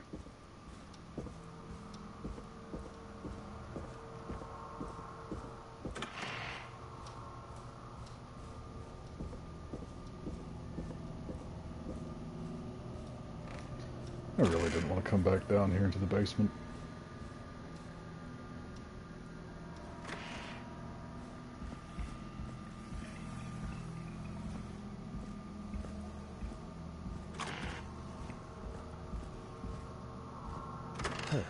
Far back corner. Why is this station so big?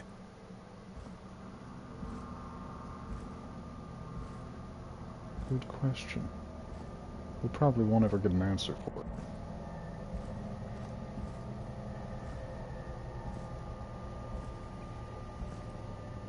That must be it. Boom! We've got power.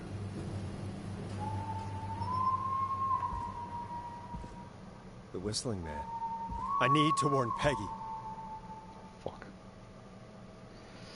I don't want to die. Oh, come on. I came all this way. There's got to be a,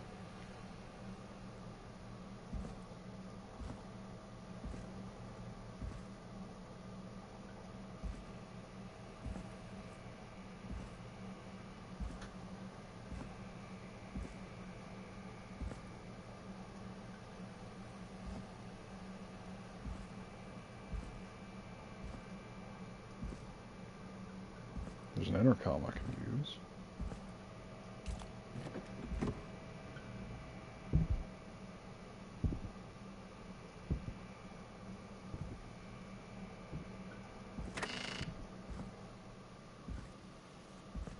Peggy, are you there? Are you... Peggy! I need to get back upstairs.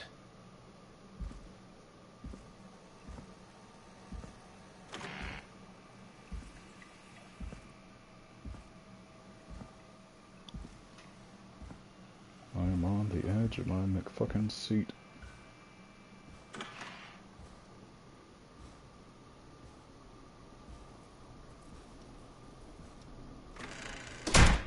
What the hell?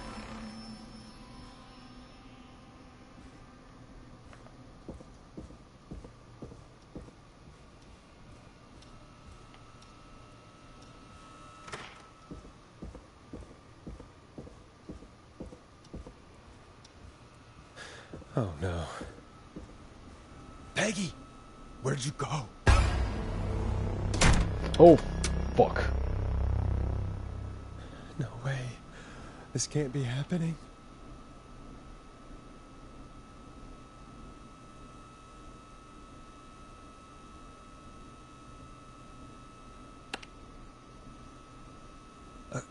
A call.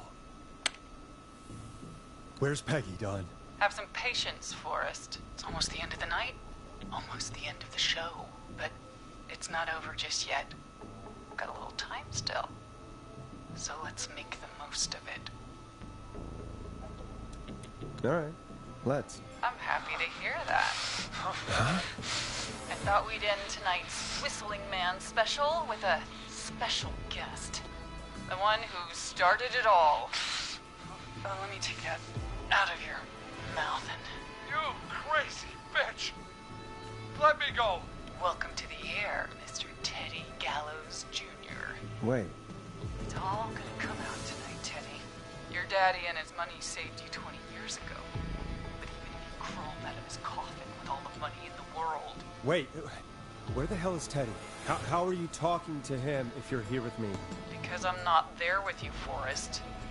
I'm here with Teddy. And if he says where that is, well, he knows I'll get it. Wait, then... Who am I looking at? Forrest Nash, let me introduce you and all of Gallows Creek to my boy, Henry Barrow. Your son? You mean you... Wait, that he... Yes, Forrest. He and I had a son. So there were two whistling men tonight. Of course! That explains how you were always able to get around town so quickly. And that's how you escaped the secret archives in the newspaper office. Don't think I've forgotten about that, Forrest. Locking my sweet boy away like an animal. Hang on. Did you say Barrow? Then are you... Let me just get this mask off. Damn uncomfortable thing. No wonder Mooney went crazy wearing this. There we go. Marie Campbell? George's old girl. Oh, well, it sure has been years since I last saw. Oh, God damn it.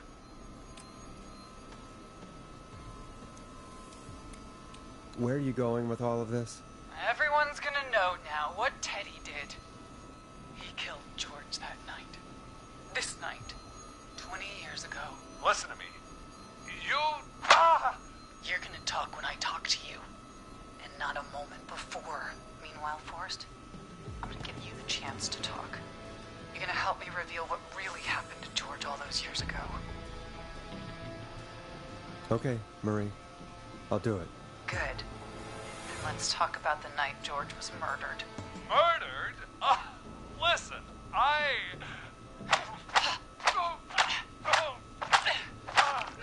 He was an asshole. I said you speak Damn. when you're spoken to. Okay, maybe he does deserve I it. know you've done some good work tonight in piecing together what happened to George 20 years ago, and that's why I want you to interview us. If you say so. I'm not really in a position to argue. I'm happy we have your cooperation. Do a good job. And hell, you might be the only one to leave here alive.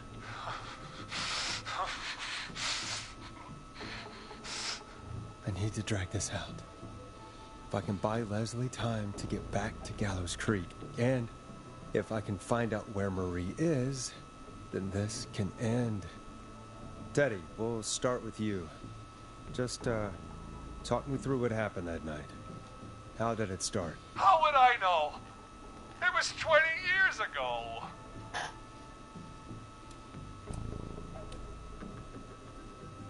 Teddy, be honest with me or we're both going to die. Honest? Forrest, I'm trapped here with a psycho. What the hell? God damn it. Okay. Our first team party was coming up.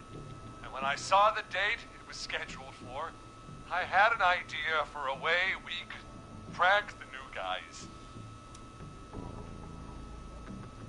I understand that kids in Gallows Creek know tonight as Whistling Night. I'm guessing that's what you mean? Well, we didn't have a name for it then. It was just the night that Mooney went missing. But Whistling Night is what they'd call it later. Wait. You mean this was the first Whistling Night? Keep talking, Teddy. We went up near Whistling Point. God, who was there? Me, Jason, and George, of course. But George didn't come alone. He brought Marie. About midway through the night, we put the prank into action. We looked up at the trees and saw Jason there, bloody, like he'd just been stabbed. And the Whistling Man, screaming. George and I and Ricky, we got left behind. Wait. Ricky was there? Roller Ricky? He was. And he was in on the whole thing.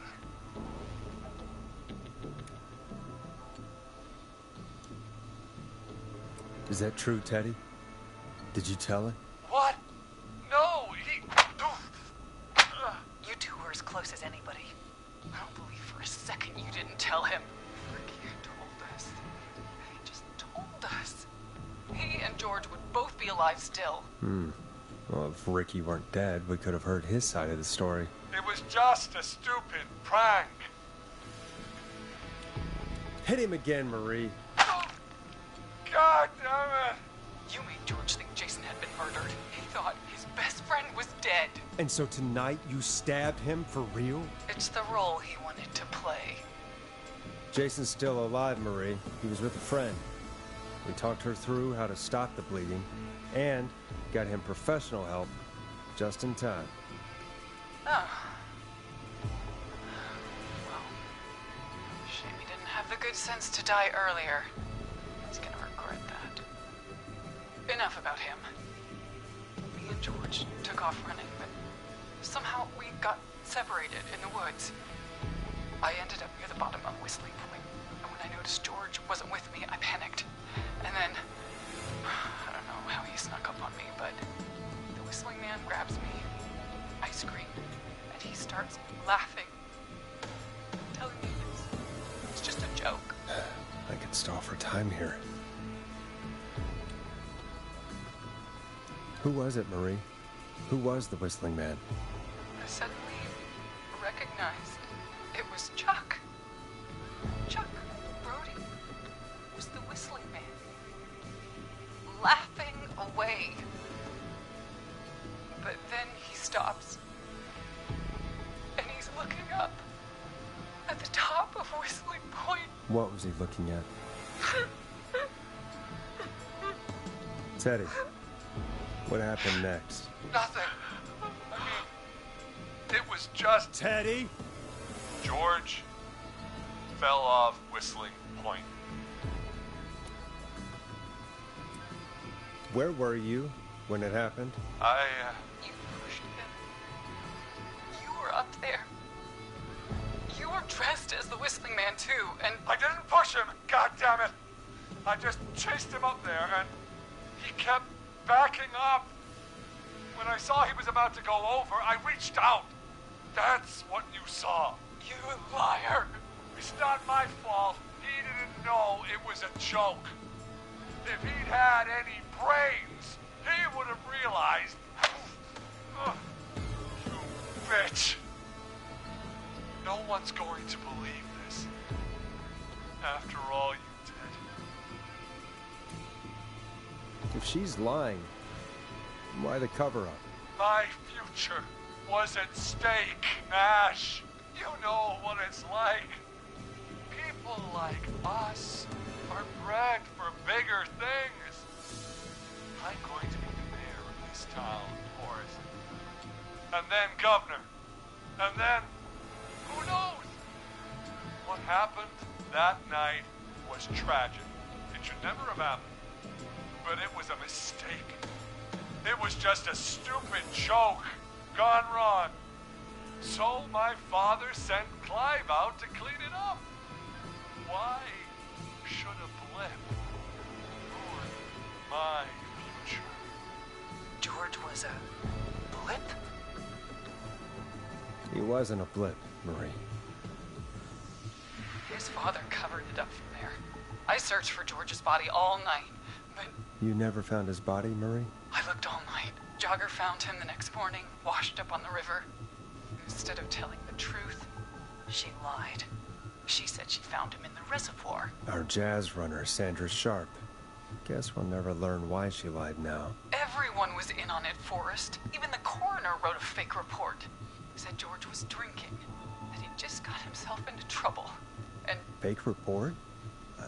I only heard the tapes. you'd be disgusted by it. If Dr. Sullivan had survived, then maybe... There's no excuse for what she did, Forrest. I did my part. I tried everything I could think of. I even went to the newspaper, but no. That coward killed the story. We'll take care of Maurice Russell later.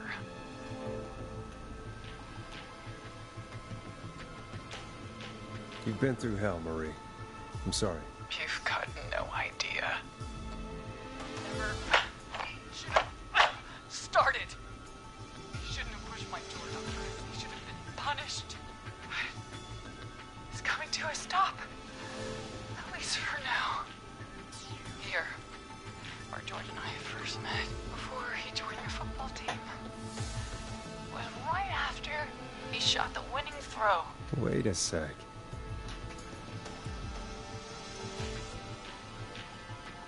You're at the football field. Jesus Christ! Forrest, you idiot! We're in the gym at Gallows Creek High! I told you not to do that. Wait! Oh, fuck. Dead too now, isn't he? He is. Anyway, I think that about wraps up the interview with Teddy. So... Marie? Where? Oh my god. Peggy! Teddy! Peggy, it's been so long since I've seen your face. I worried you wouldn't come. And here I was, thinking you'd forgot me. I'd never forget my own sister. The plot thickens. Sister? Peggy, what's happening? Why are you even there? Wanna explain, Peggy? Earlier, while you were speaking to Jason, I got a call. You remember? Well, it was from Dawn. She said that my sister Marie was there that night George died, and that I should come to the gym for a reunion. And when you walked in, you found out. That my sister is the Whistling Man. Good to see you too, Peggy. Why didn't you tell me any of this? She said that it was my last chance to see my sister. I knew if I told you, you'd try to stop me or come with me when we need you on the radio. And I just... I'm sorry. This has to be a lot for you. I just... What happened to you, Marie? You just disappeared one day. Disappeared? I was thrown out, Peggy. I begged Mom and Dad to do something about what happened that night, but did they care? No. They told me to stay quiet. They only cared when they learned I'd been with George. And Marie, I'm so sorry. I never knew. it's not your fault. Really, it's Mom and Dad I should be seeing right now. But since they're dead and gone, well, I'll have to settle for the next best thing. Don't. Marie, listen to me. You don't have to do this. Someone has to pay for what they did. Marie, please. Mom and Dad are gone, Peggy. Besides, you forgot me. Just like the rest. You forgot. Is there any way I can prove Peggy didn't forget Marie?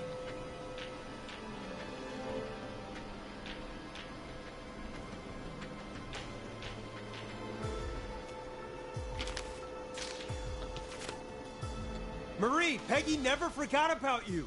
Keep your mouth shut. She kept a card from you. She kept it here on her desk. What card? The card you made me for my 8th birthday. What does it say then? Happy birthday, Peg. Now you're great and 8. Love, M. Well, I never forgot you. Well, no one's gonna forget now. Peggy, no!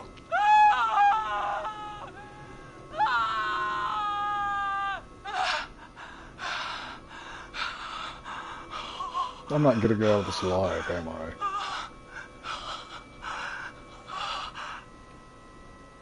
Henry, kill him. Hey, wait a minute. Just back off. Don't come any closer. Nope.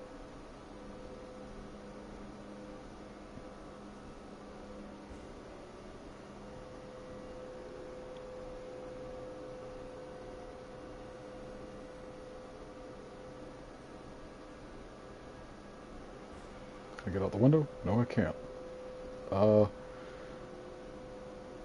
We're screwed. I'm gonna open the door. No! Fuck! Nope, nope. Oh, that coffee pot's not gonna save me.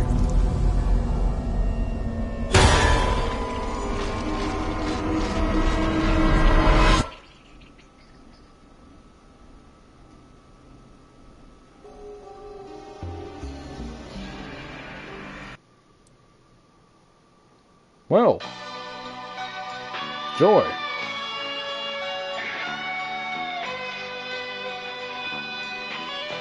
That's a wrap. Thanks for coming out if you did. Have a good night, everybody.